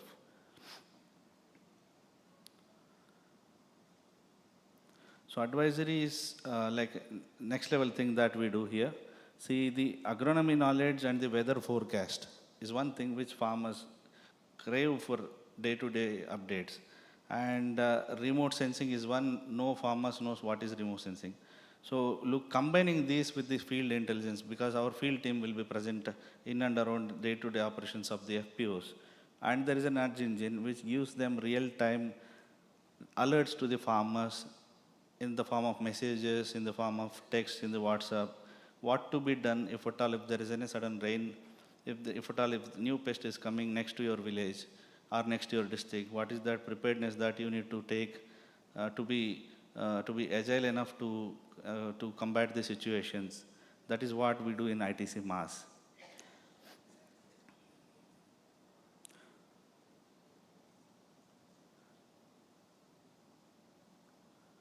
And we would, I would conclude by saying that the collaboration to sustainable development is through actively engage with various stakeholders to amplify its impact and drive policy change. The partnerships create synergic ecosystems, there is no doubt, and accelerates the rural development and strengthens the agriculture value chain. Various future opportunities are there for organic foods, biofuels, processed food exports, agtech startups, global exports, mechanization, and e-commerce. E-commerce, Zepto, I did not speak about Zepto. I should not actually. Everyone would have experienced what Zepto is doing nowadays. And we sell to companies like Zepto, which we never thought of that such companies would emerge. And this is becoming a new age technology, and we are ready to partner with such companies for sales of spices and various commodities through ITC. Thank you for this opportunity. I'm sorry for troubling you, keeping you. Due to time constraints, we will not be able to have the Q&A session right now. However, all the questions will be considered at the panel discussion.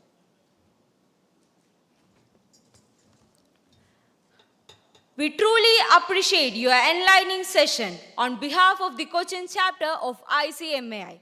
We sincerely thank you for your valuable insight, and to express it with a memento and gift, we invite CMA Kirti Gupta, Secretary of Hyderabad chapter, and CMA Dr. Raju, Kottayam chapter, into the stage. And I also request Ranjini ma'am to join the stage.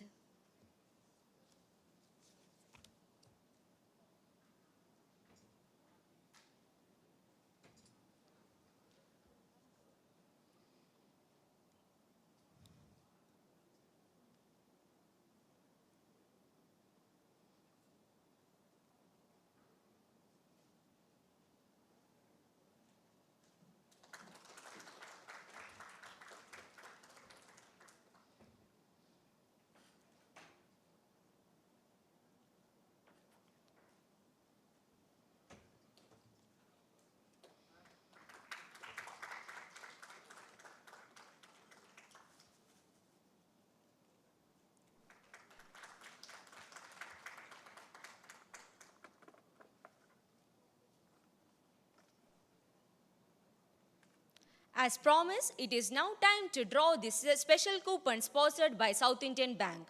May I request CMA Rajesh, Managing Committee Member of Cochin Chapter, and Rekha Ravindran, Chief Manager, RSH Corporate Business Group, to kindly do the honors and draw the coupon.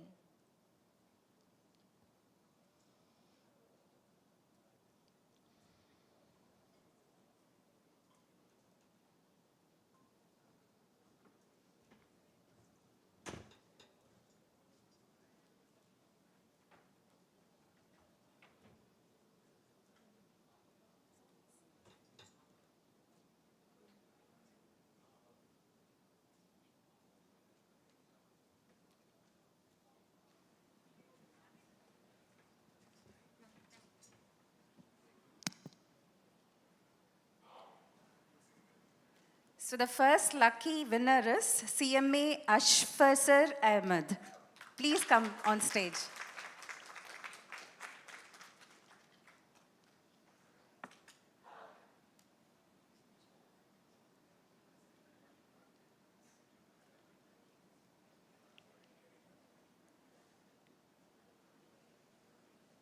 I think unfortunately he's not here.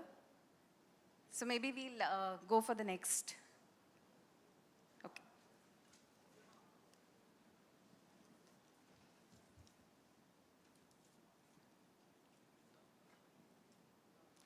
Okay.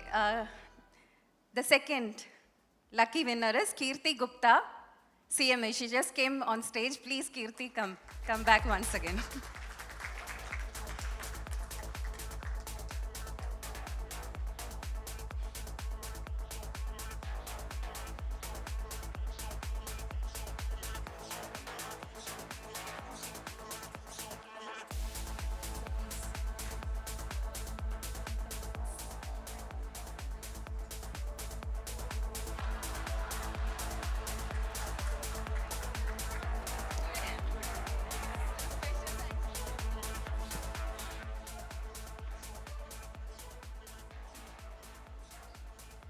Thank you.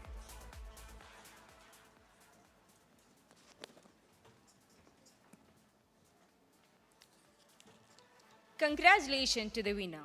May I request all the chapter representatives inside and outside from Kerala to kindly come forward for a group photograph.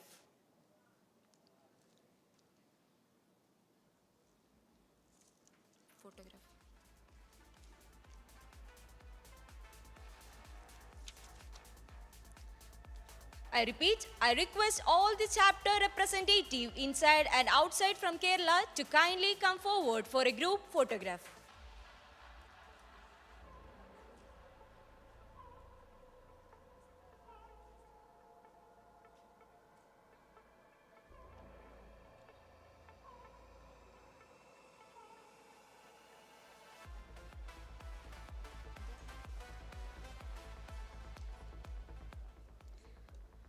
I request rest everyone kindly join us for lunch and request everyone to be back on time as the next session will begin at 2:15 p.m. We are also happy to announce that a special gift will be presented to all registered delegates during the next tea break. I repeat, a special gift will be represented to all registered delegates during the next tea break. Thank you.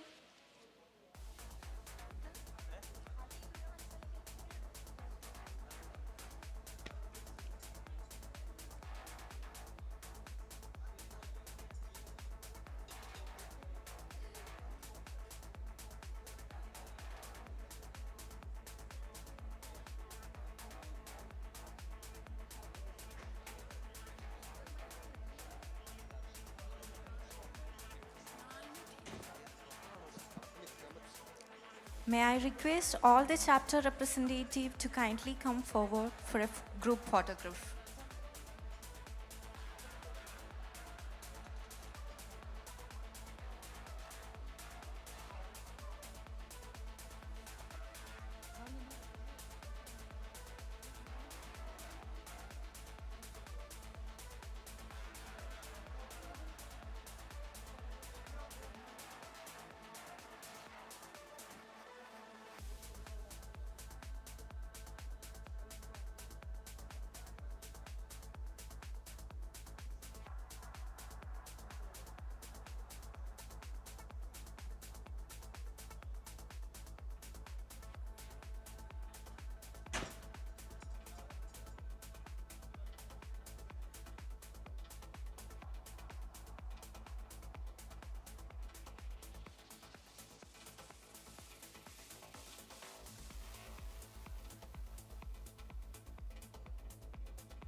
പ്രിയപ്പെട്ടവർ കൂടെയുള്ളപ്പോൾ പുതിയ തുടക്കങ്ങൾ ശുഭകരമാകും.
Located on the southwestern coast of India, Kerala is a land with a lush maritime history that dates back to several centuries. Cochin, the thriving port city in Kerala, is the commercial capital of the state and an epitome of Kerala's cultural richness. In 1972, India's maritime aspirations found a new anchor as India's port city. Kochi became the birthplace of Cochin Shipyard Limited.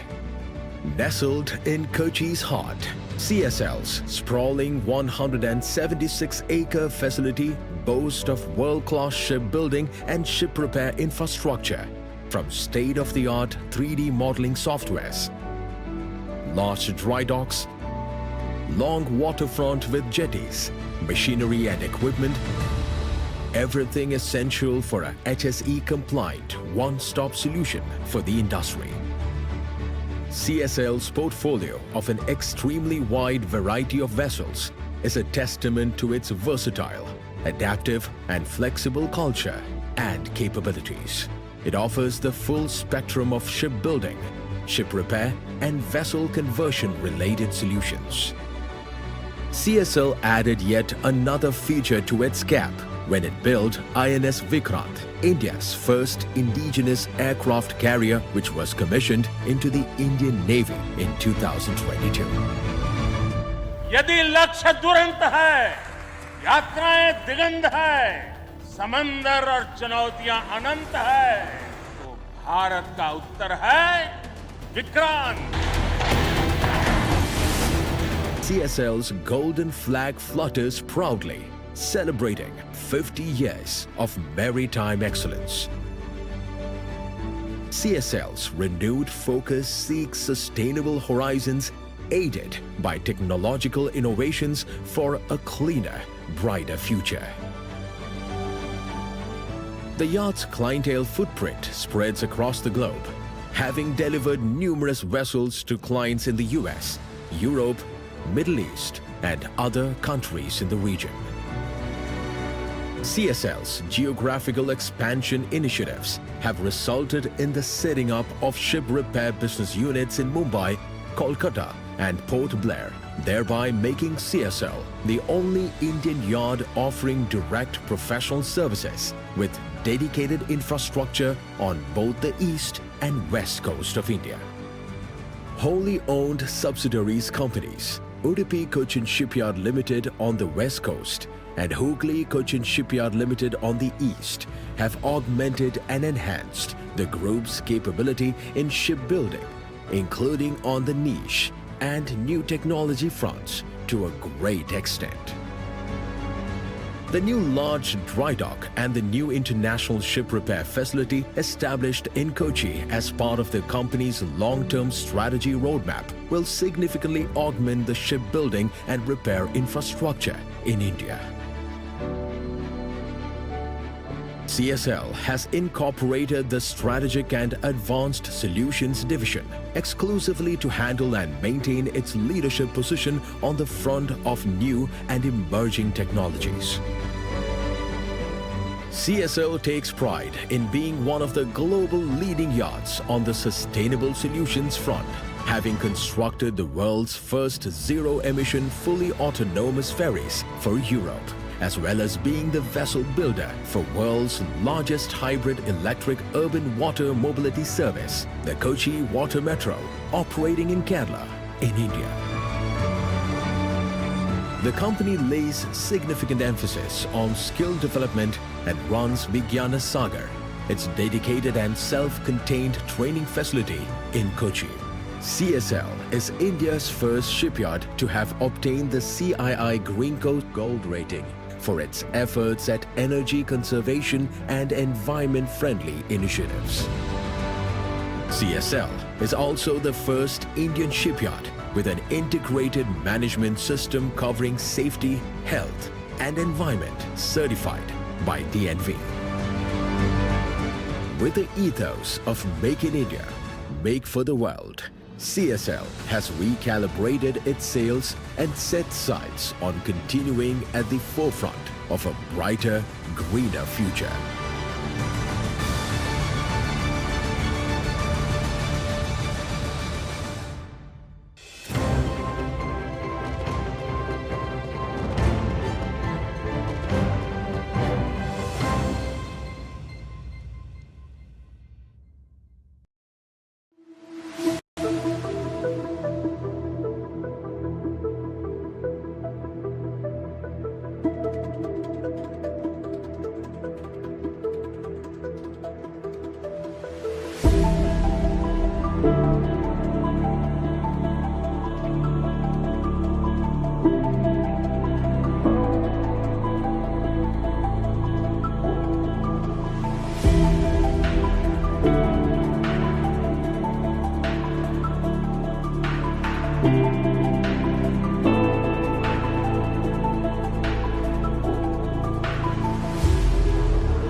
At Sial, we understand the importance of a smooth and hassle-free travel experience. We leverage cutting-edge technology at every touch point of your journey, from check-in to boarding. Our commitment to pioneering airport management practices ensures seamless operations and optimizes your time. We are constantly innovating.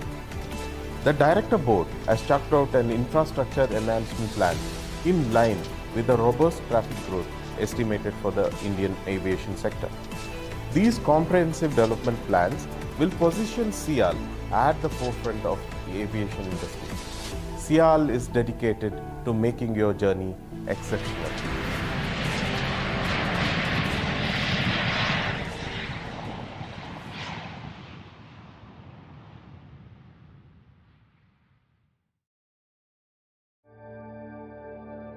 Nest Group is a multifarious conglomerate with global footprint and business interest across technology, software, education, training, food and beverage, and infrastructure businesses. Excellence achieved through an unparalleled drive towards ensuring highest levels of quality in all of their products and services became the key differentiator for the Nest Group, earning them great renown among technology giants of the world. Pursuing a customer-first and employee-friendly culture across all the business units, the group is in the forefront to build a robust and sustainable business. Known as a visionary trendsetter, a true innovator and complete solutionist, Nest, over the years, delivered to the world game-changing technology advancements as a trusted backbone to the OEMs across the globe. Whether from healthcare, communication, aerospace and defense, industrial or energy sectors, all of their customers discovered that they could rely on the breadth of competencies of Nest Group like RF and wireless, digital and power electronics, optronics, sheet metal and plastics, tool room or magnetics to outsource their designs to sub-assembly manufacturing or high-level assembly of equipment to Nest. The world-class infrastructure and quality certifications with no similar parallels from India made Nest the sole icon of Make in India program, much before it was conceived by the Government of India. Driven by a passion to excel, the world-class design and software centers of Nest became extended arms, providing advanced technology solutions to their ever-increasing demands of their global customers. Nest became pioneers in flight data analysis and aircraft performance and operational efficiency enhancement solutions, development of advanced spatial data infrastructure and applications, providing mission-critical solutions for the banking and insurance domains, and developing state-of-the-art IoT and cloud-based solutions. Realizing the challenging need to develop industry-ready professionals, Nest spearheaded a unique education and training division, starting from a modern K to 12th school, IT training center, fiber optic technology training center, and GIS training facility. This division provides best-in-class specialized training, transforming young minds into world-beating technology professionals. Nest is proud to announce the Nest High-Tech Park, slated to become a future technology hub of the nation, bringing global manufacturing giants to the shores of Kerala. With an insatiable quest to unravel new and challenging business arenas, Nest has built an organization of renown, enriched by integrity in relationships, business ethics, and safeguarding prosperity for all their stakeholders.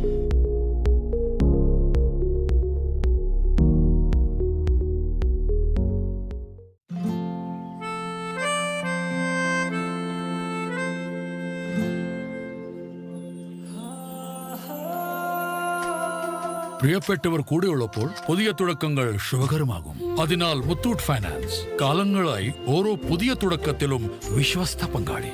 Muthoot Finance, India's #1 most trusted financial services brand. Gold ലോണിനായി ഉടൻ വിളിക്കൂ 1-800-202-1212.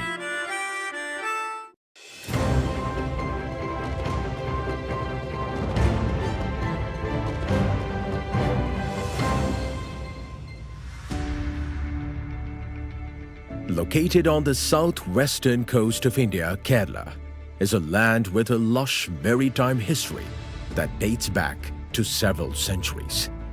Cochin, the thriving port city in Kerala, is the commercial capital of the state and an epitome of Kerala's cultural richness.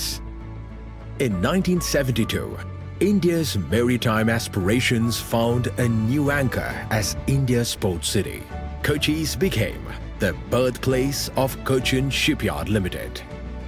Nestled in Kochi's heart, CSL's sprawling 176-acre facility boasts of world-class shipbuilding and ship repair infrastructure, from state-of-the-art 3D modeling softwares, large dry docks, long waterfront with jetties, machinery and equipment, everything essential for a HSE-compliant one-stop solution for the industry. CSL's portfolio of an extremely wide variety of vessels is a testament to its versatile, adaptive and flexible culture and capabilities. It offers the full spectrum of shipbuilding, ship repair and vessel conversion related solutions. CSL added yet another feature to its cap when it built INS Vikrant, India's first indigenous aircraft carrier, which was commissioned into the Indian Navy in 2022. यदि लक्ष्य दुरंत है, यात्राएं दिगंध है, समंदर और चुनौतियां अनंत है, तो भारत का उत्तर है Vikrant. CSL's golden flag flutters proudly, celebrating 50 years of maritime excellence. CSL's renewed focus seeks sustainable horizons aided by technological innovations for a cleaner, brighter future. The yacht's clientele footprint spreads across the globe, having delivered numerous vessels to clients in the US, Europe, Middle East, and other countries in the region. CSL's geographical expansion initiatives have resulted in the setting up of ship repair business units in Mumbai, Kolkata, and Port Blair, thereby making CSL the only Indian yard offering direct professional services with dedicated infrastructure on both the east and west coast of India. Wholly owned subsidiaries companies, Udupi Cochin Shipyard Limited on the west coast and Hooghly Cochin Shipyard Limited on the east have augmented and enhanced the group's capability in shipbuilding, including on the niche and new technology fronts to a great extent. The new large dry dock and the new international ship repair facility established in Kochi as part of the company's long-term strategy roadmap will significantly augment the shipbuilding and repair infrastructure in India. CSL has incorporated the Strategic and Advanced Solutions Division exclusively to handle and maintain its leadership position on the front of new and emerging technologies. CSL takes pride in being one of the global leading yards on the sustainable solutions front, having constructed the world's first zero-emission fully autonomous ferries for Europe, as well as being the vessel builder for world's largest hybrid electric urban water mobility service, the Kochi Water Metro, operating in Kerala, in India. The company lays significant emphasis on skill development and runs Vigyana Sagar, its dedicated and self-contained training facility in Kochi. CSL is India's first shipyard to have obtained the CII Green Coast Gold rating for its efforts at energy conservation and environment-friendly initiatives. CSL is also the first Indian shipyard with an integrated management system covering safety, health, and environment certified by DNV. With the ethos of Make in India, Make for the World, CSL has recalibrated its sails and set sights on continuing at the forefront of a brighter, greener future.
At CIAL, we understand the importance of a smooth and hassle-free travel experience.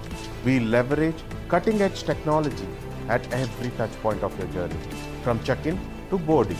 Our commitment to pioneering airport management practices ensures seamless operations and optimizes your time.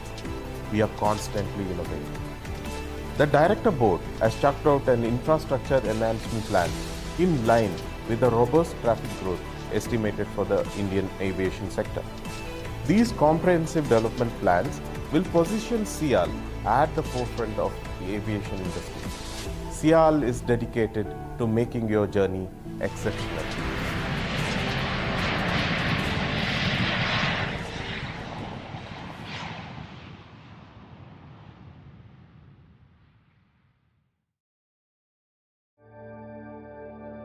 Nest Group is a multifarious conglomerate with global footprint and business interest across technology, software, education, training, food and beverage, and infrastructure businesses. Excellence achieved through an unparalleled drive towards ensuring highest levels of quality in all of their products and services became the key differentiator for the Nest Group, earning them great renown among technology giants of the world. pursuing a customer-first and employee-friendly culture across all the business units. The group is in the forefront to build a robust and sustainable business. Known as a visionary trendsetter, a true innovator and complete solutionist, Nest, over the years, delivered to the world game-changing technology advancements as a trusted backbone to the OEMs across the globe. Whether from healthcare, communication, aerospace and defense, industrial or energy sectors, all of their customers discovered that they could rely on the breadth of competencies of Nest Group like RF and wireless, digital and power electronics, optronics, sheet metal and plastics, tool room or magnetics to outsource their designs to sub-assembly manufacturing or high-level assembly of equipment to Nest. The world-class infrastructure and quality certifications with no similar parallels from India made Nest the sole icon of Make in India program, much before it was conceived by the Government of India. Driven by a passion to excel, the world-class design and software centers of Nest became extended arms, providing advanced technology solutions to their ever-increasing demands of their global customers. Nest became pioneers in flight data analysis and aircraft performance and operational efficiency enhancement solutions, development of advanced spatial data infrastructure and applications, providing mission-critical solutions for the banking and insurance domains, and developing state-of-the-art IoT and cloud-based solutions. Realizing the challenging need to develop industry-ready professionals, Nest spearheaded a unique education and training division. Starting from a modern K to 12th school, IT training center, fiber optic technology training center, and GIS training facility, this division provides best-in-class specialized training, transforming young minds into world-beating technology professionals. Nest is proud to announce the Nest High-Tech Park, slated to become a future technology hub of the nation, bringing global manufacturing giants to the shores of Kerala. With an insatiable quest to unravel new and challenging business arenas, Nest has built an organization of renown, enriched by integrity in relationships, business ethics, and safeguarding prosperity for all their stakeholders.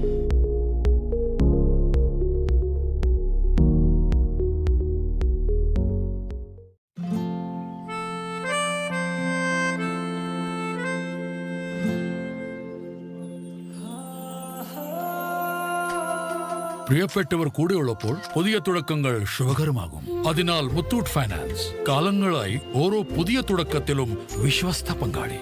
Muthoot Finance, India's number 1 most trusted financial services brand. Gold ലോണിനായി ഉടൻ വിളിക്കൂ 1-800-202-1212.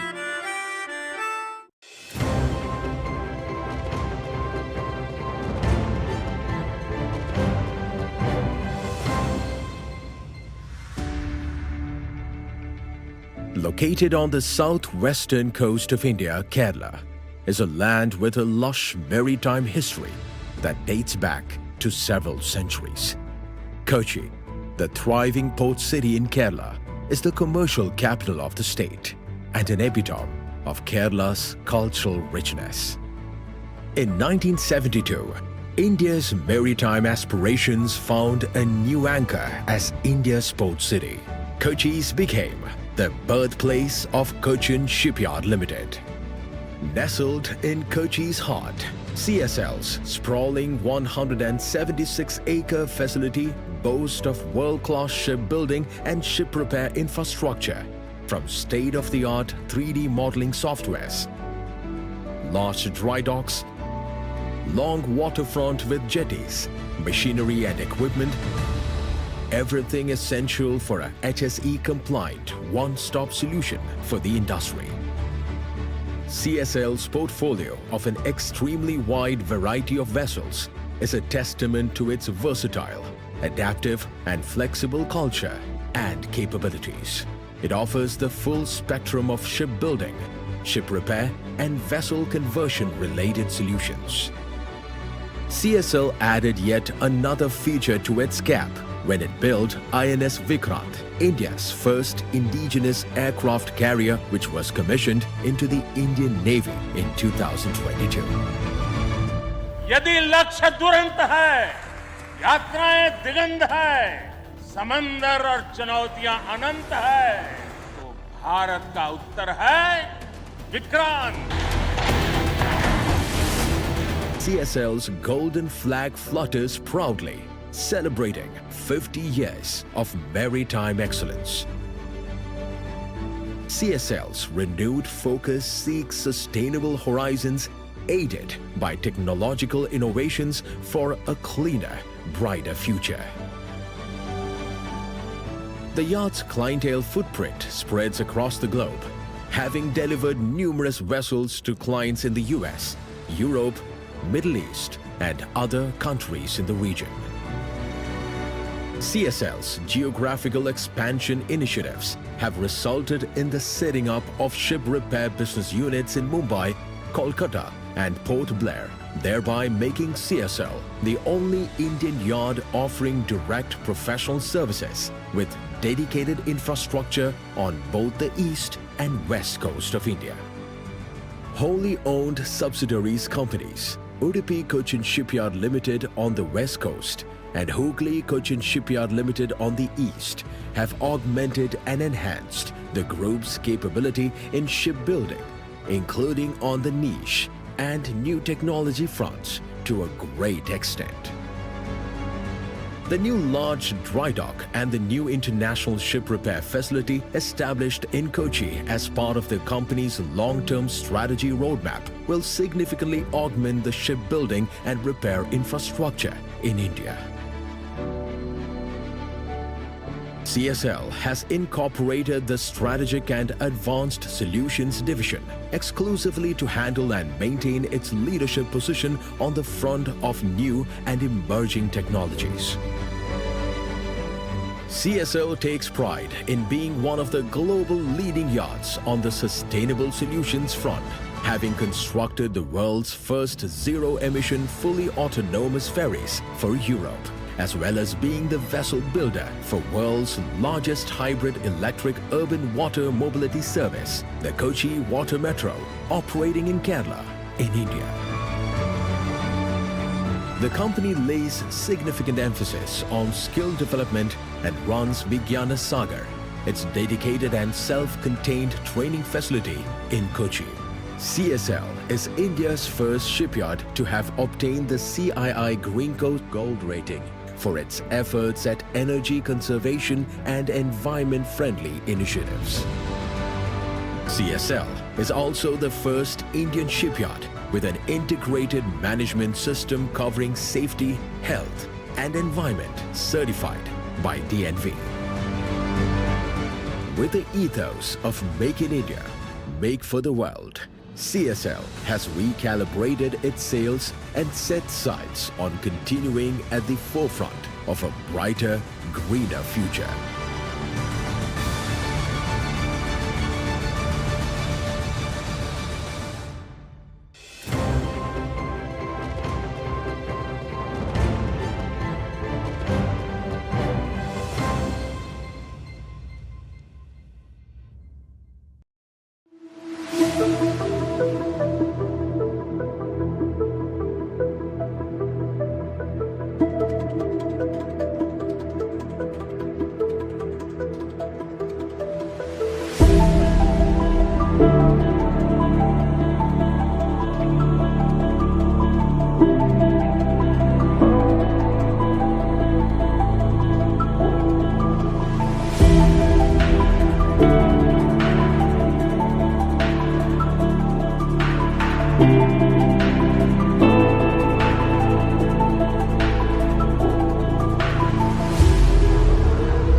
At CIAL, we understand the importance of a smooth and hassle-free travel experience. We leverage cutting-edge technology at every touch point of your journey, from check-in to boarding. Our commitment to pioneering airport management practices ensures seamless operations and optimizes your time. We are constantly innovating. The Director Board has chalked out an infrastructure enhancement plan in line with the robust traffic growth estimated for the Indian aviation sector.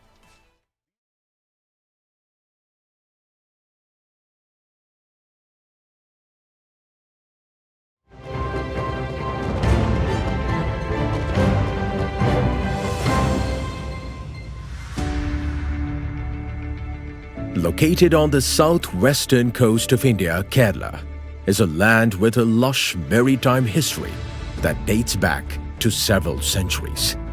Cochin, the thriving port city in Kerala, is the commercial capital of the state and an epitome of Kerala's cultural richness. In 1972, India's maritime aspirations found a new anchor as India's port city. Cochin became the birthplace of Cochin Shipyard Limited. Nestled in Cochin's heart, CSL's sprawling 176-acre facility boasts of world-class shipbuilding and ship repair infrastructure, from state-of-the-art 3D modeling softwares, large dry docks, long waterfront with jetties, machinery and equipment, everything essential for a HSE-compliant one-stop solution for the industry. CSL's portfolio of an extremely wide variety of vessels is a testament to its versatile, adaptive and flexible culture and capabilities. It offers the full spectrum of shipbuilding, ship repair and vessel conversion-related solutions.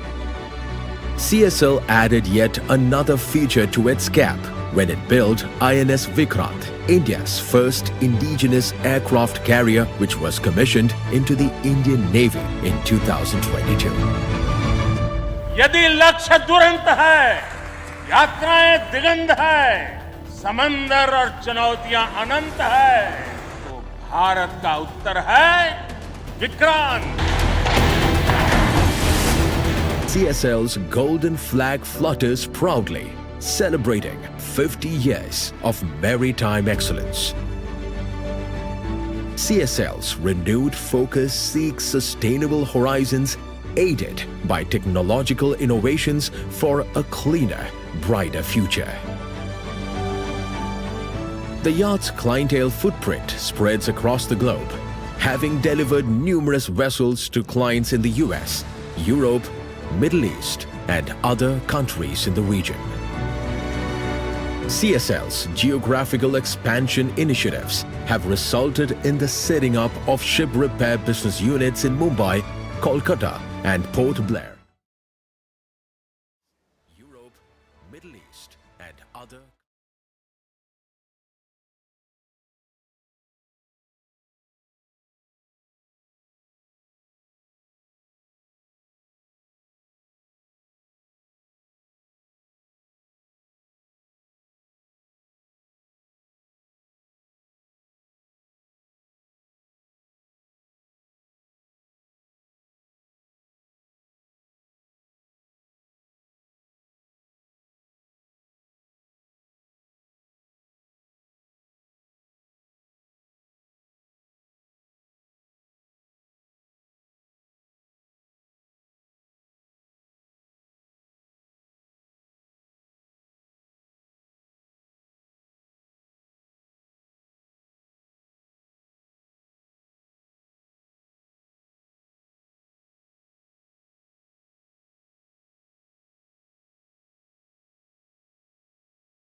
Green Gold rating for its efforts at energy conservation and environment-friendly initiatives. CSL is also the first Indian shipyard with an integrated management system covering safety, health, and environment certified by DNV. With the ethos of Make in India. Ladies and gentlemen, our session will begin shortly. We kindly request everyone to return to the hall and take their seats. Of a brighter, greener future.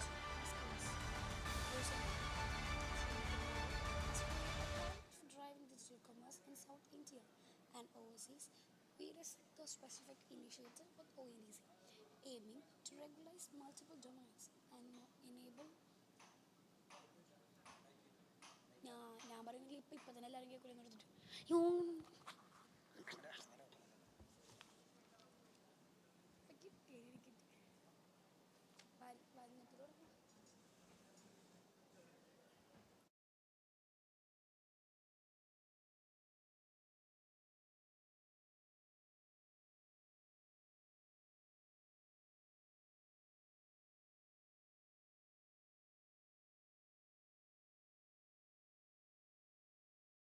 Nest Group is a multifarious conglomerate with global footprint and business interest across technology, software, education, training, food and beverage, and infrastructure businesses.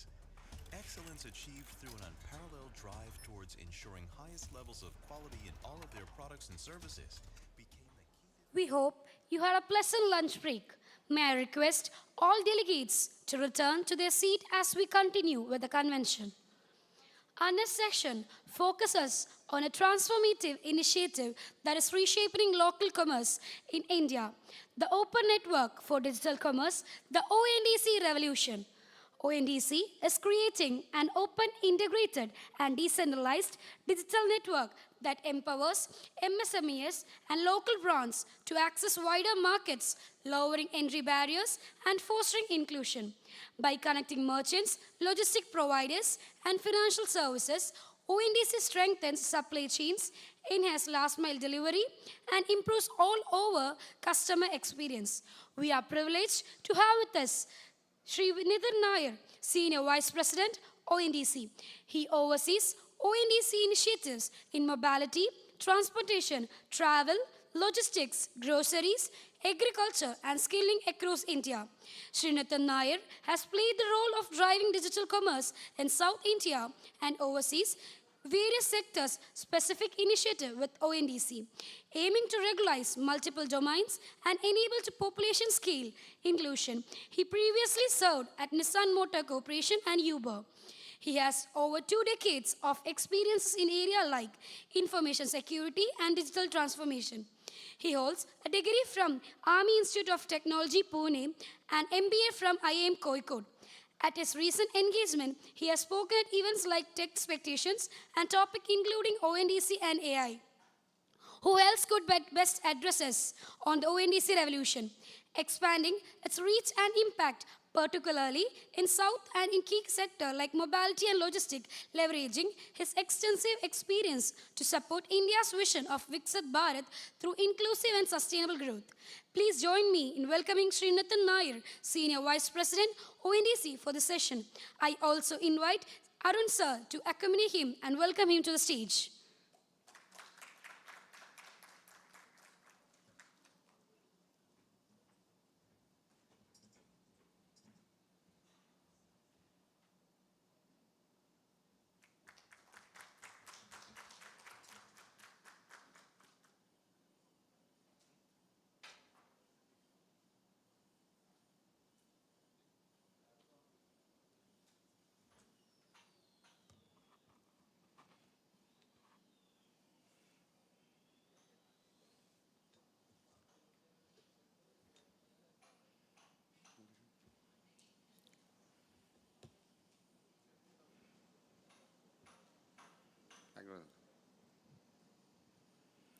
Thank you.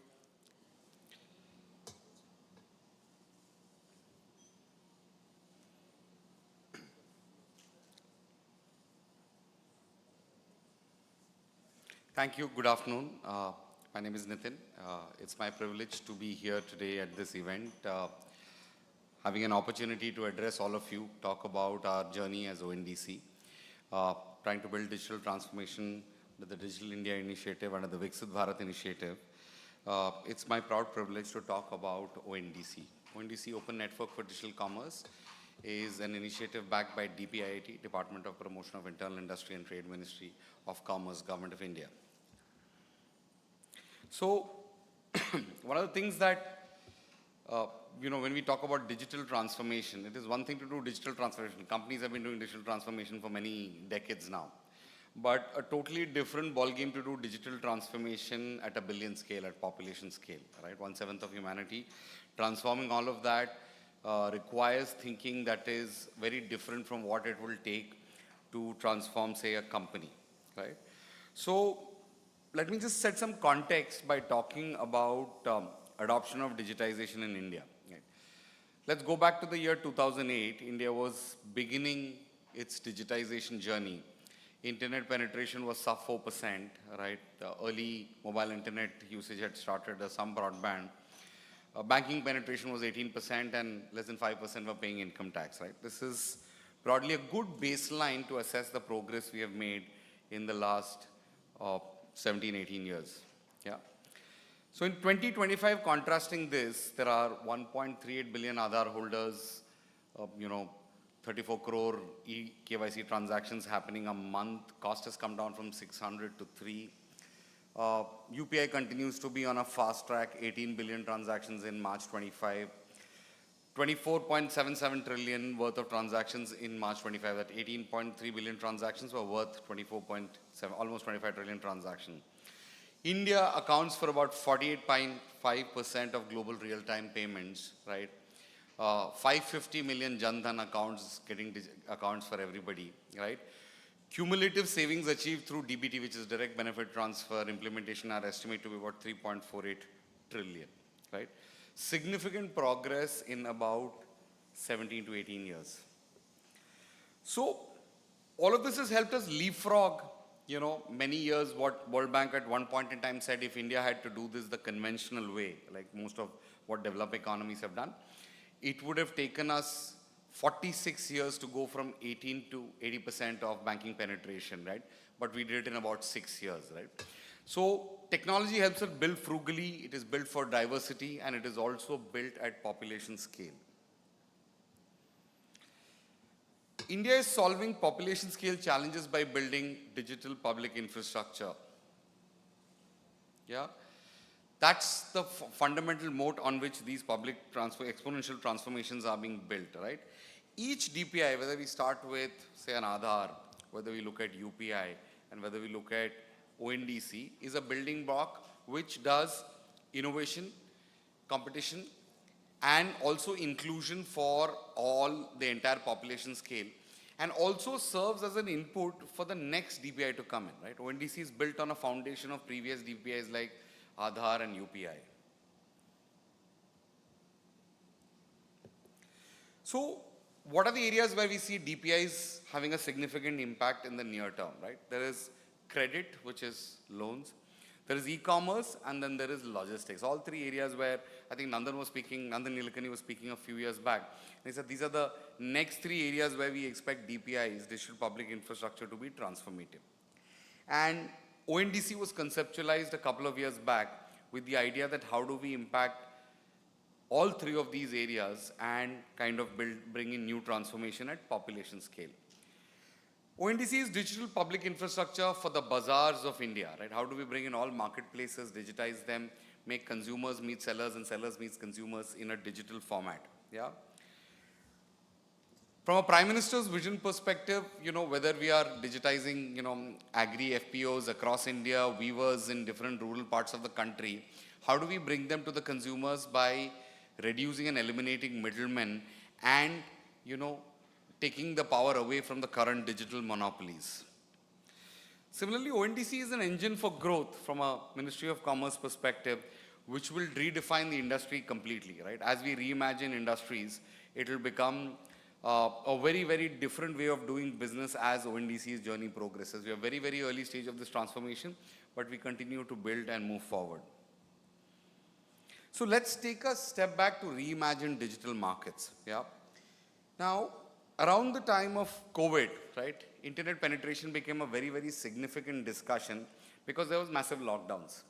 Everything that you were purchasing online, right? So people who had never purchased grocery, never ordered food online started to order, right? And that became reality. Companies which had established infrastructure, had experience in doing online commerce, had a significant head start and a sustainable advantage over the rest of the market, right? They had an organized way, having a consumer application on which you as a consumer could order. They had back-end supply chain capability to aggregate that order, dispatch it, a logistics network to deliver it to your home, right? And government machinery that understood this and collaborated well, right? Whereas if you were a local shopkeeper, right, your customers have stopped coming to you. You don't know how to take an order, probably make phone calls, get an order. Then you struggle with delivery because you have never built delivery capability to, optimize. How do you do 10, 15 orders together, all of that, right? So I think there was a realization that this, in some ways, is fundamentally unfair, right? Now, even if you were to look at the larger market, a lot of you are e-commerce, consumers, e-commerce, newbies, so to say. But digital commerce in India in 2021 was only about 5 to 6%. Today it's about 8%, right? And on the seller side, it was even smaller, just about 2%, right? And most sellers and consumers were not online. And when I say most sellers and consumers, please don't think of you and I as the only set of consumers. India is a very large country at population scale. And as you move away from tier 1 towns, move to tier 2, tier 3, tier 4, only a handful of consumers looking for value buying are probably online, right? Rest, everybody still remains, large part of the e-commerce pie remains offline, yeah? Now, when we had to start to solve this, we had to go back to first principles, understand what challenges exist. So, of course, in a country where now internet penetration is close to 1 billion, right? Almost everybody has a smartphone-enabled phone, right? Why are people not buying online? And that was the starting point of the conversation of how do we solve it. So, I think the biggest challenge we realized was to start with on the sell side. Consumers, as the value proposition comes in, will start to adopt, right? But in the current structure, only a few thousand sellers, maybe a few lakh sellers at best, would be able to leverage, the current platform model of e-commerce. You have a buyer and a seller who connect through the e-commerce platform, which have broadly two applications. On the seller side, you log in, you do KYC, you do a catalog, you upload your, pictures, details, pricing, etc., right? And then the consumer comes in on the consumer side. If he finds you as a seller, likes what you're offering, will buy you, and an order is placed. And then there is, of course, fulfillment, returns, cancellation, fulfillment, payment, etc., right? The whole structure is what typically you would need. Now, the challenge with this model is that this model exists largely in the form of a platform, right? And each platform has this entire set of functionality, but exists in isolation, right? So, if you have to buy from platform A, both the buyer and seller have to be on platform A, right? If you have to buy from platform B, both the buyer and seller have to be on platform B. Right? Essentially, there is an artificial barrier that is created which gives platforms disproportionate advantage in the transaction. Now try and visualize this, right? Because this is the norm, people intuitively doesn't look what's wrong with it, right? Interoperability, which is platforms being able to talk to each other, is fundamental to commerce. And outside of e-commerce, pretty much every industry has it, right? How many of you have an Airtel SIM, if I may ask? Is everybody else on Jio or on BSNL or Vodafone, right? Now for a minute, visualize, right, like in e-commerce, to talk to your friend, if you are an Airtel customer, they also need to have an Airtel SIM. Or if you are a Jio customer, right, to talk to another Jio customer, you can only talk to another Jio customer, right? And foundationally, the value of interoperability starts to become apparent, right? one of the reasons the telecom revolution has been so successful is telecom networks were foundationally and fundamentally interoperable. No matter which operator you are on, you can talk to every other operator seamlessly. There is no difference in terms of talking to an Airtel customers, an Airtel to a Jio, an Airtel to a Vodafone, an Airtel to a BSNL landline, and so be an international connection as long as you have the foundation set up, right? That, in many ways, is the power of interoperability, right? Let's take another example, right? You've got one of the sponsor banks, South Indian Bank, right? Imagine if South Indian Bank required each of you to transact with each other to have both accounts on South Indian Bank, right? You can't be on Federal Bank, you can't be on State Bank of India, right? And the money transfer to you can only happen if both of you are on South Indian Bank as an account holder, right? Again, very foundational capability that always existed, irrespective of which bank you are on. Over the years, if they have a core banking system implemented on the RBI backend, interbank transaction, interoperable transactions are foundation for the system to scale fast. But e-commerce is potentially the only domain where closed platforms have existed, right? Where everything is done by one entity, and if you have to transact on that entity, you need both the buyer and seller to be on that single entity, right? And without taking names, you know what those platforms are. Now, while there is a lot of advantage in interoperability, what are the disadvantages of the platform model beyond just interoperability, right? If you look at it, only a few platforms will exist. And if you look at domains like mobility, domains like travel, domains like food delivery, you will start to see that 2, maybe at best case 3 platforms have mushroomed, which control the entire universe of transactions, right? And those platforms therefore become monoliths which have significant power in the relationship, which then becomes a disadvantage for the relationship between the eventual seller, which could be a store, which could be a restaurant, which could be a taxi driver, which could be a travel agent, and the consumer, right? Whereas short term there is consumer value, right? But you would also have seen as prices have gone up, that monopoly in all forms has its own set of disadvantages. So then the conversation came in that how do we kind of start solving for it?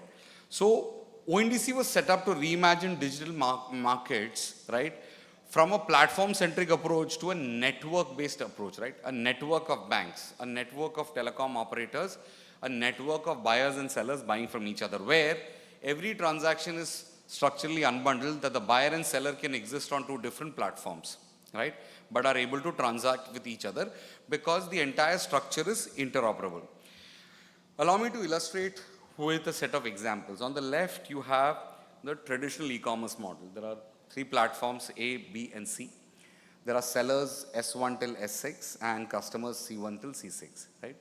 So if you are on platform A, there are only 2 sellers S1, S2, which can transact with consumers C1, C2, right? And so on and so forth.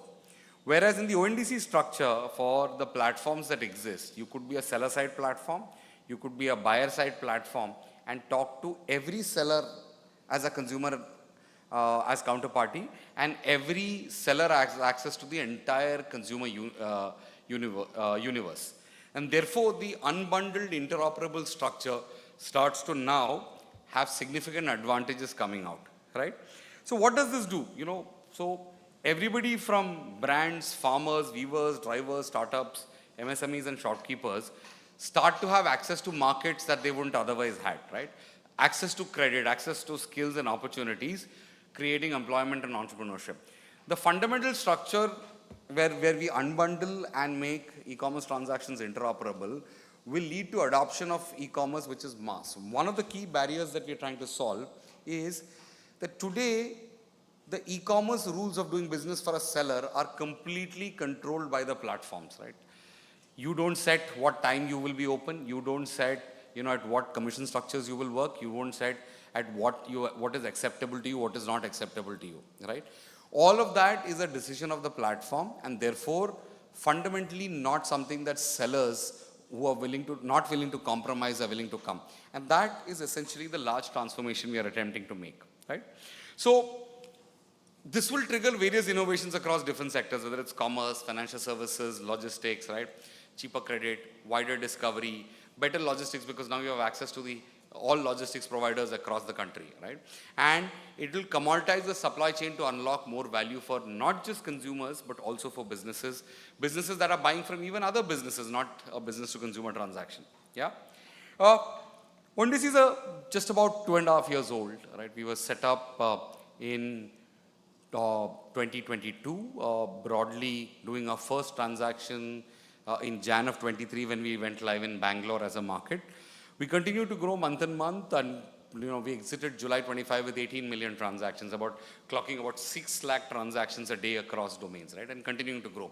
And this is a diverse set of transactions, starting from buyers and sellers who are doing mobility, to food, to financial services, to public transit like Cochin Metro, right? All of these entities are available on the network for consumers to buy from, and this continues to be a national movement that continues to grow.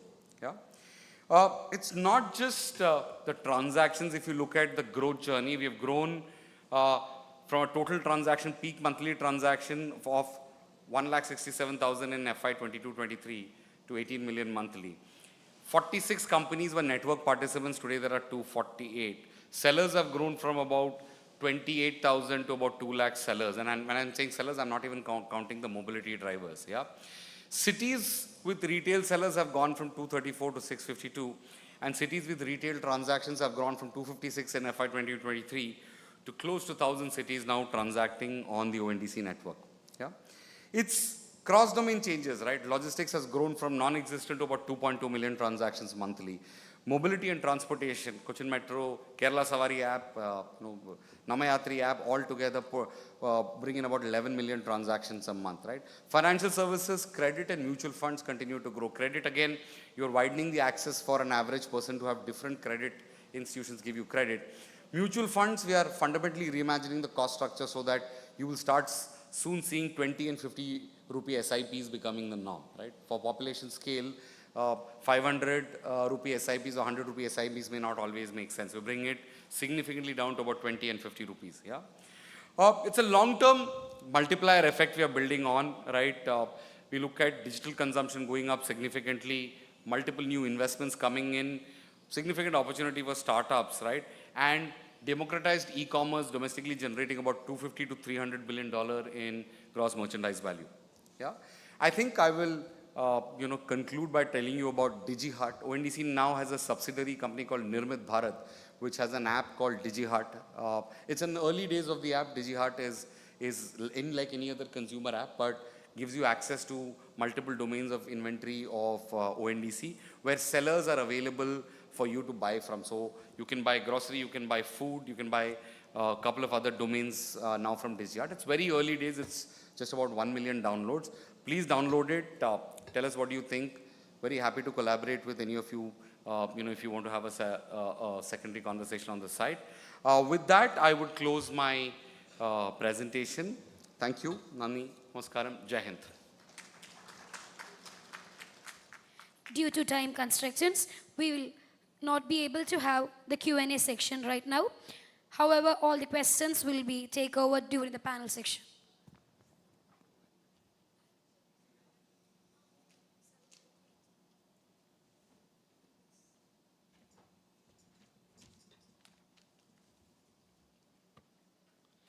Thank you, sir, for that engaging and thought-provoking section.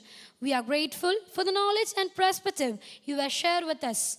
We sincerely thank Shri Nitin Nair, Senior Vice President, ONDC, for sharing his valuable insights in the session. To thank him, we invite CMA Raju PT, Kottayam Chapter, and CMA Padma Kumar, Past Chairman, Cochin Chapter. And also, I request Ranjini ma'am also join with us.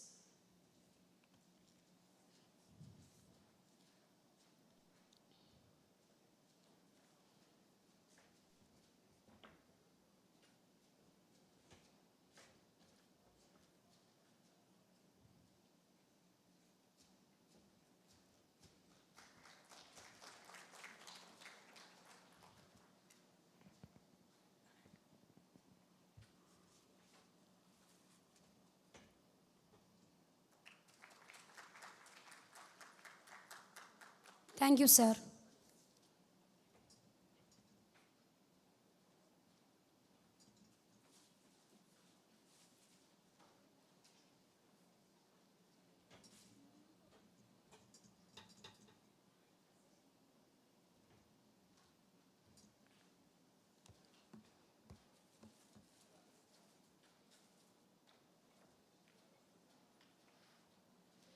Our next session is Embedding Sustainability for Coast Economics, Efficiency with Responsibility. Long-term success is fueled by the dual forces of sustainability. Dual forces of sustainable practices into financial strategies, business can make the most of their resources, minimize waste, and strengthen economic resilience. Adopting this balanced approach not only drives growth but also supports environmental stewardship, generates employment, and uplifts communities. Advancing India's vision of a developed nation, this harmony between profitability and sustainability paves the way for a prosperous and responsible future. We are privileged to have with us Shri K.S. Venkatagiri, Executive Director and Head CII GBC Hyderabad. He heads the CII Center of Excellence in Green Practices and Businesses. He leads a team providing advisory services to the Indian industry in areas such as energy management, green buildings, green products, and renewable energy. He has been associated with CII for nearly 2 decades. He has a BTech in Chemical Engineering from IIT Madras. He has prior experience in cement industry as well. He has been involved in events like CII Paper Tech 2017 and 12th Sustainability Summit 2017 and has acknowledged supporters of the 18th Green Building Congress. Please join me in welcoming Shri K.S. Venkatagiri, Executive Director and Head CII GBC Hyderabad for the session. I also invite CMS Salman, Secretary of Korkut Chapter, to accompany him and welcome him to the stage.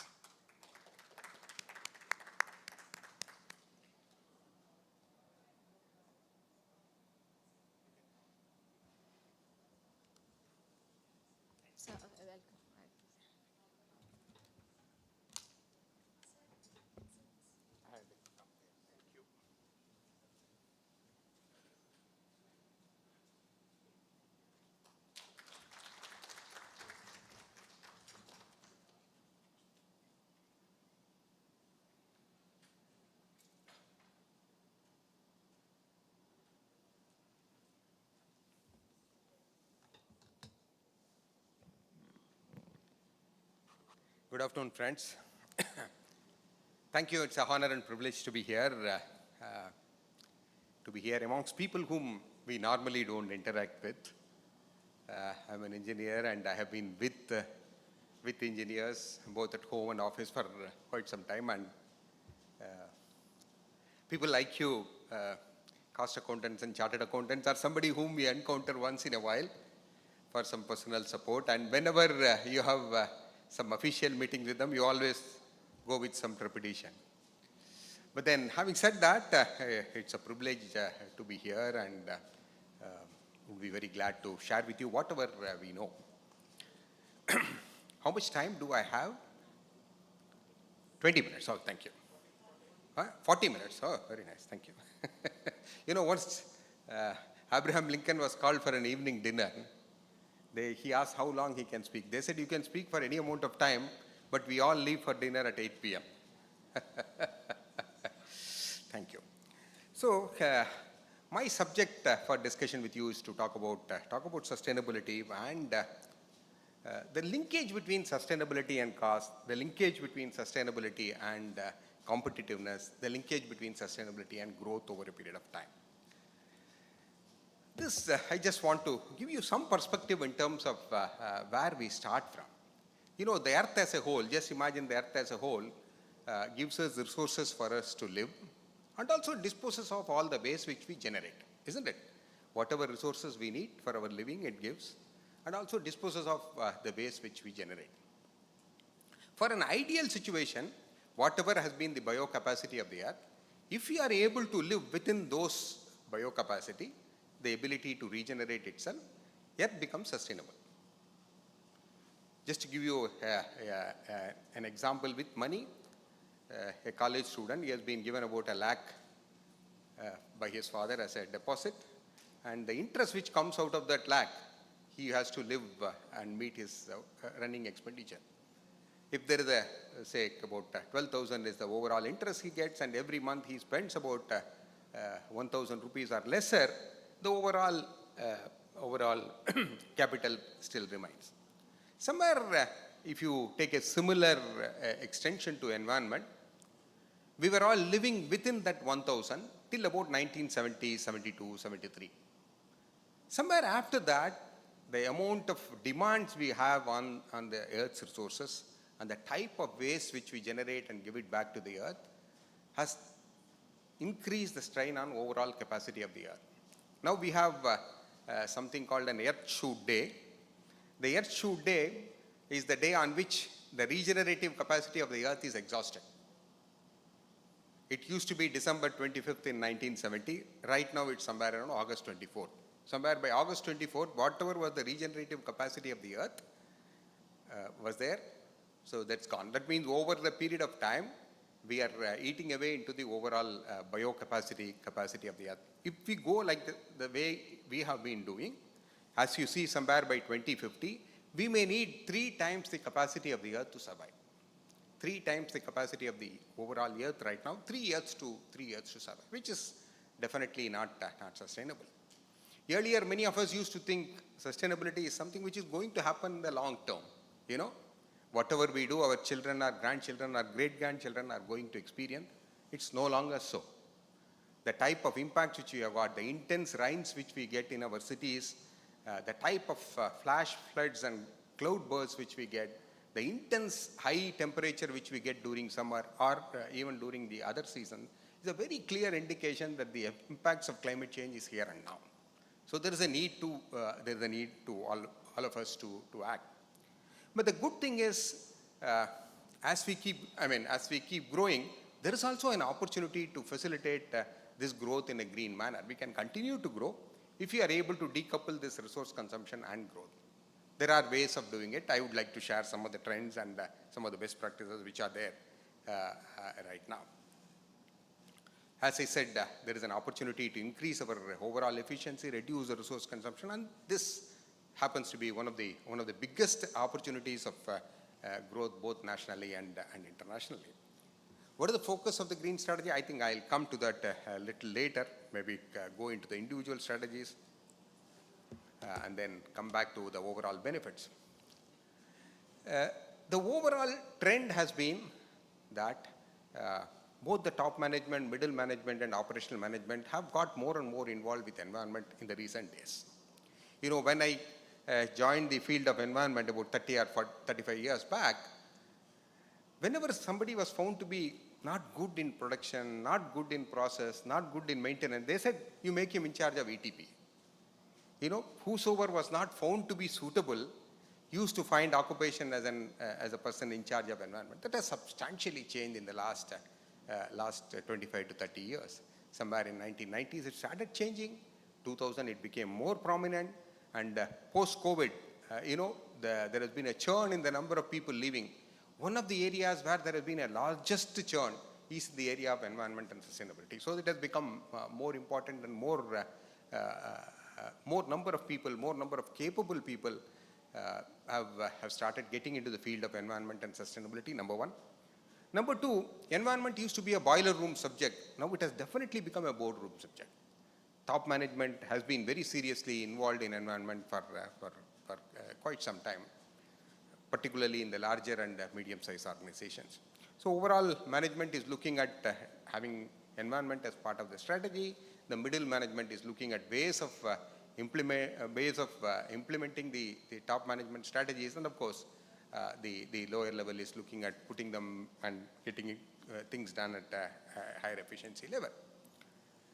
As I said, green has found to be a part of business strategy. For example, the top NSE 500 companies, nearly about 70% of them have some sort of environment strategy in their overall business strategy, about 70% of them. Many of them have got net zero targets and net zero roadmaps and net zero strategies and implementation plans. So slowly and slowly, green or environmental sustainability has become a part of the overall strategy of the organization. This is from 2 points of view. One, of course, from our own, green is a good thing to do, from green is the thing which we cannot do away with. That's the stage which we have reached right now. Just to give you one example, Godrej is one of the oldest organizations in the country, more than 100 years old. They have a vision where the vision itself is articulated as a good and green strategy. They want to produce products which are good, and they also want to produce it in a green manner. So they have a good and green strategy, and this good and green strategy over a period of time for a very small division has resulted in substantial amount of monetary benefits, which means that the good and green strategy, if implemented throughout the entire organization, it can result in substantial amount of monetary benefits for the entire organization. A small division within about 2 to 3 years of time have substantial amount of money when they started putting into effect the good and green strategy of the entire organization. So this is one major thing which we see, and particularly in the large organization. NSE 500, majority of them have got some strategy or other aligned to environment, and some of them have got very clear-cut goals of 2030, 2040, and 2050. Many organizations have articulated goals of net zero. Dalmia, for example, Dalmia Cement says we will become net positive by 2040. Many of the Tata Group companies have articulated net zero by 2050, though the entire country has articulated the vision to be net zero by 2070. The Prime Minister's vision is to become net zero by 2070, but many of these organizations have articulated an earlier goal, and many of them have started taking efforts towards this goal. And it's a long path, but the steps which everybody has been taking looks pretty optimistic. The second thing which I said about people getting involved earlier. It used to be only the top management, or it used to be only when you have to handle some tough issues, the top management used to get involved. Now there is substantial amount of involvement of the entire workforce on environment and sustainability. Just to give you a small example, this is an organization which is a foundry. The foundry found that between the best operator and the worst operator, there is a difference of about 3 to 5% in terms of overall energy operation. One moment your energy consumption is more, automatically your environmental impact is also higher. The moment these type of parameters are being monitored, it has resulted not only in reducing the overall environment impact, but also in terms of reducing the overall costs. The Lafarge, which is a cement major, has got an excellent monitoring system of monitoring the efficiency of their operators in terms of their shift-wise performance over a period of an year. They found between the best employer and best operator and the worst operator, there is a difference of about 5 to 6%. And over a period of time, with training, capacity building, better management, they have been able to bring it down to about 2 to 3%. In spite of very high levels of automation, there is still an angle of human element which can impact the overall efficiency. So sustainability is also getting measured at employee level. There are several organizations where the KPIs, the annual performance appraisal, is also done in terms of their overall environmental impact and environmental performance. And this, I can tell you, has resulted in substantial amount of not only benefits to the individual, benefits to the organization, and of course, benefits to the entire cause of environment. So these are some trends which we see, people monitoring environmental performance at employee level. This is something which has happened in the last 10 years, and not only multinational organizations, many of the Indian organizations have started working in these areas. This is another interesting thing which might be of interest to people like you, people who are involved with money. Earlier, whenever there were some environmental projects to be implemented, the environment manager used to make a project report, goes to the top management, fight with the top management again for competition with other projects, and finally get it approved. Right now, we have reached a stage where there is an upfront allocation for environmental projects in many of the organizations. Just for example, this is one of the stellar examples, where a paper plant allocates money to the energy manager for energy efficiency improvement projects. And once these energy efficiency projects are within a broad guideline of, say, a 2-year payback or 3-year payback, the energy management himself has got the powers to decide to go ahead and implement the project. With the result, the overall project cycle time has been brought down. Earlier, what used to take 2 years or 3 years for a project to go for tendering, now these projects get tendered at 6 months or 9 months. So the overall example of Reliance Hazira has been that they have been able to bring down the cycle from 3 years to nearly about 6 months. So upfront allocation of money for energy and environmental projects is another trend which we are seeing both nationally and internationally. So here the resources are waiting for ideas. Ideas are not waiting for resources. This is one very big difference which we see in the area of environment in the recent days. Resource availability, improving the resource availability, mitigating the risk is another big trend which we see in both of the Indian organizations as well as multinationals. Give you an example. This is about a paper plant. Paper consumes substantial amount of water. There's a lot amount of water is required.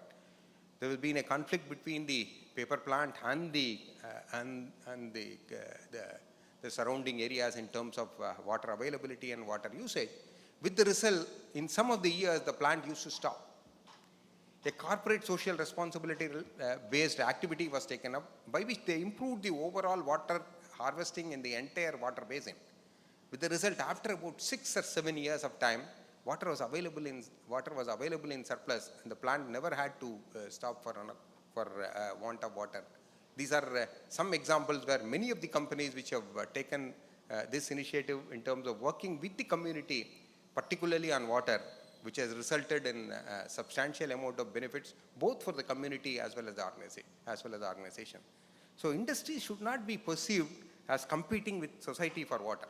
You know, if there is the Ministry of Water Resources has got a water hierarchy. In the water hierarchy, industry comes third or fourth. First comes the human being drinking water. Second is for agriculture. Third is for environment. Fourth only is industry. The moment there is a conflict between the industry and somebody else, industry does not get the priority. So a lot of industries have been working in terms of working with the community and ensuring that industry and community do not compete for the same amount of water. This is another very big example which we see. Of course, we have a long way to go till perhaps when we reach the status of entire water getting recirculated, like what happening in Singapore or some other country. You know, some of you who might have visited Singapore, Singapore has got a water called new water. The new water is nothing but water which is completely recycled. The sewage and sewage water is converted to drinkable water standards, and nearly about 10 to 12% of the water of Singapore right now is comprising of new water. So there is an opportunity to go to that stage, but we are definitely on way to become more and more efficient in terms of water, at least from the industry point of view. Industry is only a small consumer of about 10% or so. The larger consumers are the agriculture. Of course, the issues of agriculture are much different from industries, but at least industries have taken up the initiative of conserving water and not competing with society for water. This is another area where a lot of efforts have been taken, but much more need to be taken, particularly in cases of waste. See, waste is as an area is going to be a big issue for India. We have taken up some steps, but much more need to be taken for the entire country. There is an estimate that waste management industry in India and Asia Pacific is of the order of about $3 trillion. $3 trillion is the Asia Pacific, excluding China. The overall waste management industry estimate is about $3 trillion. So waste actually is some sort of a misplaced resource. If you are able to facilitate a waste generator and a potential waste user with a in-between industry which processes the waste and makes it suitable for other person to take up, substantial amount of land in the entire country could be made available for other useful purposes. Lot of additional value could be generated. This is just one example where railways could work together with cement plants to convert a waste which was valueless into something of value, both for railways as well as the cement plant. There are 2-3 ways of handling waste. One is to recycle waste. You reuse the waste or recycle waste. The other is the upcycling of waste. Waste comes out of something which is, for example, this is an excellent project in Hyderabad where few young entrepreneurs got together and converted the plastic waste which comes out of consumables and converted into a product which is used in motor cars by Tata Motors.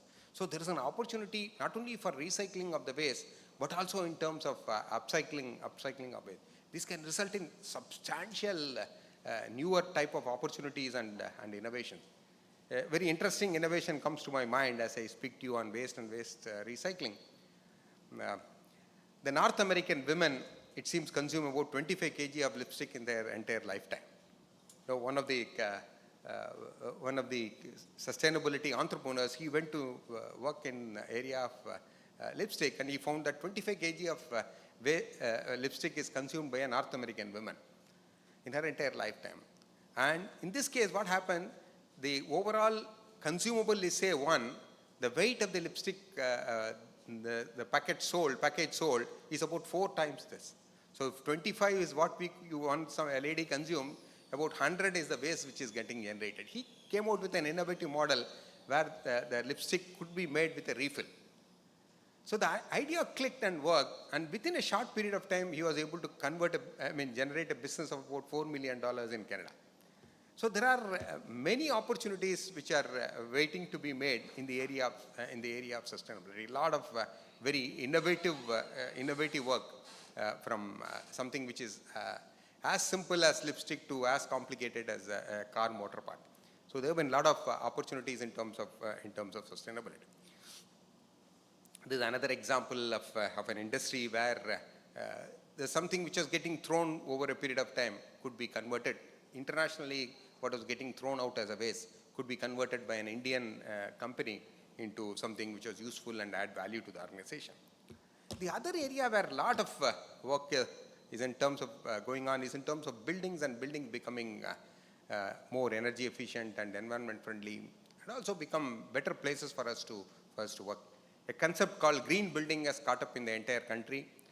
We started with about 1 green building in the year 2000. Right now we have got about 16,000 green building projects across the entire country with about 14 billion square feet, making India the second largest in the world in terms of green buildings.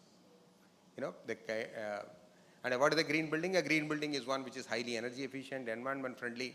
If some of you inside this hall are feeling sleepy, it could be partly because of my subject and delivery, and it also could be partly because of increase in carbon dioxide in the room. Many a times you go to a movie hall and come out with a headache.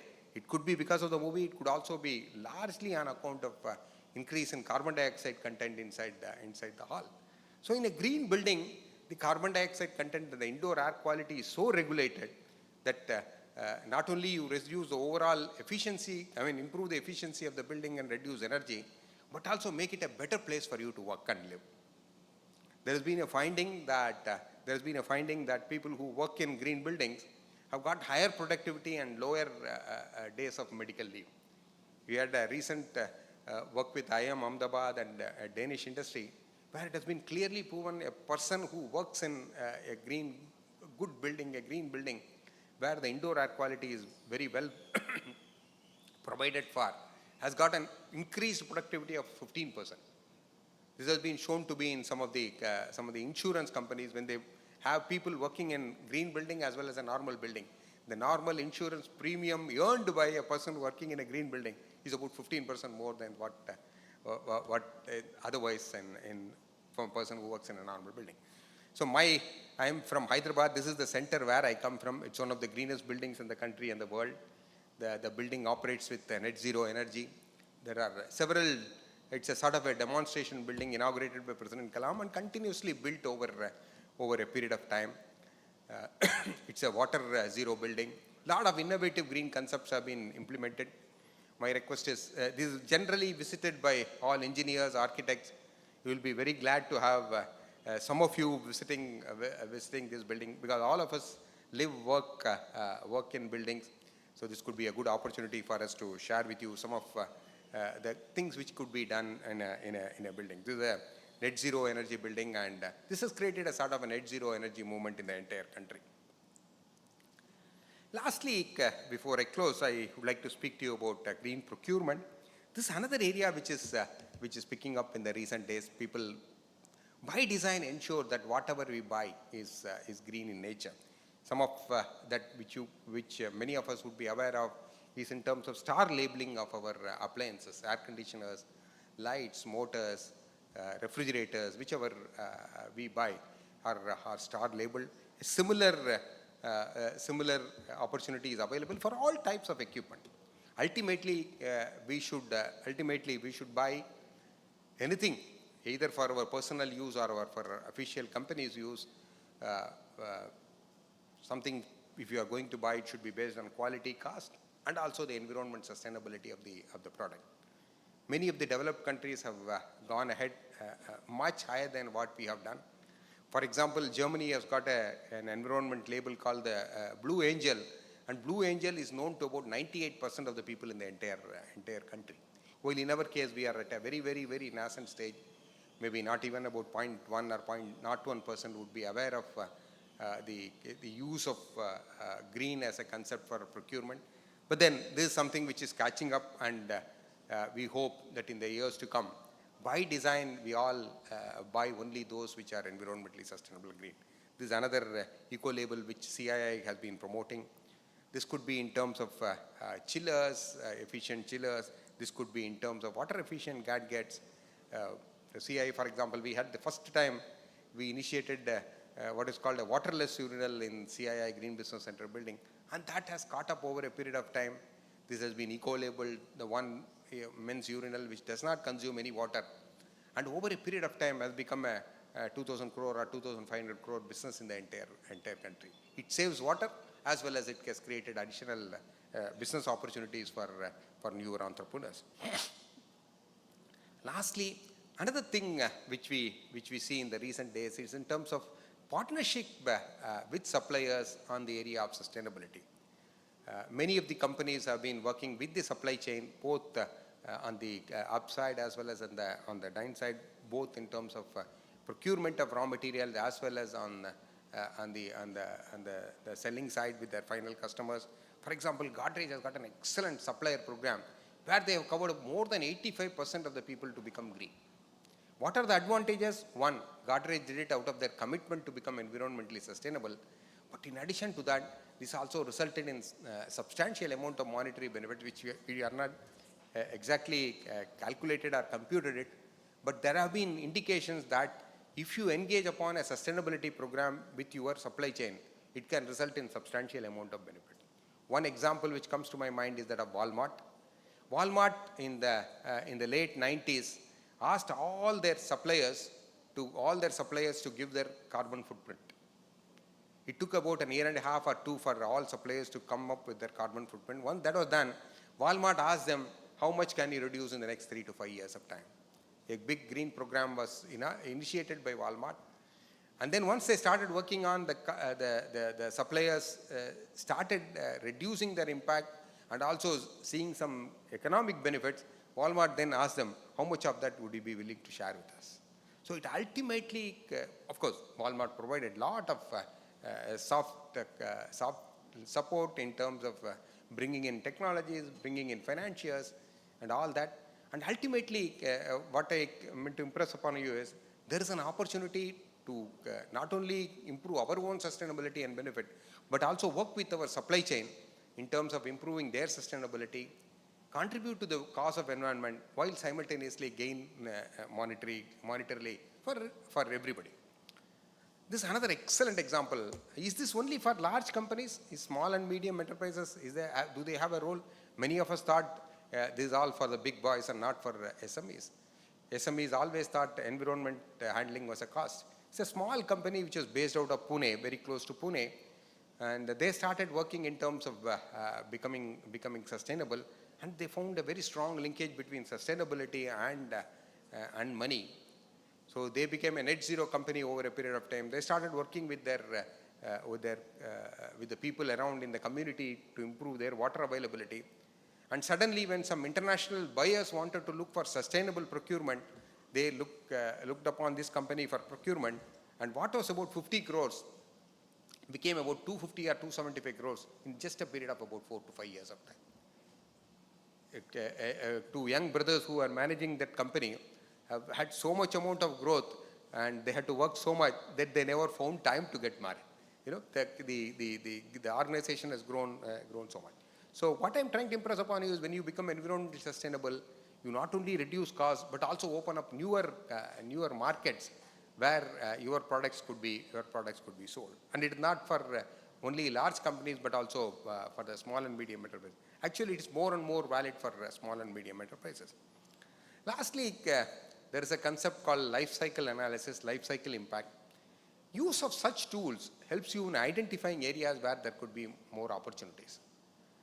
This was done in Godrej locks. Godrej has got Navtal lock, which has been there for more than 100 years in existence.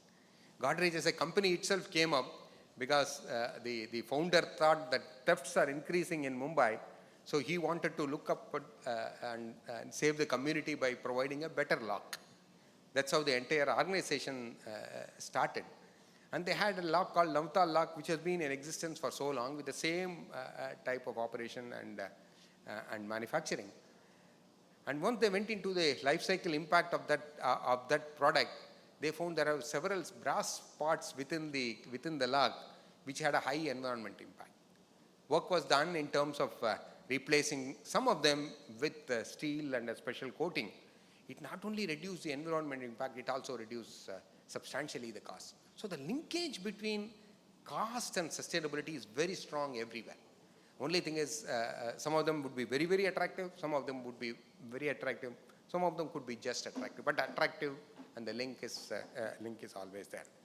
So to sum up, friends, ladies and gentlemen, a few points which I would like to impress upon you. One, climate change and the impact of climate change is now one, here and now.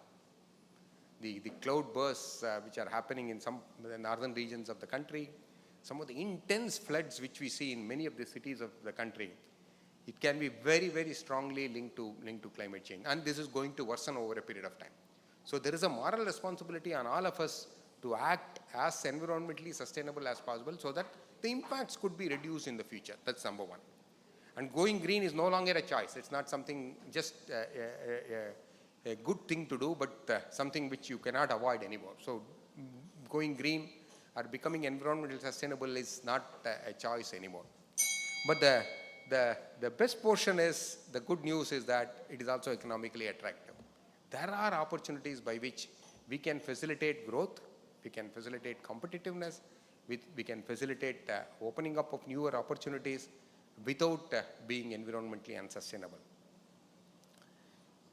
There are any areas of support, anything where you require some information, CII would be very glad to be involved with you and support you in whatever way we could. Thank you very much. Thank you for the opportunity. Thank you.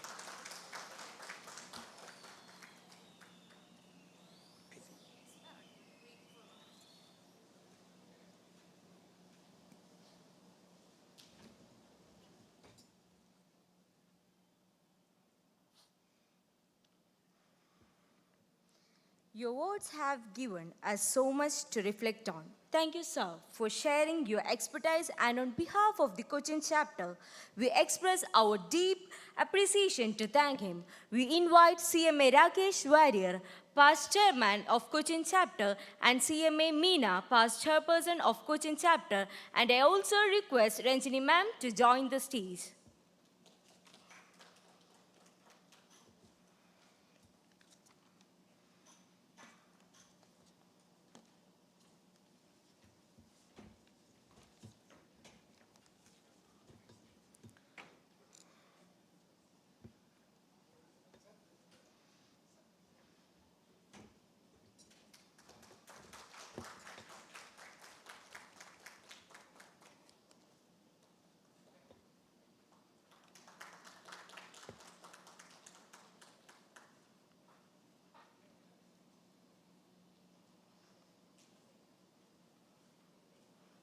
We have 2 more coupons to draw. For this, I would like to invite Rekha Ravindran, Chief Manager, Araset Corporate Business Group, and Shireen, past chairperson of Kozhikode chapter, to kindly do the honors and draw the coupons.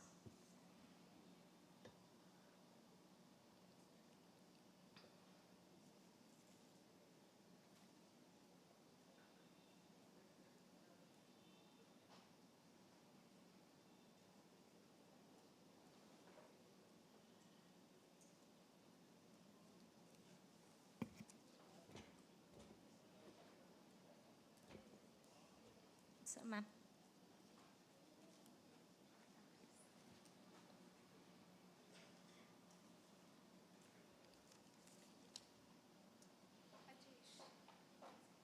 Yes, it is Ajesh, SFO Ernakulam.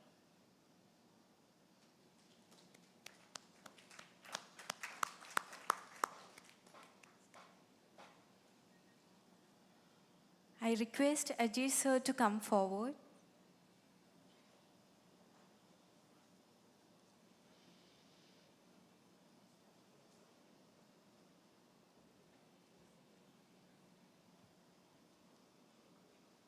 I think he's already left, so we'll just move on to the next maybe. Okay.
Sorry for the delay. We will continue soon.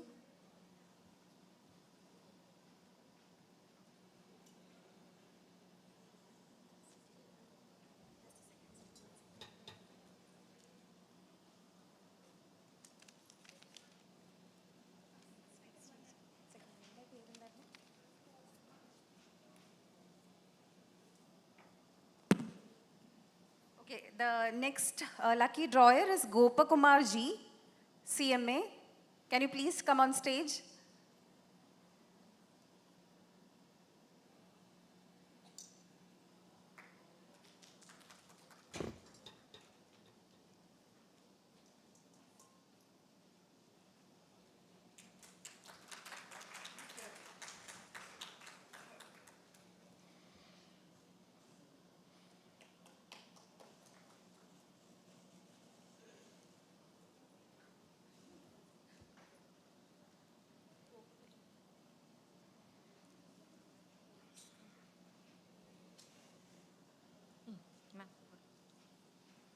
Is Gopakumar here, CMA?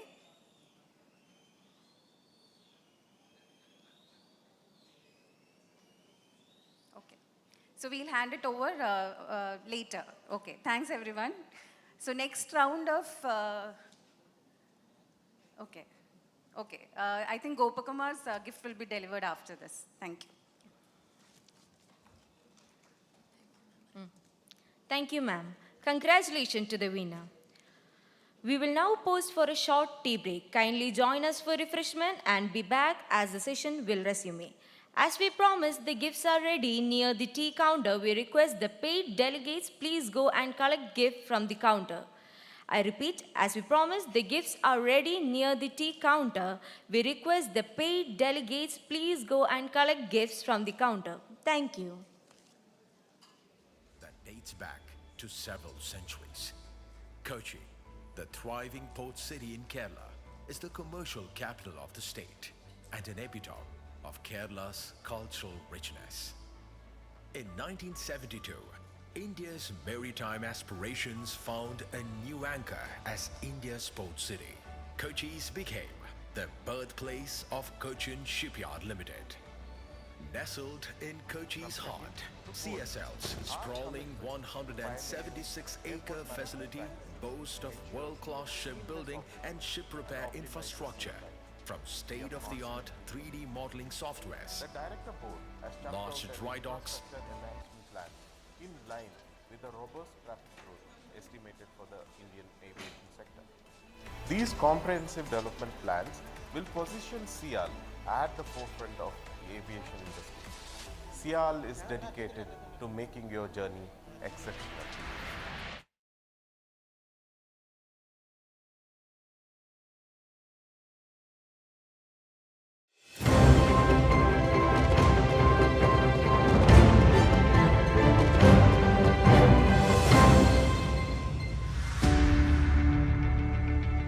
Located on the southwestern coast of India, Kerala is a land with a lush maritime history that dates back to several centuries. Kochi, the thriving port city in Kerala, is the commercial capital of the state and an epitome of Kerala's cultural richness. In 1972, India's maritime aspirations found a new anchor as India's port city. Kochi's became the birthplace of Cochin Shipyard Limited. Nestled in Kochi's heart, CSL's sprawling 176-acre facility boasts of world-class shipbuilding and ship repair infrastructure, from state-of-the-art 3D modeling softwares, large dry docks, long waterfront with jetties, machinery and equipment, everything essential for a HSE-compliant one-stop solution for the industry. CSL's portfolio of an extremely wide variety of vessels is a testament to its versatile, adaptive and flexible culture and capabilities. It offers the full spectrum of shipbuilding, ship repair and vessel conversion-related solutions. CSL added yet another feature to its cap when it built INS Vikrant, India's first indigenous aircraft carrier, which was commissioned into the Indian Navy in 2022. यदि लक्ष्य दुरंत है, यात्राएं दिगंत है, समंदर और चुनौतियां अनंत है, तो भारत का उत्तर है Vikrant. CSL's golden flag flutters proudly, celebrating 50 years of maritime excellence. CSL's renewed focus seeks sustainable horizons aided by technological innovations for a cleaner, brighter future. The yacht's clientele footprint spreads across the globe, having delivered numerous vessels to clients in the US, Europe, Middle East, and other countries in the region. CSL's geographical expansion initiatives have resulted in the setting up of ship repair business units in Mumbai, Kolkata, and Port Blair, thereby making CSL the only Indian yard offering direct professional services with dedicated infrastructure on both the east and west coast of India. Wholly owned subsidiaries companies, Udupi Cochin Shipyard Limited on the west coast and Hooghly Cochin Shipyard Limited on the east, have augmented and enhanced the group's capability in shipbuilding, including on the niche and new technology fronts to a great extent. The new large dry dock and the new international ship repair facility established in Kochi as part of the company's long-term strategy roadmap will significantly augment the shipbuilding and repair infrastructure in India. CSL has incorporated the Strategic and Advanced Solutions Division exclusively to handle and maintain its leadership position on the front of new and emerging technologies. CSL takes pride in being one of the global leading yards on the sustainable solutions front, having constructed the world's first zero-emission fully autonomous ferries for Europe, as well as being the vessel builder for world's largest hybrid electric urban water mobility service, the Kochi Water Metro, operating in Kerala, in India. The company lays significant emphasis on skill development and runs Vigyana Sagar, its dedicated and self-contained training facility in Cochin. CSL is India's first shipyard to have obtained the CII Green Coast Gold rating for its efforts at energy conservation and environment-friendly initiatives. CSL is also the first Indian shipyard with an integrated management system covering safety, health and environment certified by DNV. With the ethos of Make in India, Make for the World, CSL has recalibrated its sails and set sights on continuing at the forefront of a brighter, greener future.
At CIAL, we understand the importance of a smooth and hassle-free travel experience.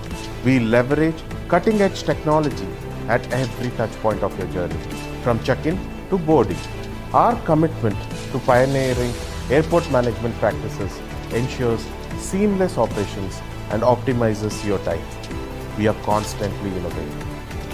The Director Board has chalked out an infrastructure enhancement plan in line with the robust traffic growth estimated for the Indian aviation sector.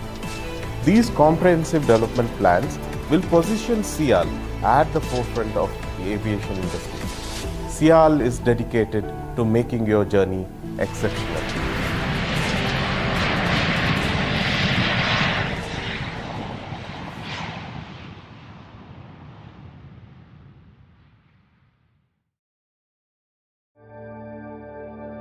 Nest Group is a multifarious conglomerate with global footprint and business interest across technology, software, education, training, food and beverage, and infrastructure businesses.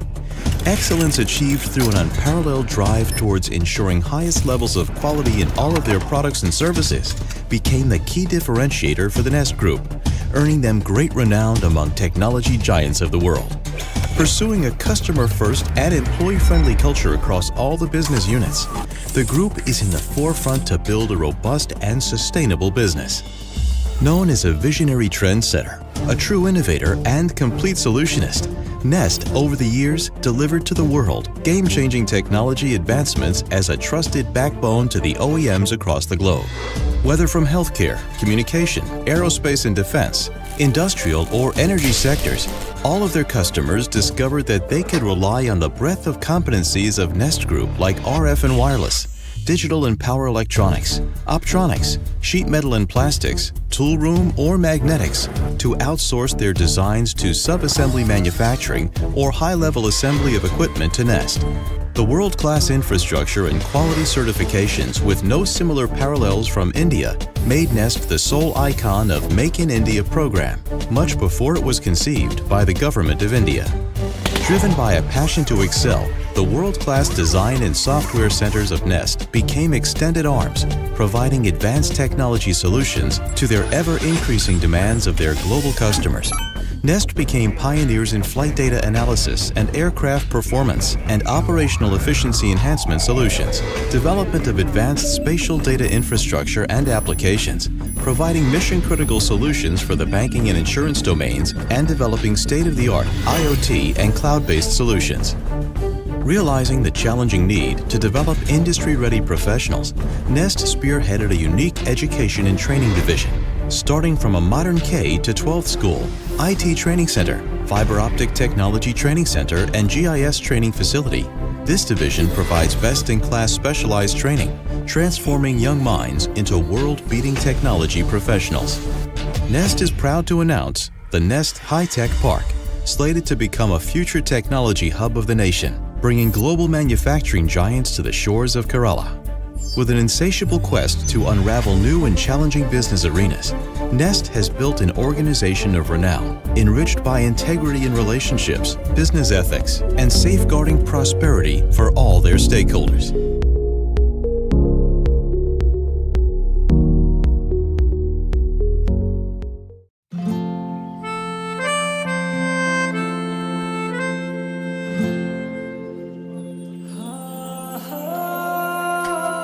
പ്രിയപ്പെട്ടവർ കൂടെയുള്ളപ്പോൾ പുതിയ തുടക്കങ്ങൾ ശുഭകരമാകും. അതിനാൽ Muthoot finance കാലങ്ങളായി ഓരോ പുതിയ തുടക്കത്തിലും വിശ്വസ്ത പങ്കാളി. Muthoot Finance, India's number 1 most trusted financial services brand. Gold ലോണിനായി ഉടൻ വിളിക്കൂ 1-800-202-1212.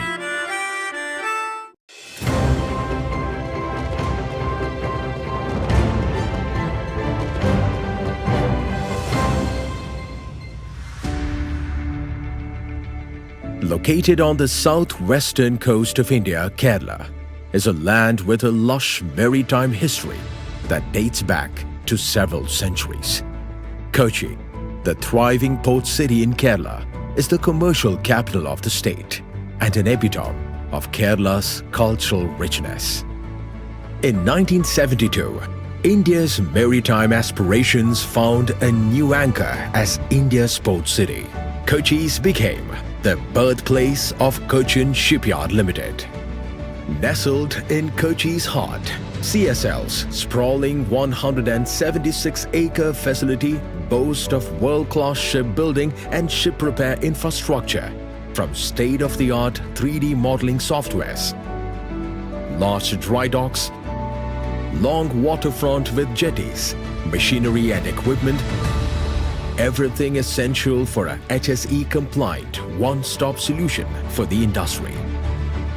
CSL's portfolio of an extremely wide variety of vessels is a testament to its versatile, adaptive and flexible culture and capabilities.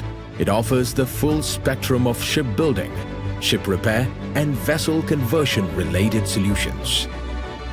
CSL added yet another feature to its cap when it built INS Vikrant, India's first indigenous aircraft carrier, which was commissioned into the Indian Navy in 2022. यदि लक्ष्य दुरंत है, यात्राएं दिगंध है, समंदर और चुनौतियां अनंत है, तो भारत का उत्तर है Vikrant. CSL's golden flag flutters proudly, celebrating 50 years of maritime excellence. CSL's renewed focus seeks sustainable horizons aided by technological innovations for a cleaner, brighter future. The yacht's clientele footprint spreads across the globe, having delivered numerous vessels to clients in the US, Europe, Middle East, and other countries in the region. CSL's geographical expansion initiatives have resulted in the setting up of ship repair business units in Mumbai, Kolkata, and Port Blair, thereby making CSL the only Indian yard offering direct professional services with dedicated infrastructure on both the east and west coast of India. Wholly owned subsidiaries companies, Udupi Cochin Shipyard Limited on the west coast and Hooghly Cochin Shipyard Limited on the east, have augmented and enhanced the group's capability in shipbuilding, including on the niche and new technology fronts to a great extent. The new large dry dock and the new international ship repair facility established in Kochi as part of the company's long-term strategy roadmap will significantly augment the shipbuilding and repair infrastructure in India. CSL has incorporated the Strategic and Advanced Solutions Division exclusively to handle and maintain its leadership position on the front of new and emerging technologies.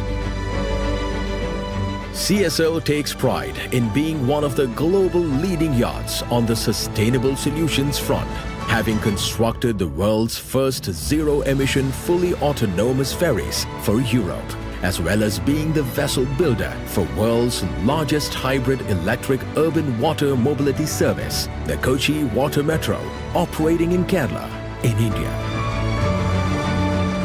The company lays significant emphasis on skill development and runs Vigyana Sagar, its dedicated and self-contained training facility in Kochi.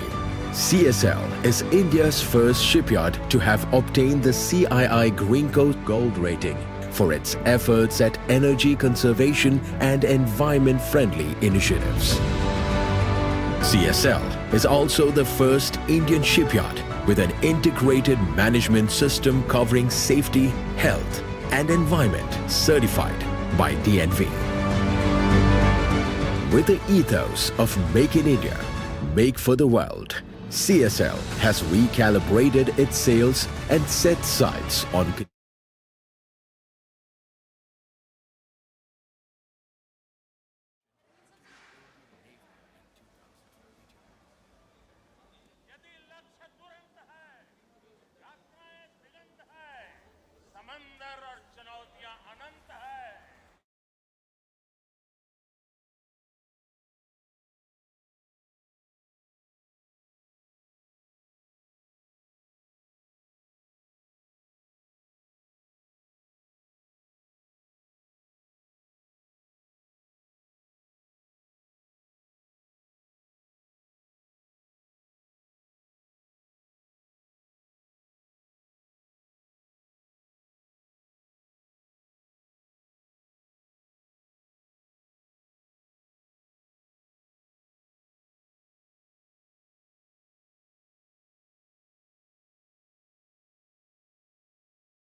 Everyone to return to the hall and take their seats as the session will begin shortly. Kolkata and Port Blair, thereby making CSL the only Indian yard offering direct professional services with dedicated infrastructure on both the east and west coast of India. Wholly owned subsidiaries companies, Udupi Cochin Shipyard Limited on the west coast and Hooghly Cochin Shipyard Limited on the east, have augmented and enhanced the group's capability in shipbuilding, including on the niche and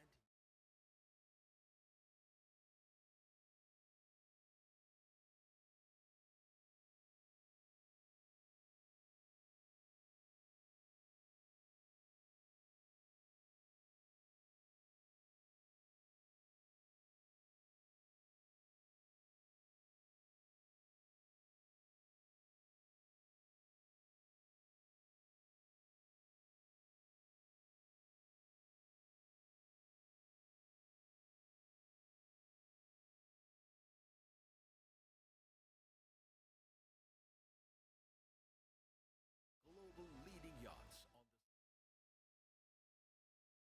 with an integrated management system covering safety, health,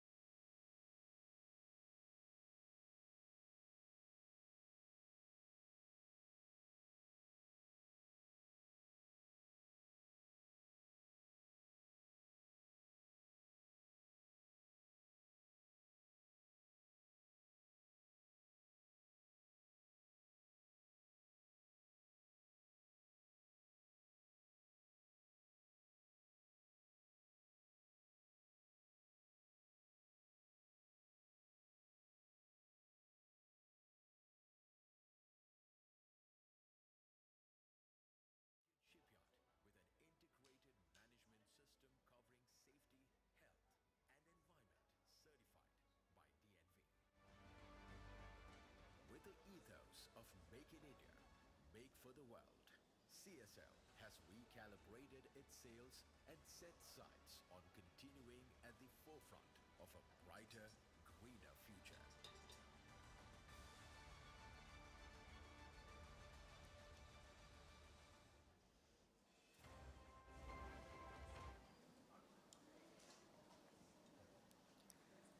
Delegates, welcome back. The session will resume shortly, so please return to your seats.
Good evening, all. In today's dynamic business environment, stakeholders face a variety of challenges and opportunities, from market uncertainties to regulatory changes. Cost and management accountants plays a pivotal role in navigating these complexities, helping organizations identify risk, optimize resources, and make informed strategic decisions. We are about to have today's panel discussion on how CMAs can add value, safeguard stakeholder interest, and drive sustainable growth. We look forward to an engaging and thought-provoking discussion.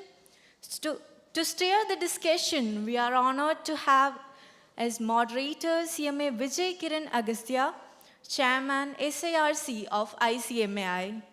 He is the founder and managing director of MentorMe, driving innovations in career intelligence and training. He also serves a functional consultant and advisor at Numantic, a leading AI and digital transformation solutions provider.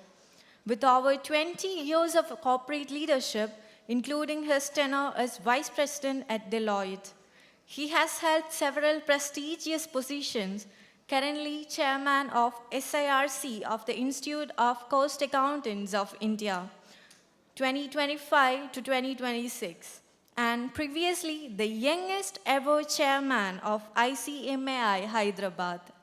In 2015 to 2016, a member of the Board of Studies at Osmania University, he has delivered 500 plus guest lectures and is a certified trainer with 2 global MNCs. Welcome, sir, onto the dais.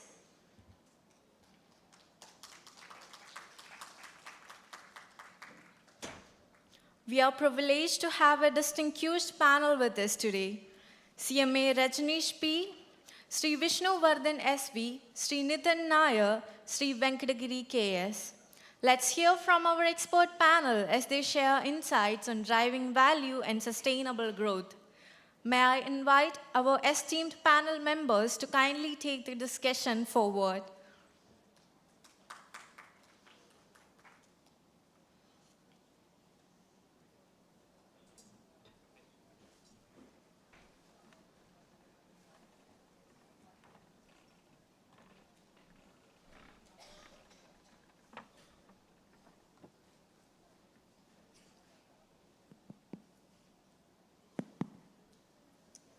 Good evening, one and all.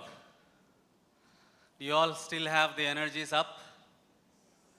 Okay, let's use this opportunity for not only me asking questions to the panel members, but as audience members, you can also bring up some questions for the members on the panel.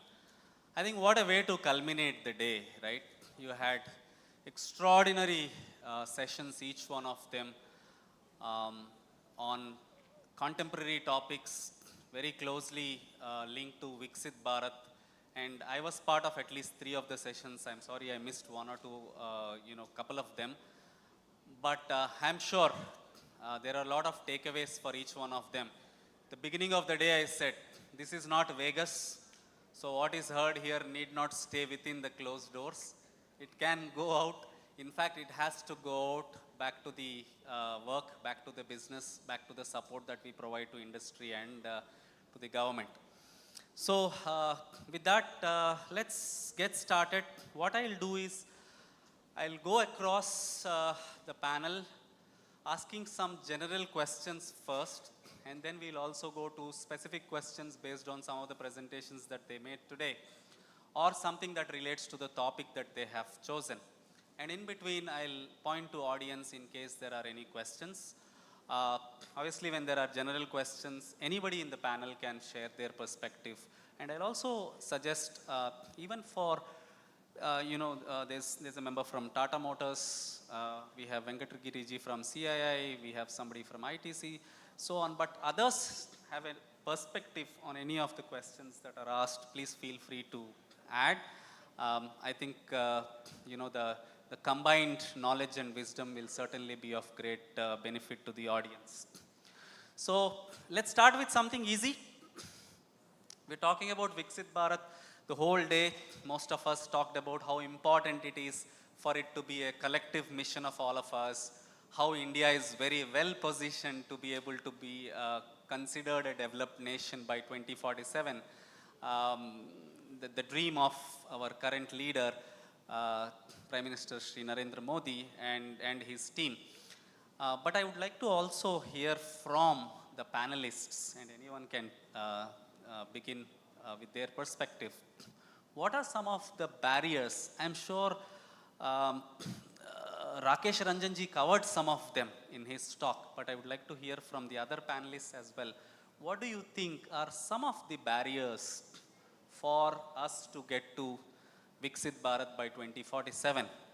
And when you are saying this, do talk about how do we overcome these barriers and what can be done to even accelerate this process of being recognized as a developed nation by 2047. So I'll keep this question open to the panelists. Anybody would like to go first? Yes, sir, please. Am I audible? So, as far as the barrier is concerned, in fact, your subject or maybe the agenda itself is very, very clear. And it's a common barrier across all the organizations, okay? And this barrier is basically, to me at least, whatever I've experienced in the last many years, is a collaboration. And I just want to take from small organization to big organization to the nations, okay? So this collaboration, for example, in our company also there are many departments, okay? Starting from ERC to the product development, to the purchase, to the development people, then the service people, marketing people, so quality persons, okay? So let me tell you the work which can be done in 1 week time. In the lack of collaboration, it takes not less than 1 month time, and sometimes it takes more than 2 months time. This is at the individual organization level, okay? Now you talk about the country as a whole, okay? Then there are many government agencies. For example, in case, let's take the example of the PLI scheme, okay? The process itself is so bureaucratic that it doesn't take less than 5 to 6 months. Suppose we are ready and you can apply for the PLI scheme. Once you are ready with the product, okay? Once you have inverted the parts at your company, you have made minimum 50 number of vehicles, you are ready with the products, and then you can file for the PLI scheme with the ERI. Then the process itself is taking more than 3 months, 4 months, 5 months. So do you think that once we are ready for the products, with the good products, should we wait for 5 months, 4 months, 3 months? Forget about those. We should not wait even for 7 days also, okay? I still remember that when I was in ARI, because I think Tata Motors was one of the first few companies who have got the PLI incentive benefits. So when I had gone to meet the ARI head, so I was just telling that we have given you all the documents and we are quite confident, okay? Because normally what happens many a time, when we receive the materials, we give the payment, you pay to the suppliers. In case there are some rejections, then normally we cut the distance from the supplier's payment. So why don't you take it granted from our end and accept the PLI? In case you find there is some scheme problem, then you can do something with retrospective respect. Then he was saying that knowing very well that the Tata Motors, whatever they have submitted, they are 100% correct, but still we have the process. And we cannot deviate from the process. So this is one aspect, probably the collaboration is very, very important, okay, which is very, very important. Second thing, which in my view probably is also very, very important, that even today also, the investment is one of the bottlenecks, okay. You take the example of China. In fact, today morning I also discussing the same thing, okay. We had two major problems. One major problems from China, these are rare earth materials or magnets, you call it REM, okay. Let me tell you, the total exposure of REM in India is not more than 300 crores, only 300 crores. But you take, and you have read so many things in the magazine, newspaper, this 300 crore market in India from China has impacted so much. So there is no, basically, this rare earth materials, probably what we're talking about, it is coming from the scrap and all those things process. So the processing is very, very important. And this process stabilization, basically investment itself is crores of billions of dollars. So in India, so much investment is just not acceptable or possible. Okay, that's why we are facing the problem. Nowadays, there are many companies who are going for the investment. Few years back, take the example of electronics. Okay, semiconductor I'm talking about. Huge investment is required. But you see, in last 3 to 4 years, not less than 4 or 5 companies have started investing. So the point is that the investment is a major, because these are the things probably which will take your country from this step to this step, not 2 and 3 steps, from first step to simply five steps. So I'm sure that within next 3 to 4 years or maximum within 5 years, India will become a major hub for the semiconductor industries. At least not less than 4 to 5 countries are investing huge billions of dollars. So this investment could have been done some 4 years back also, 5 years back also. So there was a lack of coordination between what is needed in the market, and we have not seen the overall perspective. We are just seeing that we are buying only 300 crores, but the potential is not 300, potential is 3,000 crores. So in my view, these are the two important parameters which should be seen proactively much in advance, at least 6 years, 7 years in advance, to see that we can go from this step to this step, and definitely by 2047, Viksit Bharat. Great, sir. So I picked up a few things along the way, even though you said 2 things. You talked about collaboration, you talked about ease of doing business, and investments coming to India. And perhaps ease of doing business is directly related to investments coming to India as well. And then you said there's a huge potential in semiconductors as a market. And somewhere I felt that you said, if only we get good investments, we can make a leapfrog jump in terms of accelerating our progress towards Viksit Bharat. So some fantastic points, sir. Thank you so much for sharing. Anyone else on the panel would like to add to or have a different perspective on each of these? It's not a different perspective, I'm just adding to whatever our colleague mentioned. One thing which is perhaps holding us back is not having very high aspirations. You know, whenever one of the important qualities which Jim Collins speaks about in his book Get to Great and Build to Last is to have big, hairy, audacious goals. You know, we have goals.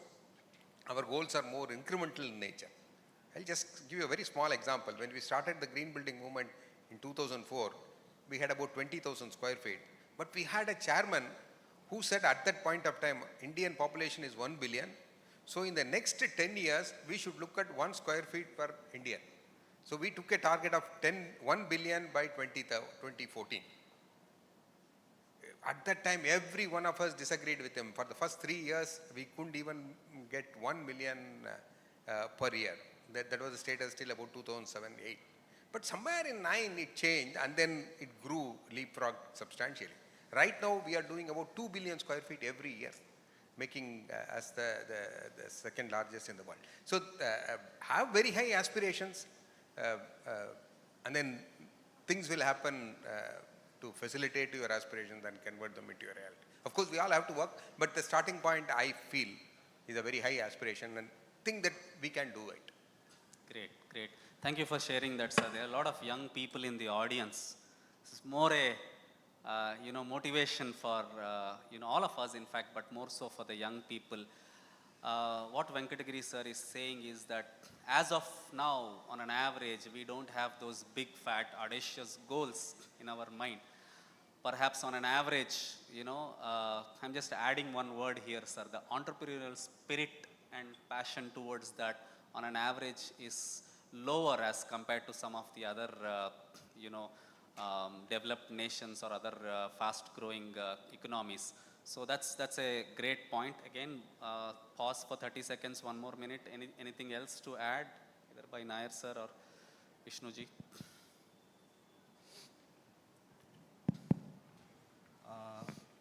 I would like to tell you, I would like to bring light on 2 aspects where most of the corporates would strive to learn from the others, the MSMEs or the small entrepreneurs, is one like value addition. See, value addition is one which most of our young entrepreneurs are missing the line. I would say there is huge scope of improvement in terms of value addition. Whether you take any commodity, take any spice, see there is the need for value addition, and that need for value addition cannot be only fulfilled by the corporates. That value addition has to be taken up very authentically and very knowingfully, and it will mint money like anything for you. If at all, if you can crack certain value additions in various segments of agri-produce, especially I would like to shed some light. See, there are small, it need not be a big invention and big development kind of thing. There is one small machine which can detect aflatoxin presence in any of the food commodity. Aflatoxin is a toxin. It should not be there for any of the exports that happen to food safe countries like Europe and UK. So a small machine which has been invented, it immediately gives you the result at the farm level, whether the produce has been noted for, has been noticed for aflatoxins or not. Such kind of innovations are much required.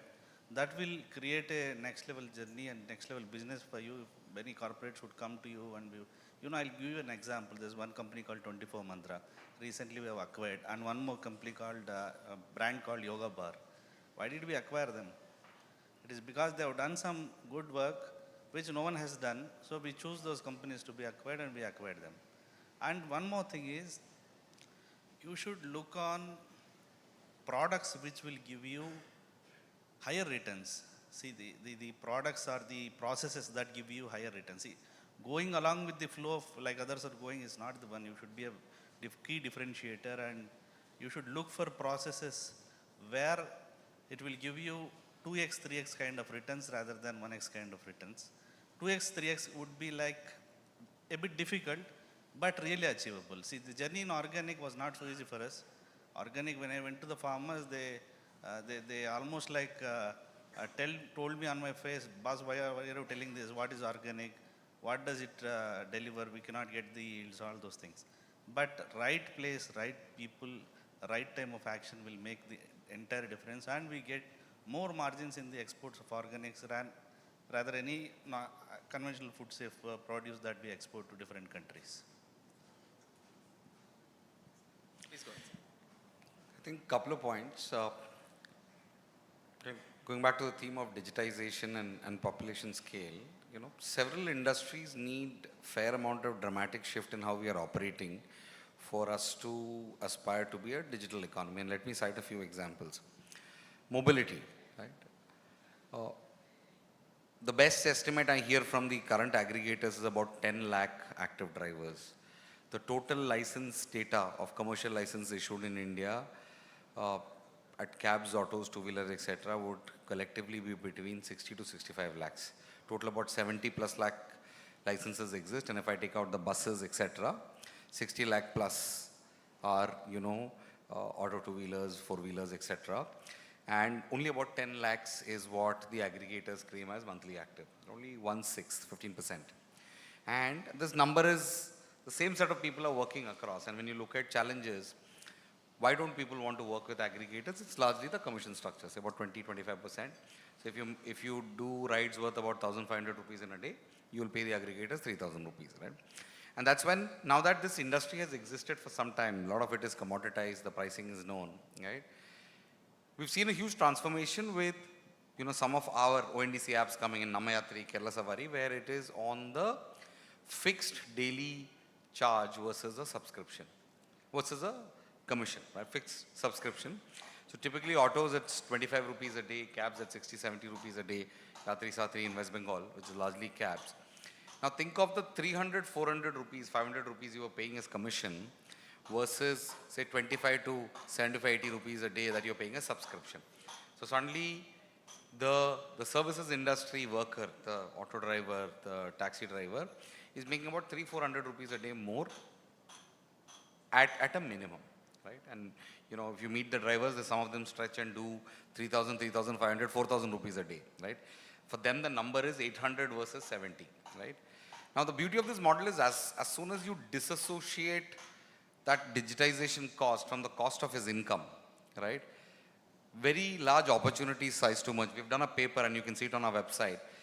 Every penny that goes back to the driver versus as a commission that goes back to a multinational company comes back to the rural economy, to the urban economy, right? This 200-300 rupees will spur local consumption, right? He will buy more stuff from local stores, he will buy more agriculture produce, he will buy more consumption from local markets, he will spend on local entertainment, local restaurants. All of this is about 3x is the approximate multiplier for every penny that goes back to the driver, right? Now, this is one example. And why is it important? All of you when you go back today while you love your multinational apps, also think about Kerala Savari and Nammayatri as option or Yatri as options when you take the cab back home today. And that's how you are contributing back to the larger movement. That's one. Second, now the other thing that will progressively happen is now this digital transaction data is owned and managed by these platforms which have no transparency to anybody, no access to anybody, even before transparency, right? Now when it is managed across a DPI like ONDC with open data as an architecture, suddenly this data is now available for becoming underlying infrastructure for credit, right? Now the income is clearly known, right? How much does he drive? What is his frequency? What is his typical income? This data, say if you have a driver's driving behavior income over 12, 18, 24 months, is a very, very small, very, very strong input to his credit worthiness, right? And therefore, for people at the bottom of the pyramid who typically are not considered credit worthy, most of us will get credit very easily. It is the larger ecosystem that struggles with credit. This data will start becoming something that will start easing their credit burden. So instead of paying 15, 17, 18% at an NBFC rate, they'll probably start getting 11, 12, 13, 14% at a bank rate, right? Another way to look at it. Second, now with digital infrastructure, we're also trying to have a lot more emphasis on local commerce, right? You buying from local stores. While in the food industry, you all buy from your local restaurants of choice, in almost all other industries, e-commerce is fostering goods coming from, across India. While some of it for choice makes sense, but for branded products, for local products, it's so much more efficient if you're buying from a producer who's nearby, both from an economic perspective, from an efficiency perspective, from a green perspective, and also from putting money back into the local economy perspective, right? That will create local employment, that will create opportunities for local logistics, and it's again money getting flowed back into your local economy, right? Now these are some examples. I'm sure there are more and we'll talk more as we progress. Great, sir. So, couple of things that top of my mind when you spoke. Number one, there's fairly more inclusivity in terms of finance being available, but at the same time there are some concerns in terms of transparency of digital transactions and where this money is eventually going into. So a follow-up question, we have a bunch of cost and management accountants sitting here. What is the role that CMAs can play in terms of enhancing the transparency of this digital transaction and further provide opportunity to local, rural, or whatever you would like to call in terms of this funding coming back to that community? What are the areas that we can support with? This is a bit of a moonshot of a question, but let me give it a shot, right? I think what I would recommend is focusing on local purchasing, right? Except for specialist goods, right? Please focus on as much as possible local purchases, right? It's always easier to buy, economies of scale. All of this can be accomplished even with local purchases, right?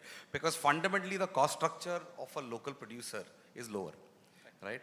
You don't have the big fat branding expenditure, you don't have the big fat, transportation expenditure, all of that built in before you start seeing that efficiency. And therefore, that is one area to look at, that can you as, cost accountant, somebody who's very closely looking at the P&L, be focused on and be vocal for local, right? I think that's a great opportunity. The more ecosystem you spur, and I was talking to sir today about Tata Motors, and I've lived in Pune many years, right? Any large manufacturing unit has a huge number of tier 1 to tier 4 suppliers in the ecosystem, right? And that large manufacturing unit does not survive on its own, right? They foster a very large transformation in the local ecosystem, right? In the larger, industrial ecosystem, non-industrial ecosystem, services ecosystem, can we also focus on a cluster, a local-based approach, which will aid the local economy, being vocal for local? So that would be something that I would, propose. Great. Thank you. So my next question, perhaps both Vishnuji and Rajnishji can share some insights on. During your presentations, both of you have talked about how your respective organizations manage the supply chain really well. You talked about we work very closely with the the agriculturalists. At the same time, while we have our own methods to go to the market, we are not hesitating to reach out to Zepto or collaborate with Zepto, and you have shared similar examples. So your large organizations today, somebody who is starting new into this fields, respective fields, what suggestion or guidance do you have for them to be able to build this ecosystem, right? And what could perhaps be their barriers? We have seen, for example, in food, right? Some brands have come in and gone out real quick. Their struggle perhaps is supply chain. So what are your thoughts in terms of, barriers, or what are the key success factors for us to be able to have a tight supply chain?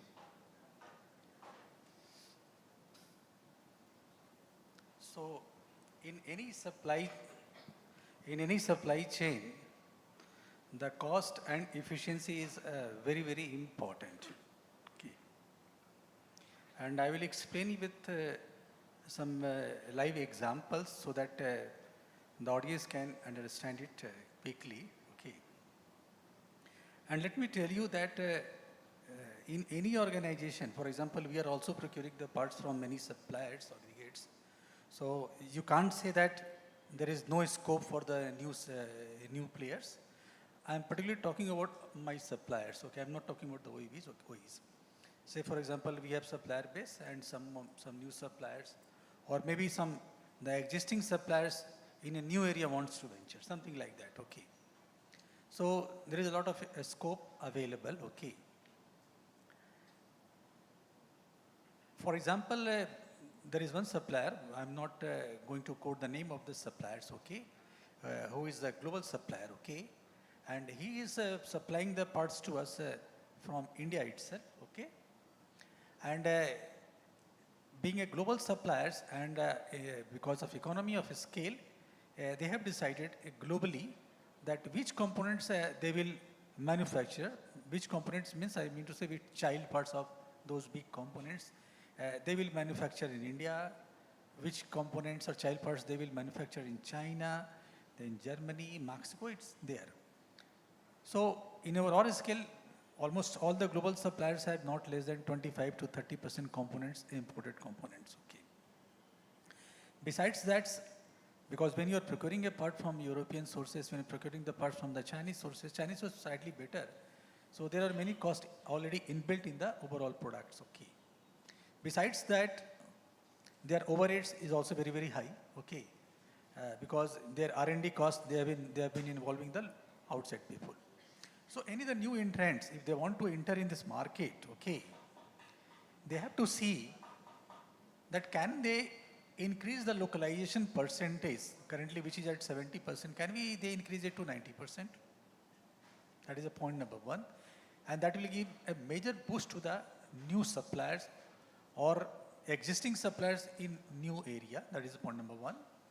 Second thing, can they tie up? Because it is always not possible to reinvent the things every time. In every category, there are many players already available. Okay. So can you have a tie-up with them? Maybe technical collaboration, maybe joint collaboration, joint venture, or maybe the royalty itself, technical fees. So instead of having complete R&D expenses at their end, probably if the R&D expenses is rupees 100, say I'm just giving 100. So if you have a collaboration, I'm telling you, it will not more than 30 rupees, 40 rupees. At most, it will go to 50 rupees. So this will be the second area probably they can have the advantages. The third area, which I am also very, very particular about, is that with the new technology, because what we are finding that a machines, if you are procuring a machines in year 2020, and the cost of that machine is coming out to be 7 crore, say for example, and if you are going to purchase a machine in 2025 with a better features, that 7 crore will reduce to 5 crore. So the introduction of new technology, modern technology, updated technology, the cost of production, because this cost of production is directly related to the how many components you can produce in 1 hour, 2 hours in one shift. So these are the few things where I'm quite confident, because I have ample examples in my own company where altogether new supplier within no time, within 3 to 4 years, they become more competitive, and the supplier who are supplying the components for many years, their share of business have reduced to less than 20%, 30%. So there is, in my view, if you decide to do something, you have proper planning, there is no barrier that you cannot beat the existing player, you cannot beat the market.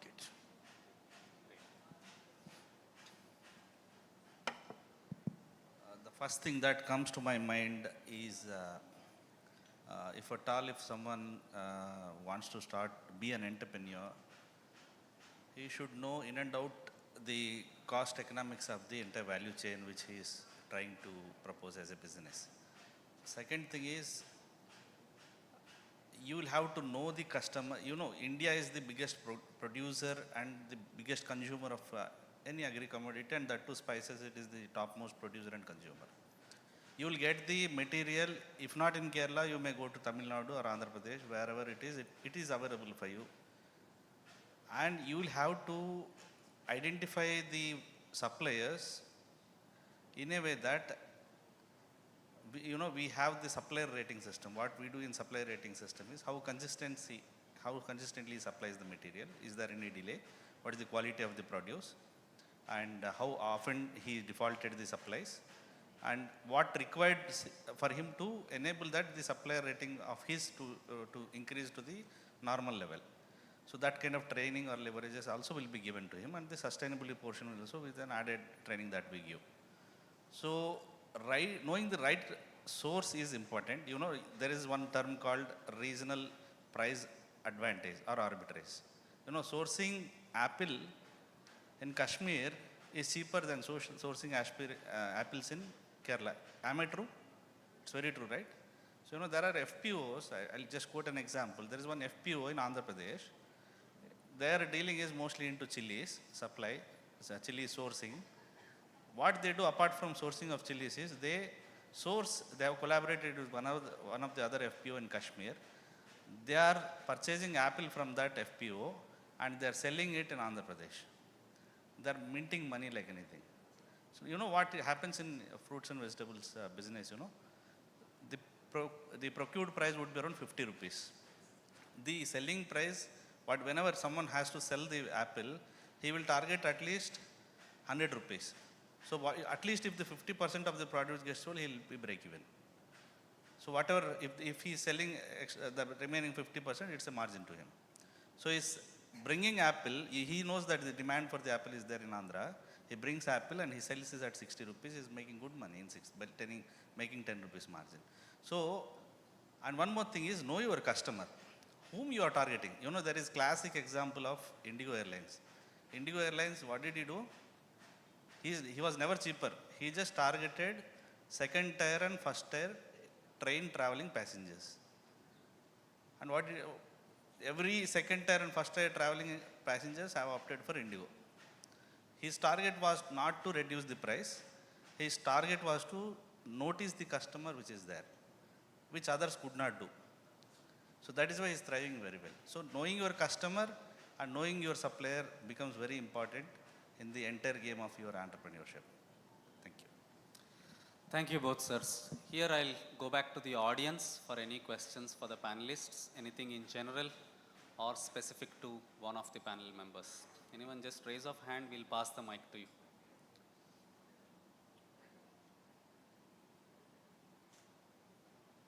There's one there.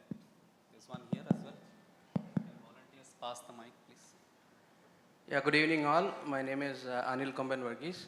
I work at Manappuram Comtech and Consultants Limited. I'm from Thrissur.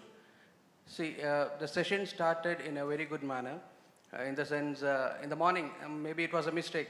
Somebody was saying 1947, 1947. And we are looking at 2047 now. In the sense, Viksit Bharat in 2047. So what do we need? That's a question, right? So I personally believe that it's strategy or the vision that is required. So my question is to the entire panel. Whom would you hire out of, say, A, B, C, D? I would say cost accountant, chartered accountant, a company secretary, or an MBA for the position of a strategic manager. Now, when I say in 1947, it's way beyond 1949. In 1949, the chartered accountants came, and after that, 1959, the cost accountants came, and after that, in 1980s, I believe, the company secretaries, and MBA, it's there all around. So the point is, in 100 years, we have almost reached like 80 years. Now another 20 years. How is it that we are going to like strategically achieve something? And how is it that in 2047 we'll be saying that, okay, this is Viksit Bharat. So my question is to the entire panel, A, B, C, D. Let's start with chartered accountants, then the cost accountants, company secretaries, MBA. Whom would you hire as a strategic manager to make Viksit Bharat happen for India? Thank you. Can I, as a moderator, take the opportunity of modifying the question a little bit? I'll give you a chance because you are the moderator. Thank you. So rather than talking about specific professionals or professional careers, why don't we focus on what are those skills that the industry would look at, whether it is a chartered accountant or a cost accountant or a company secretary or MBA, all of us can build skills, right? So what are those specific skills that the industry would focus on in this journey towards Viksit Bharat? So I'll open it up to any of the panel members, please. I have not been mentioned, so let me start first. Brilliant question, sir. And the way Chairman articulated to convert it into something which can be more directional. You just look at some of the most successful entrepreneurs of the country and the world. You can't bottle them as an chartered accountant, cost accountant, or an engineer or an MBA. Every one of them have done exceedingly well in their own areas. Take some of the tech startups of the world. Peter Thiel is a lawyer dropout. Bill Gates dropped out of college. Some of them were engineers. Many of them were not even engineers, and they worked in a very high-tech area. One of the points which had come up in the overall discussion is that when you have a problem to solve, when you know what problem to solve and what value you can add, maybe to the community, to the country, to the world, then you become an entrepreneur, you give a strategy, direction, and then that takes off. Mr. Dinesh, past president of CII, in one of the programs he spoke about, many of the startups talk about valuation. He said, first let us talk about value addition, then valuation would come automatically. Perhaps if you can look at solving some of the problems of the world and adding value, then you would be the right person to be taken up for becoming a strategician for that company. Excellent, sir. Couple of startups, I know we are digressing a little bit and we'll come back to you, madam. Couple of startups that come to my mind who never had to go back into the market seeking fund. One is the Kamath brothers, Zerodha, never had to go into the market and fetch money. They're focused on value addition and valuation automatically happened. Another famous example of South India is Zoho. Sridhar Vembu never had to go back into the market and seek money. And today their valuations are, only heading towards the sky. So, great perspective, sir. Thank you for sharing. Anybody else would like to add to this particular one? Yeah, please.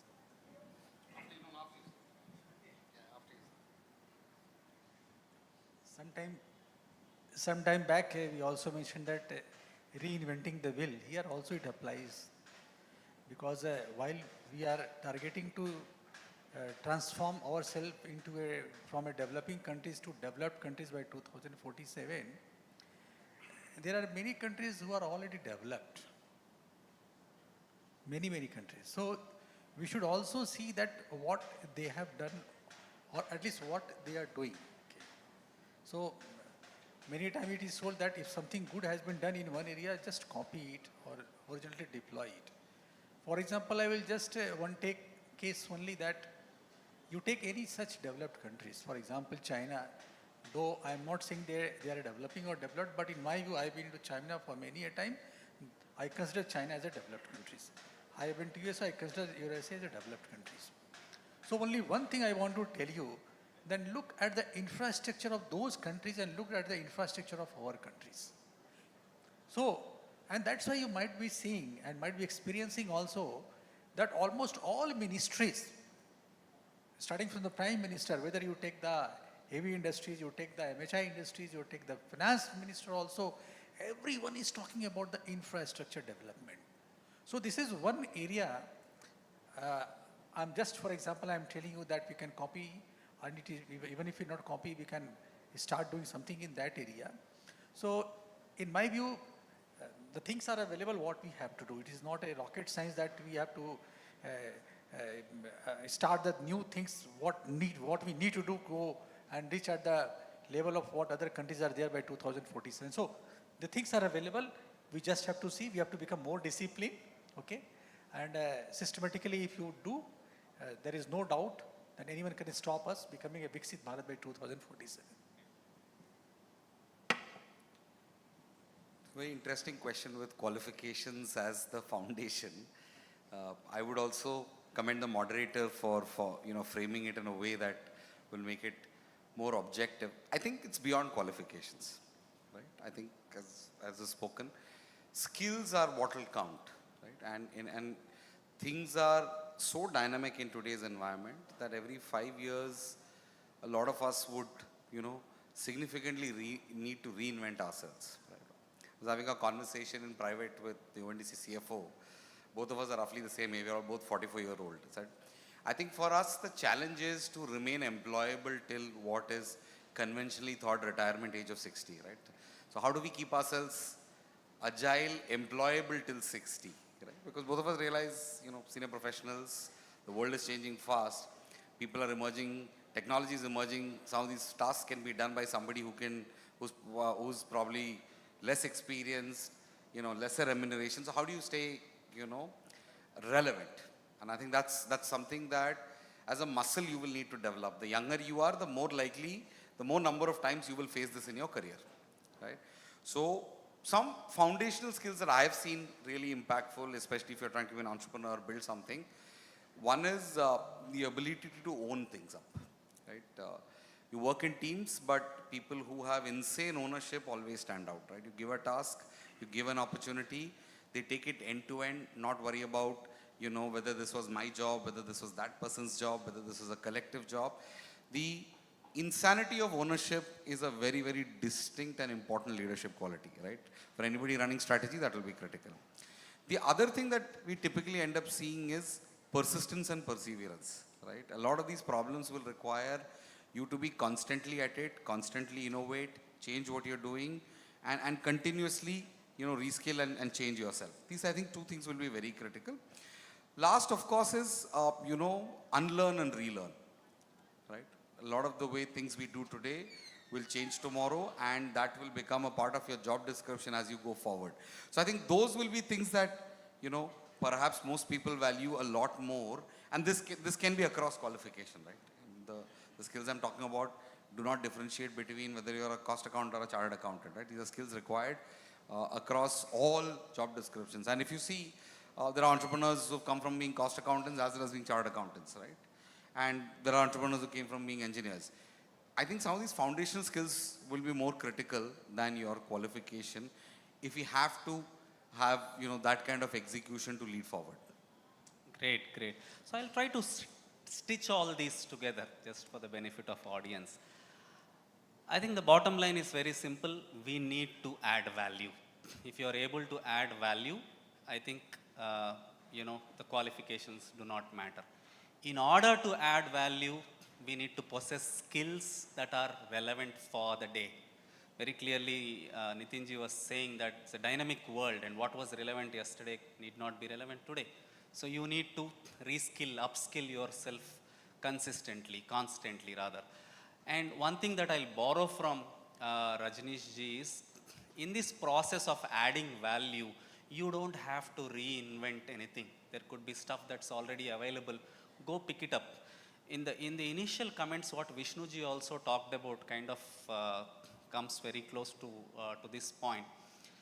There's a lot of focus on measuring the effort in doing things, but there is less focus on the impact the effort delivers. So I think the switch of mindset of measuring the impact rather than measuring the effort, I think is key. Perhaps that's where Rajneesh ji's point comes of, if you are borrowing an idea and delivering impact, it doesn't matter. You don't have to put all the efforts of engineering, right? So value addition, staying relevant, upskilling yourself should be the focus. I hope you got good perspectives. No, it is very clear. In the sense, I put forth a very tough question. I know that. It's very difficult to choose from a chartered accountant or a cost accountant. It's difficult. I understand. And thank you very much for framing it in a way wherein the entire audience is pretty much convinced, although they are silent. So thank you once again. Let's add value together so that we achieve this Viksit Bharat goal. Thank you. So I'll hesitate from, thank you so much. I'll hesitate from making any conclusive statements, but I think these are all perspectives, right? Each one of us can pick up some ideas out of this and see how we go back and deliver more value to our stakeholders. Ma'am, to your question, please. Hi, myself Shireen. I'm a practicing cost accountant out of Kozhikode. Actually, I want to share one of my view and I need your opinion from your end. It's a question in my mind that nowadays, lots of tech-based companies are emerging. Like in health sector, food sector, in all sectors, show emerging sense. Individuals with a dream of entrepreneurship, they are entering into this tech-based entities and investing more in branding. Actually, it's all about intangible assets. What is your view on the liquidity position, sustainability, and valuation in such market trend? Great question. Who would like to share a perspective on this? So back in the day, Steve Jobs used to say this. There's a lot of marketing that happens in United States and Japan spends zero money on marketing. The product speaks for itself, right? So kind of reminded, that reminded me of that statement. Anyway, sir, any reactions on? Yeah. To some extent, I agree with you, but I have a different perspective on it. We have been trying to work on sustainability. So one of our agenda is to have more startups or clean tech startups coming up. In India, out of 100, less than 5 are in areas of clean tech. Majority of them are in tech or in fintech. Some of the business model innovation, these are the areas where large number of, but one thing, ma'am, if you are not, market is the one which finally decides whether you are there or not there. So whatever you do, if you are not able to add value, it's a matter of time before you are no longer there. So even whatever type of startups you are involved in, maybe some of us feel I should have had 50% of the startups should be in clean tech area. That will be good for the world. But then ultimately it's the market which decides which one should be invested upon. We all have a lot of engineers, like I say, civil engineering is disappearing in the engineering colleges of the country. It will, but over a period of time it will get back again. While in some of the IITs, they say the number of civil engineers and computer scientists are the same, and the amount of salary they are offered are almost the same. So there are different examples, and ultimately it's the market which would decide who would stay and who would not. Any other perspectives, sir? In the stock markets, they say, the market corrects itself. It looks like the companies also, market has a correction mechanism that... Sir, I'm just you have a asking follow-up? about, it's a case of for example, Byju's, we have some evidences, and in case of Zomato, we have evidences. So nowadays, lots of people are coming with different kind of innovative thoughts in tech. Like we can do gym registrations from our home for which gym we have to go. If we travel, we can book gym now. So lots of ideas are coming. But what is the matter of sustainability in such a cases? Because it's a tech-based industry. Lots of competitors are there. So while investing more on branding, it's mainly because of branding they can come forward. So how they can sustain? So I think what Venkatagiri sir said is that market corrects. So if you are not ready for it, you will fall, right? But your question is how not to fall. Is that the follow-up? Sir, would you like to add, any one of you? I think the answer was there in the earlier one. I'll probably illustrate. I think the debate is add value, right? If you are making something easier for a limited set of population, I think the question goes back to what is your moat? Because if it works, it will get copied. Right? Many people will try and do it, right? And everybody will try and do it, right? How will you build a differentiation? And alluding to some of the earlier points you made on tech enabling other industries. So I think the evidence is very clear that tech will permeate every industry. Early adopters who use it to build differentiation, especially in manufacturing where things don't happen overnight, will have a distinct advantage, right? If you look at a few years ago, cars were considered machines, right? Today they're considered computers on wheels, right? And so the markets like China, right, which have integrated digital into cars much better than the developed West, have a head start on this industry, and they continue to disrupt every year. The strength of the Chinese automobile industry continues to grow, right? Similarly in other industries like watches, right? If you build sustainable differentiation using tech, it makes sense. If you're building something incremental, it's always likely to be copied and disrupted by someone else if it's easy. What is your differentiation? What's your moat? What's the value you add? All of these questions collectively will need to have something positive for you to sustain. So perhaps the way I am looking at it is, and feel free to contradict or add anything else, sir. The branding differentiation and product differentiation, when we look at it, it's clearly that the product differentiation is more sustainable and more acts as an entry barrier, because that cannot happen overnight as compared to the opportunity that we have in the branding. So perhaps that's the short summary. One, you want to add, sir? Yeah, please. One thing clearly it is coming out, value addition is the key differentiator. If you have got the value addition and you're somewhere different from the competition, you stand out of the competition, then you should think of branding.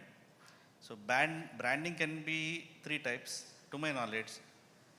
One is you create a brand using your brain, thinking what is right, what is wrong, and how do people perceive, and what goes into their mind once they start seeing the brand is one thing.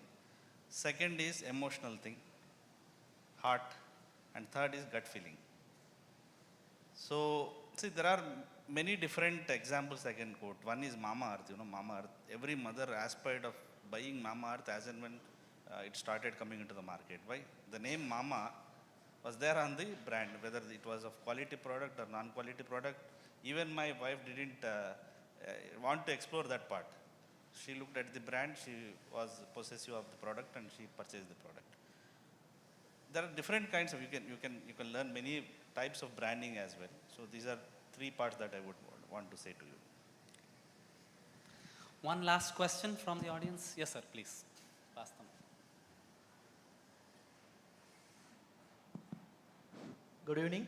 Myself, Sai Krishna, Senior DGM Operation from Cochin Metro. So my question here, sir, regarding the GEM portal, GEM versus local market. So being a government organization, there is a 100% restriction on me that I have to go only through GEM. If I go to the GEM, probably for coming Onam celebration, I want to have Sadhya So as per the L1, I can get somewhere from UP or Bihar who don't know actually the essence of Sadhya. So local party, if I come for the local vendors, they were not there in the GEM platform. So we are struggling past 7 years to have the delicious Sadhya through GEM portal. And there is a huge gap between the local market and GEM. So my question to the panelists, give the way forward how to reduce this gap between these two platforms. Thank you. Thank you. Let me take that question. No, I think it's a very, very pertinent question. Thank you, sir, for raising it. I think GEM is a place where people log in and join, and it is probably the single largest source for all government procurement now, right? Absolutely, and therefore it is important that there is a local flavor to it, which is some of the role ONDC is playing in onboarding local sellers who are then available to GEM. So between GEM and ONDC, an integration is in the works. You will soon hear about it. And if a seller is on board on the ONDC network by what we call a seller app, right, it will be available to buyers on the GEM portal as well, so that we are making it easier for you to access local sellers. But a very, very pertinent question. Thank you for asking it. Sir, any thoughts based on your procurement background? His question is, in government organizations, there is a push to procure material only from the GEM portal. Yes, correct. Unless you are registered in that portal, you cannot procure. But there, he talks about 1 or 2 examples of products that is easier or better, or to find a better quality in the local market, in the local markets, rather than just sticking to the portal. Portal could not perhaps throw up any local, vendors. A very nice question. This is valid. I mean, to some extent, it is in the developmental phase, I suggest. I think it will take time for the government to completely establish this ENAM kind of practices in every commodity. I've been to some sessions of ENAM market, which I remember the blockchain technology being developed over the procurement process, and how the seller is, he is not afraid of buying the product without physically looking at the product, and without hesitation, he should be sure enough to procure any product through ENAM market, is what they have developed to some extent. Answering your question, there are pros and cons in every of the thing. It can be digital or it can be physical. There are key differences, like how better you trust the system, whether the blockchain is 100% through, that whatever you have quoted for is being brought to you, is what you need to understand. If that is happening, definitely there is a bright future for ENAM, e-market kind of things. And only thing I would assure you, or I would request your thoughts to be in line, like, see, there are different sourcing zones. For any procurement to happen, it need not be from the one place or one market or the other market. Chili, I quote the example of chili. Chili mostly predominantly available in Guntur. But we procure from Punjab, we procure from Assam. Why do we want to procure from Punjab and Assam? Until there is competitive price advantage, right? See, ENAM markets are there.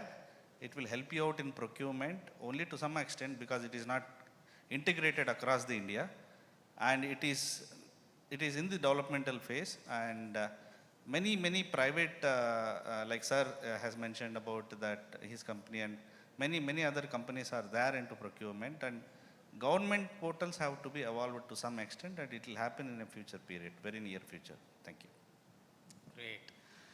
Great. So I will take away 5 words with me after this session. Number 1, audacious goals. Number 2, collaboration. Number 3, value addition.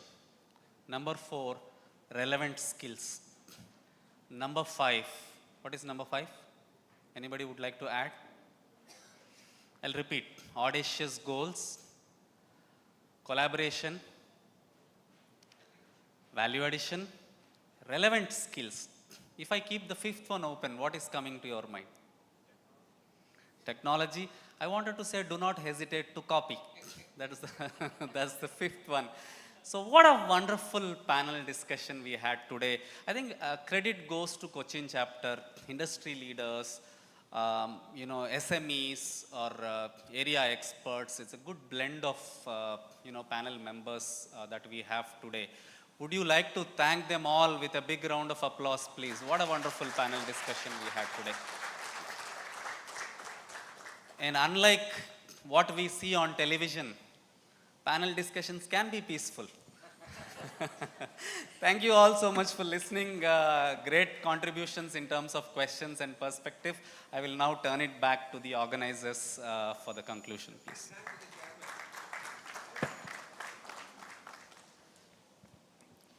Thank you to our esteemed panelists for such a rich and insightful discussion, and to our moderator, CMA Vijay Kiran Agastya, for leading it so effectively. On behalf of the Cochin chapter of ICMAI, we extend our heartfelt gratitude to all of you.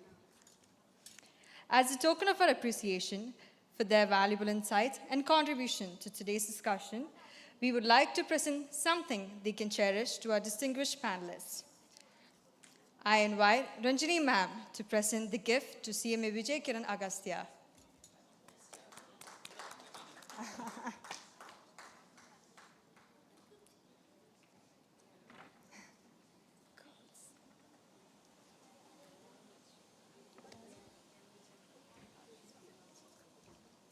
I would also like to invite CMA Shangapanikya, past chairman SIRC, CMA Praveen Kumar, PD committee chairman SIRC,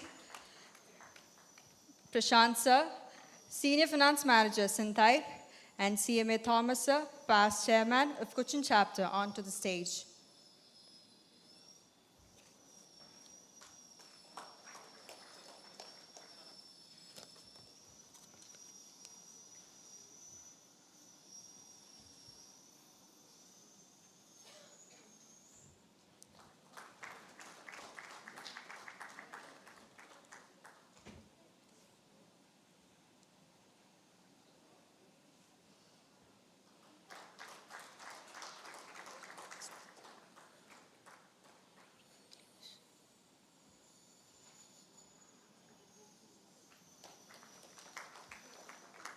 Please join me in giving them a warm round of applause for sharing their expertise with us.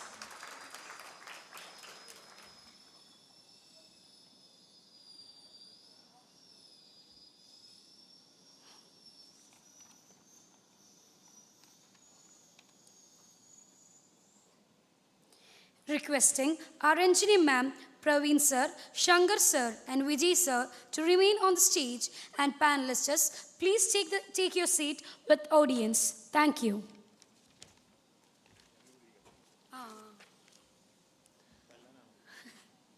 Following the insightful panel discussion, we now move on to a very special segment of today's program, the felicitation of our final qualified students. These talented individuals have successfully completed the journey and demonstrated excellence in their field. Today, we take a pride in acknowledging their hard work, dedication, and achievement. As I read out the name, please come forward and receive the appreciation memento. May I request managing committee members of Cochin chapter to join us with on this.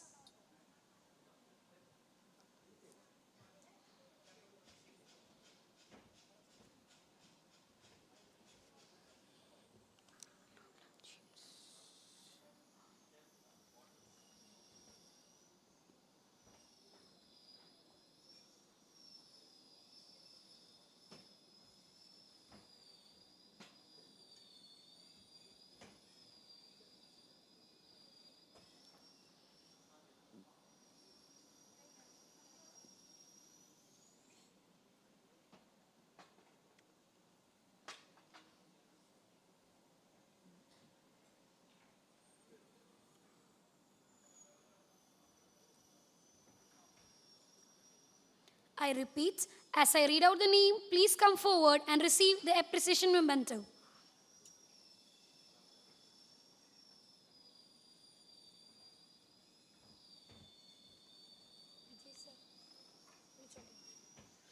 Adira VM.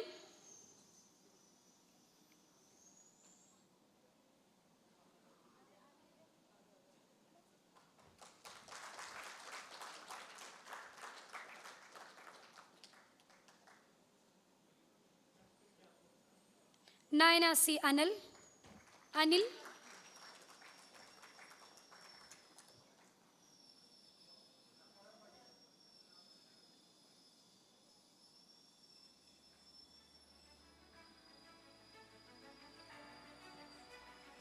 Angel Philomena James.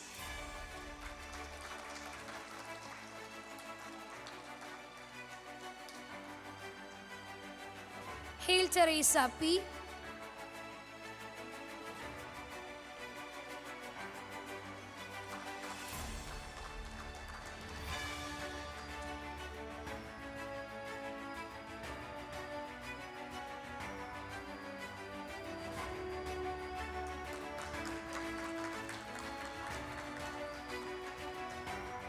Sri Lakshmi Gobinath.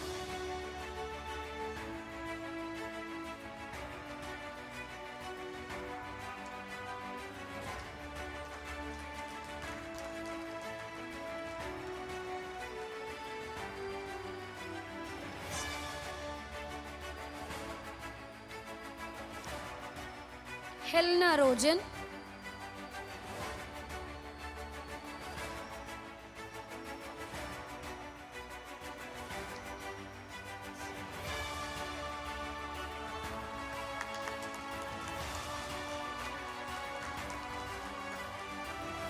Reshma Sandosh.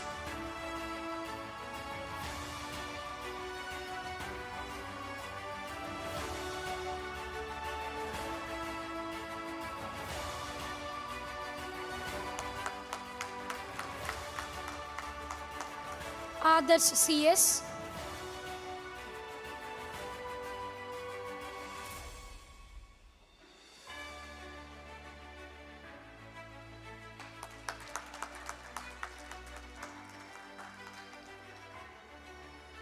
Suhana PA.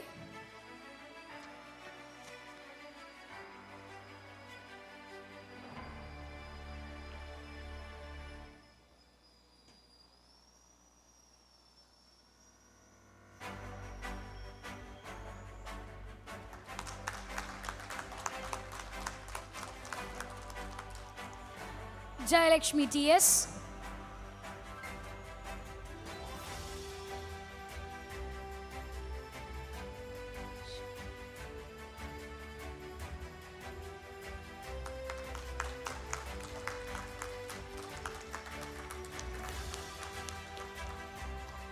Ahmed Sheffield.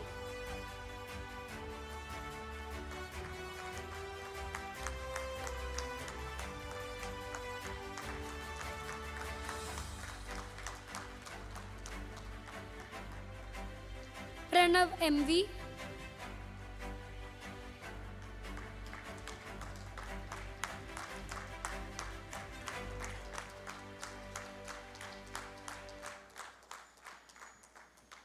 Afiha Ashraf.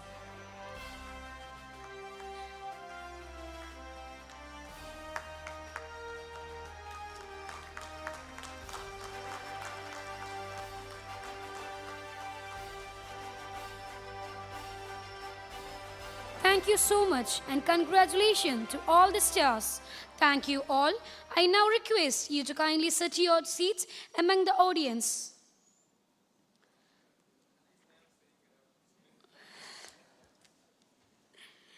As we conclude today's section, it's time to acknowledge the contribution and extend our gratitude. May I invite CMA Ministry Treasurer, Icmai Cochin Chapter to deliver the word of thanks.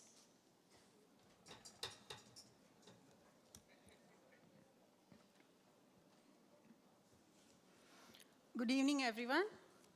On behalf of Cochin Chapter Icmai and Managing Committee, it is my privilege to deliver the vote of thanks for today's session. At Kerala State Cost Convention 2025, first and foremost, I extend our heartfelt gratitude to our chief guest, Srimati G. Priyanka, IAS, District Collector, Ernakulam. And our guests of honor, CMA Vijay Kiran Agastya Sir, Chairman, SARC of ICMAI. CMA Suresh R. Gunjali Sir, Central Council Member. And CMA Praveen Kumar Sir, Chairman, PD Committee, SARC of ICMAI, for gracing this occasion with your esteemed presence. We deeply appreciate the time you have taken from your busy schedules to be with us and share your valuable insights. Your inspiring words during the inaugural session have truly set the tone for the day and motivated us to explore new perspectives in the field of cost and management. A very special thanks to our distinguished speakers, Sri Rakesh Ranjan Sir, CMA Rajanish Pandey Sir, Sri Vishnu Vardhan Sir, Sri Nitin Nair Sir, and Sri Venkatagiri Sir for sharing their valuable insights and deep expertise.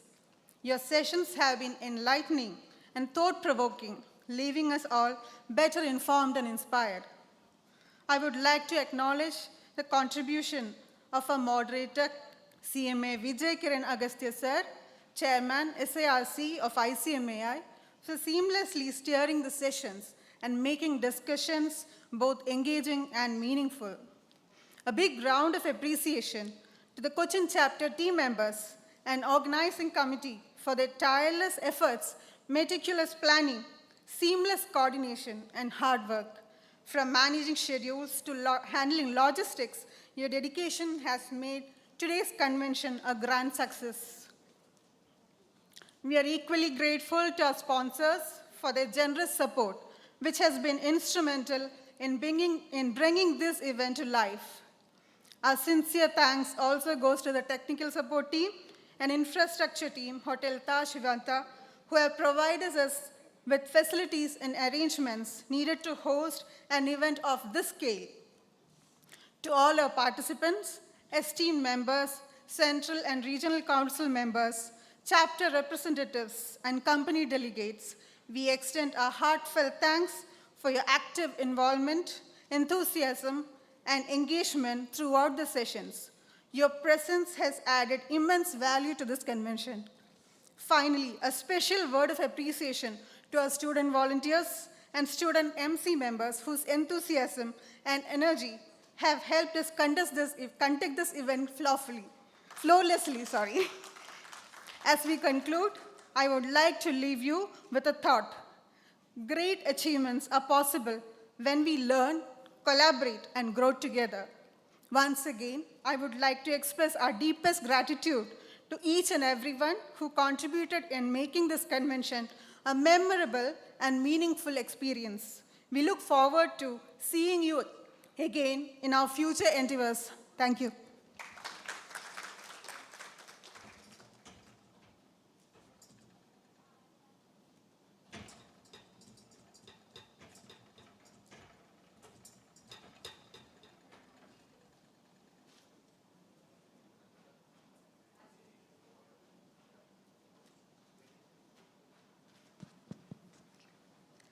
As we conclude, we would like to extend our heartfelt thanks to all our speakers, panelists, guests, and delegates for making today's program a grand success.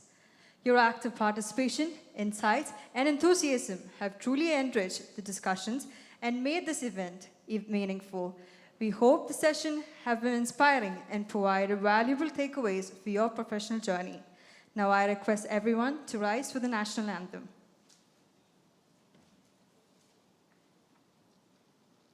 जनगण मन अधिनायक जय हे भारत भाग्य विधाता पंजाब सिंध गुजरात मराठा द्राविड उत्कल बंगा विंध्य हिमाचल यमुना गंगा उच्चल जलधि तरंगा तव शुभ नामे जागे तव शुभ आशीष मांगे गाहे तव जय गाथा जन गण मंगलदायक जय हे भारत भाग्य विधाता जय हे